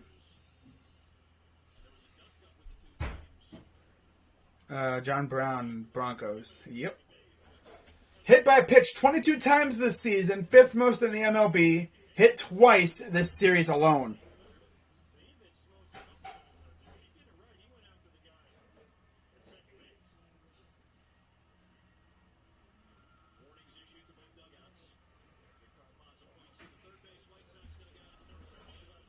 He's probably saying, hey, can't have that, alright? I warned you guys, and now do it again, you're gone. The Rooster's like, but he hit my guy. He hit my guy.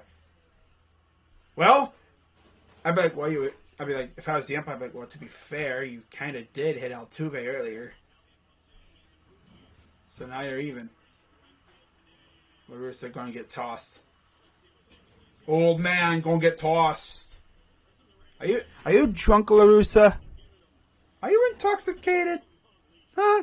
Did you have a little bit too much of that bubbly? Obviously, I'm joking. But yeah, his off-the-field things have been kind of an issue.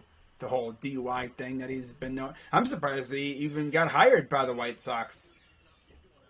The White Sox really hired that old man over AJ Hinch. Like, imagine if they hired AJ Hinch.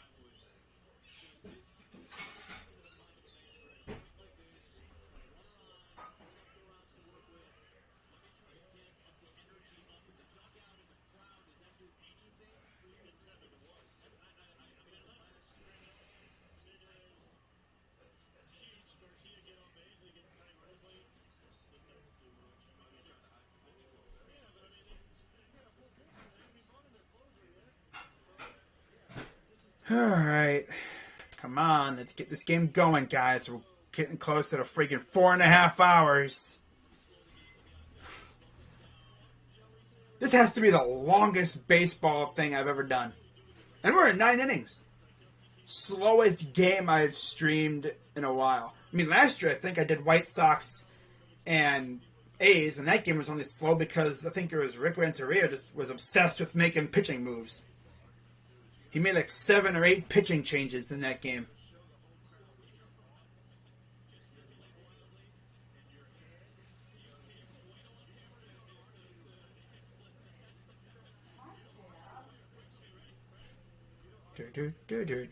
Come on, old man. Go back to your dugout.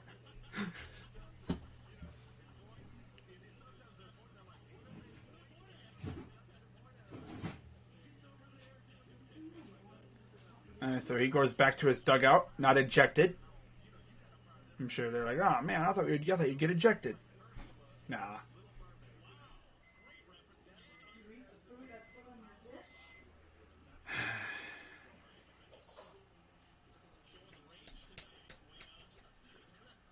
So, bottom of the 8th, 2 down, and after that little thing with LaRussa and the umpire, here's Yasmani Grandal.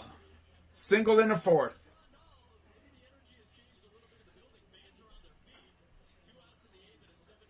First pitch strike. Still got a whole nother inning to go.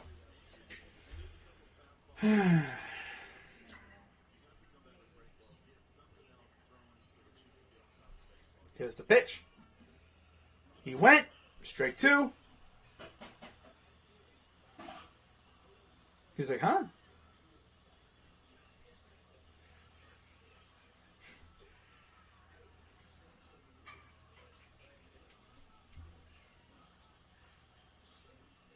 Here's the 0-2 pitch coming to Grandal.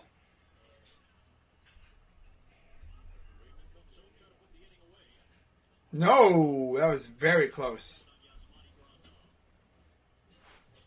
Another inch or 2 left, and now it would have been hoocha! It would have been rung up. It would have been ha! Ha! 1-2. Grounder. This should be fielded, and they're just going to throw it to first, and that will do it for that. All that for nothing. Love it. We go to the 9th. Astros up 7-1. Whoops. Wow.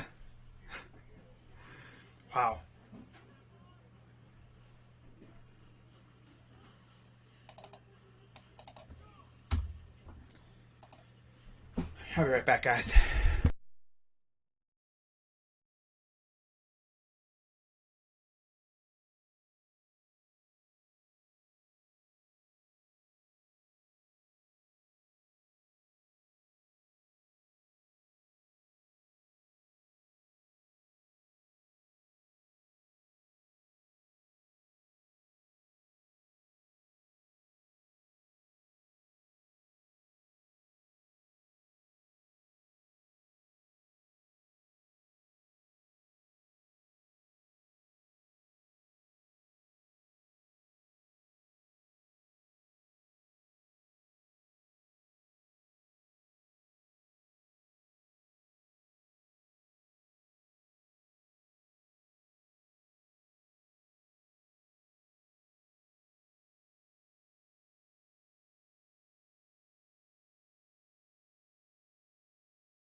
Alrighty.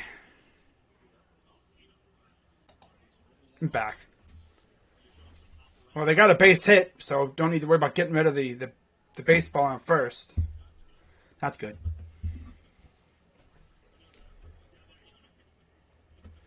Alright. So 1-0 count to Tucker here in the top of the ninth with a runner on first. This game is going to be over 4.5 hours long. First pitch is that's a strike, so 1-1 count.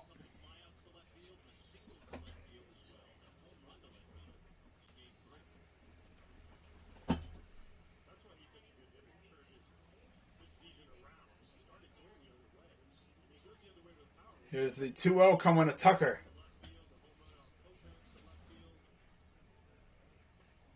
Strike one. Stares at strike one there. Yep, stream started at about 2, and we're still going. As Hendricks is on the mound, the psychopath, to try to get out of this one and give him a chance to score 6 runs or more into the ninth. Fouls it off.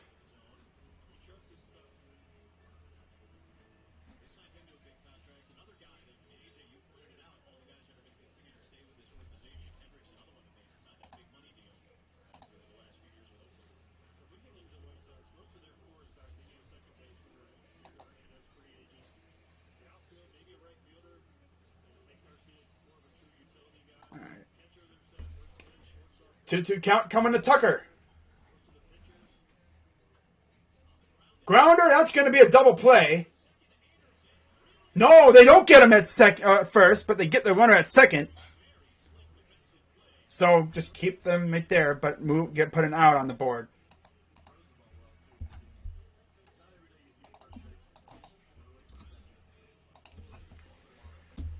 It'd be nice if my internet could stabilize for just another half hour or so, but of course it won't be able to.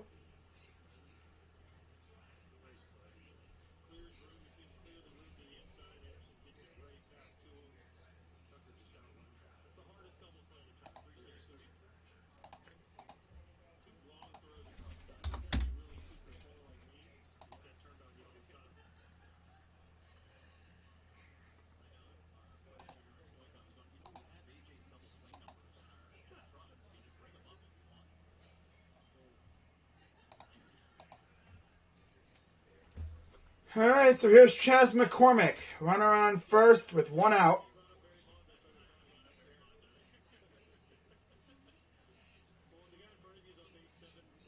Here's the pitch. Swing and a miss, 1-1.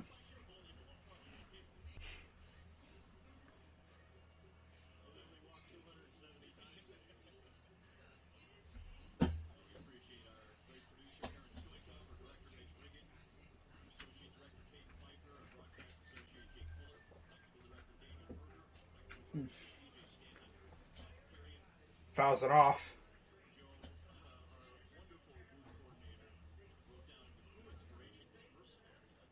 One-two count from McCormick. And then you have Maldonado on deck. In the dirt, 2-2.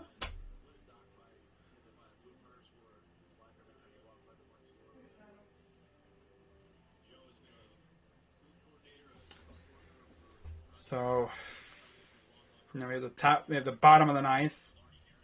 I wonder if it'll be Presley on the mound. Wow.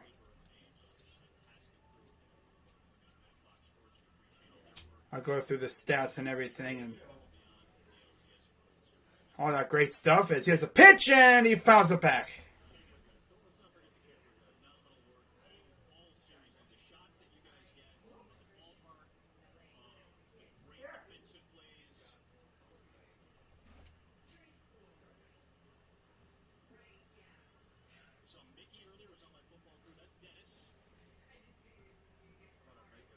Yeah, Adam Amin, I believe, is one of the main guys doing this game. I think, AJ Pierzynski as well.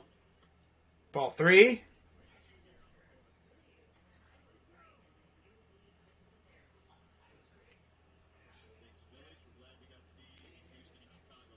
got something cooking in the oven for dinner. So hopefully,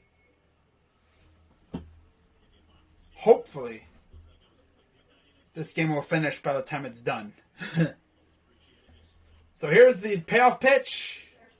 Ball four. Ah, yeah, that's just fiddle around and yeah, okay.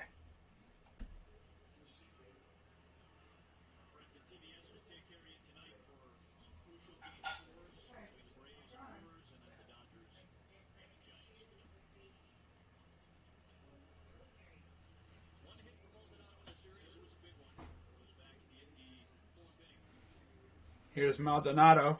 Runners on first and second. First and second with one out. Top of the order lurking.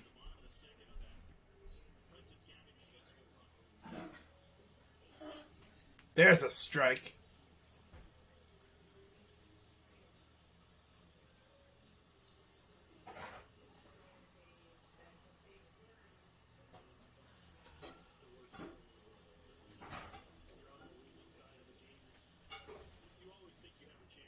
Here's the 1. Swing and a miss, 0-2.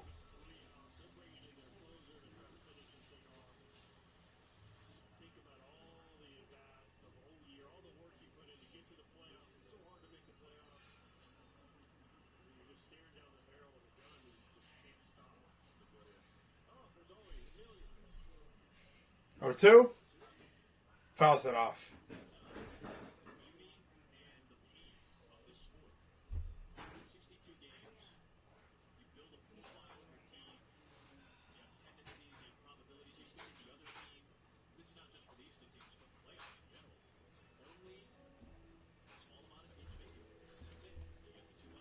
So here comes the 0-2 pitch from Hendricks.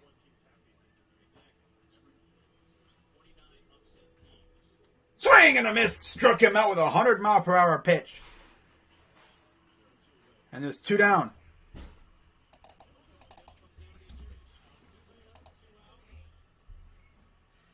And you face Jose Altuve.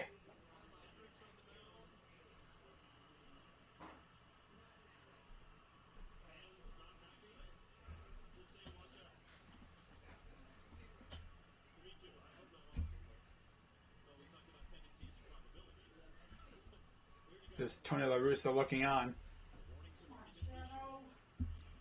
Double, single, 3 runs and a stolen base for Jose today.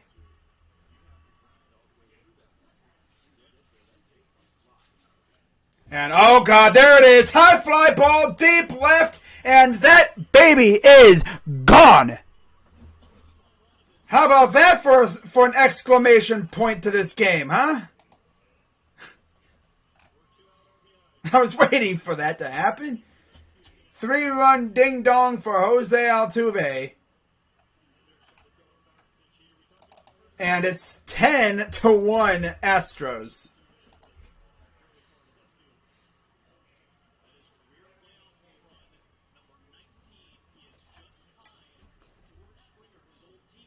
Wow.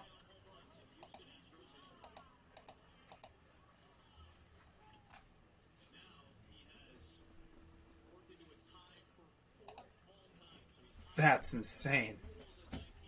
He's got 19 career postseason home runs, tied with Albert Pujols.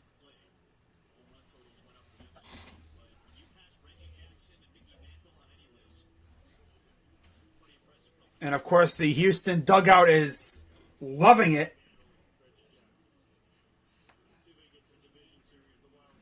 So that pretty much seals it. We're probably going to be seeing a stream of White Sox fans heading for the exits here soon as there's a base hit to right.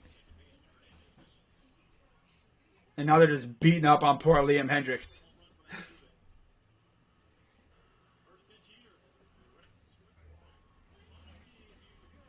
He's like, yep.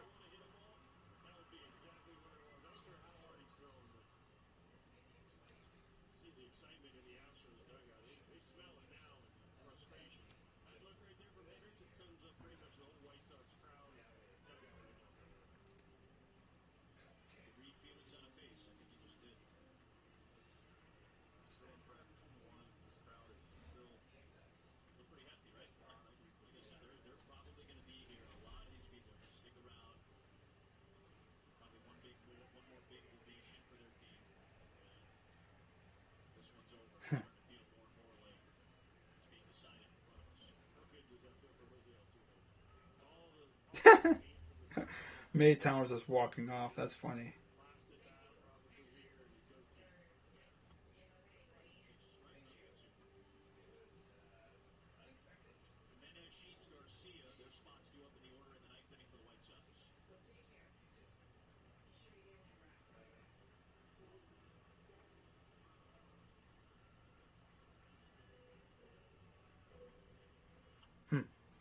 And now here's Bregman.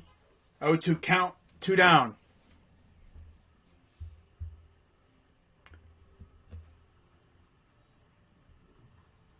Cavs will be nearly impossible to score on? Well, yeah.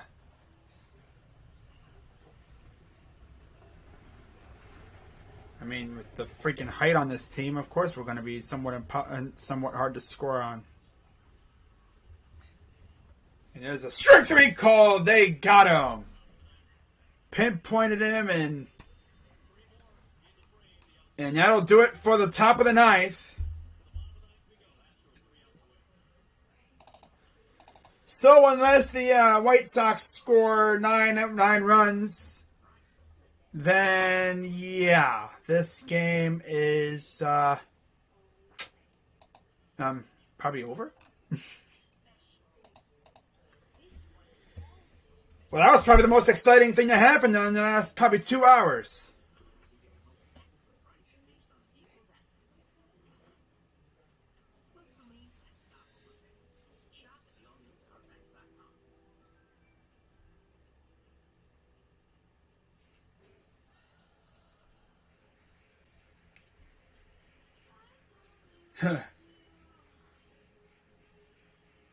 Raiders are releasing Kyle Sloter. Okay.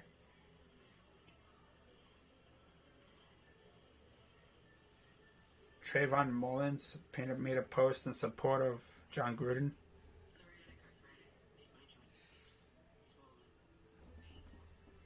Oh, I see. Yeah, he probably had a good relationship with him. I mean, granted, we're talking about something that happened 10 years ago. Like, you look on Twitter, you always see people getting exposed for stuff they did when they were younger. But it still ain't right about what he was saying about freaking Roger Goodell and all that crap. I'm not going to say it over the, YouTube waves. But just go look it up. Especially the new batch of emails that were released. My dude was really sending emails to Bruce Allen talking about crap like that. Like, bro, it's like two freaking douchebag bros. Yeah, they weren't really brothers, obviously, but I think his brother did coach for them at one point. I don't know if he was coaching them at the time. But yeah, 2018 ALCS. Jackie Bradley Jr. and Benintendi saved the series. And then Kimbrel, ironically, got the save.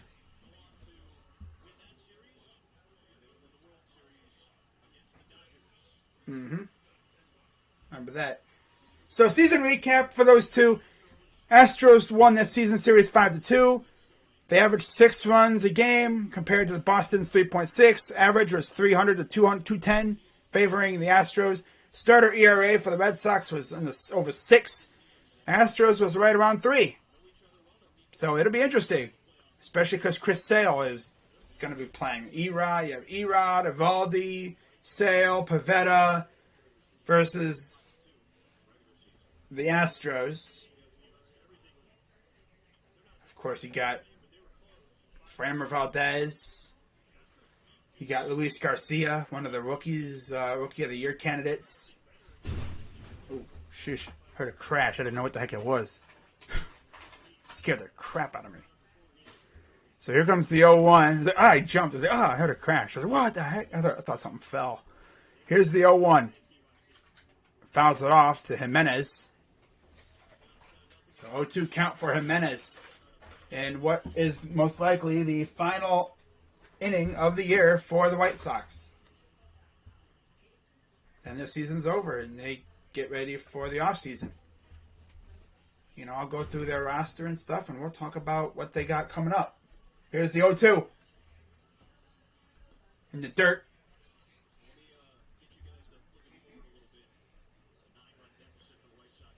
So, yeah, Ryan Presley pitching against Jimenez.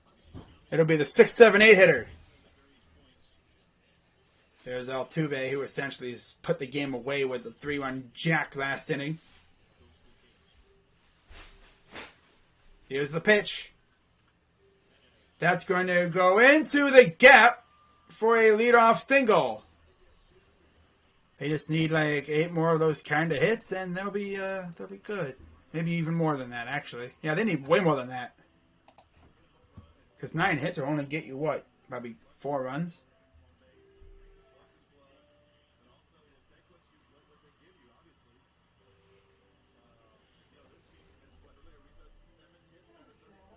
Need like freaking 9 runs coming up here. I've seen craziness, but it's a little much considering you're facing Ryan Presley. You need to get 9 runs and 3 outs. And you have 3 outs to do it. Here's Gavin Sheets.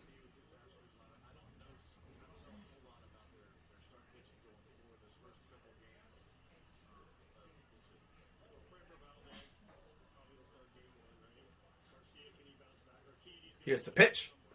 Strike 1. All right, what I'm going to do here.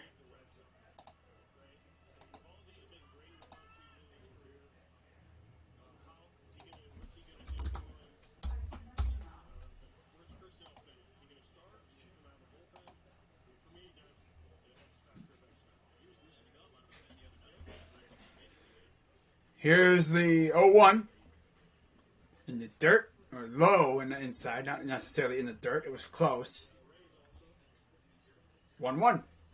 Gavin Sheets. The only run scored was a Gavin Sheets home run for the White Sox. Presley sets, and here's the pitch. Fouls it off.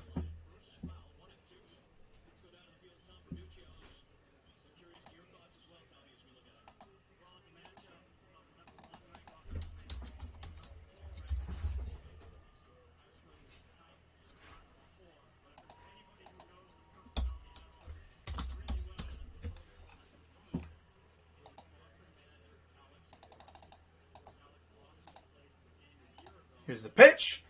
Swung on and missed. He struck him out. And there's 1 down.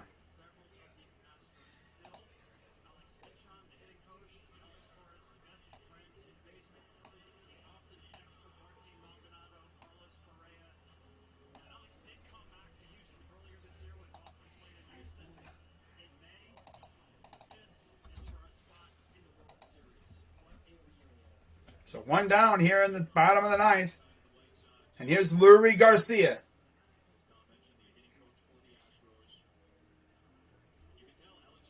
Imagine the double play right here. Strike 1. Gotta give credit to all the people that stuck around through this. And you could just feel the energy at the beginning, like they were amped up. And then by now it's like, yeah, everyone's just like, yep. And there's a foul ball, 0-2. Fouls it off his leg. So, yeah, I've been streaming for almost 5 hours. My God. So unless these at-bats take 20 minutes or they start scoring some runs and get some more base hits, this is going to be about a 4 hour, 45-some minute thing going on here. Fouls that one off.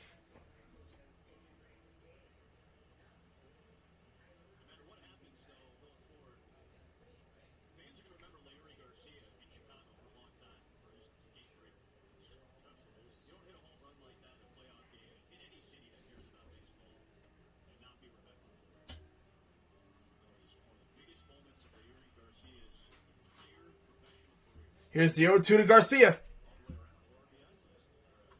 Chopper.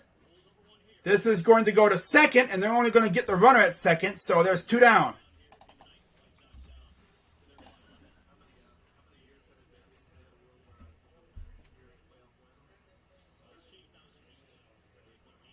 So now they're probably getting the locker room all prepped up for the celebration. As, of course, the final at-bat possibly of the year is none other than Cesar Hernandez.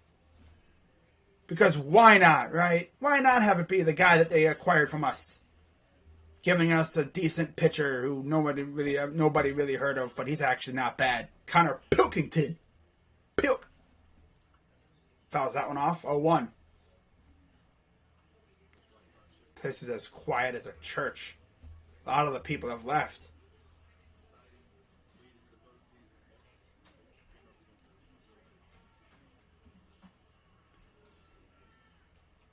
All right, so here comes the 0-1 from Presley. Chopper to second or to shift, and that will do it. The Astros are moving on to the ALCS, where they will meet the Boston Red Sox in what should be a fantastic series. That's going to be fun to stream. I can already tell you that much.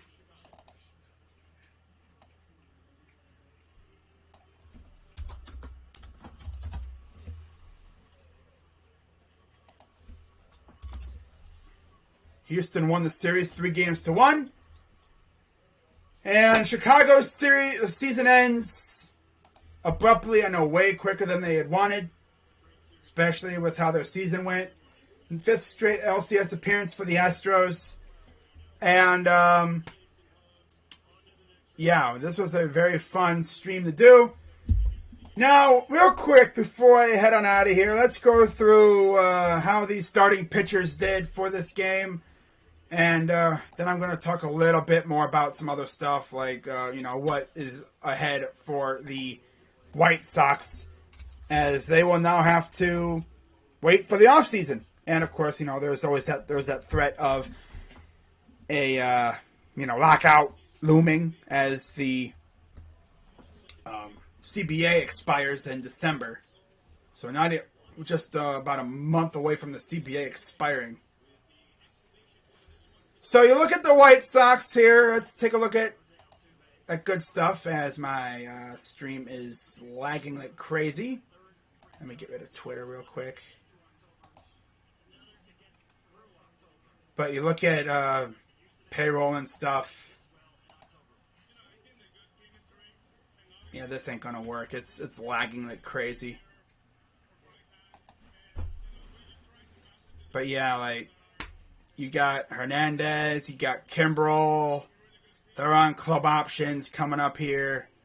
Got a bunch, making some decent money. Overall, not too bad.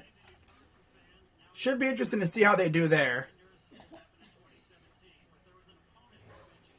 But looking at this game real quick, going through pitching lines. McCullers, 4 innings, 5 hits, 1 run, 1 earned, 3 walks, 5 Ks, 1 home run given up. And Rodon went 2 2/3, 3 hits, 2 runs, 2 earned, 2 walks, 3 Ks. So, of course, Yimi Garcia got 1 strikeout. And then after McCullers, nobody else gave up anything, really. Only 2 hits given up after McCullers left. And that was it. Whereas every pitcher for the White Sox gave up at least 1 hit. And now it's going to be fun to see the Astros and Red Sox face off. I don't think we're going to get any ideas about who will be facing off, like in the pitching matchup side of things. I don't think we know yet, but I have to assume it'll be Eduardo Rodriguez probably starting game 1. We'll see. Maybe it'll be Chris Sale. I don't think so, though. Who knows? But that's going to wrap it up here, guys. I'm going to head on out of here and get me something to eat because I am hungry. I haven't eaten in about 7 hours. So, about time I get my post-game dinner thing on and going to watch these other games. So, with that being said, guys, hope you guys have a great rest of your day. And I'll see you guys on Thursday, possibly, for an NLDS game, either Game 5 of Brewers Braves, or maybe Game 5 of Giants Dodgers. We'll see. But I think I might, if that Braves series ends, I'm just gonna hold off. Because Roach has got the Giants Dodgers series locked down. So, with that being said, guys, I'm Crazy Dog at 99. Thanks a lot for hanging with me, despite my internet deciding to troll me. But yeah, White Sox lose. White Sox lose in 5 games, not even in 5, in 4 games. And so there goes one of my, whoops. Get rid of this and this. White Sox lose. And now, yeah, the AL Central champion has won a grand total of 2 playoff games since 3 actually. 3 playoff games in 5 years since we went to the World Series. That's sad. That is sad. But that's going to wrap it up here, guys. I'm heading out of here. Have a great night. I'll be doing my preview and stuff here in a minute, so be on the lookout for that video. And, of course, I'll be live tonight for my picks. So, with that being said, I'm Crazy Dog 99. Let's go, Tribe. And, congrats to the Astros fans and everybody. That championship series is going to be fun. White Sox, your team is good. But, again, you beat up on a weak division and you lose to a much better team. It happens. I mean, it happened to us the past couple years. The AL Central is just weak. But I think it'll be getting a lot better here in the next couple years. But with that being said, I'm Crazy Dog, and I'll see you later tonight for my picks.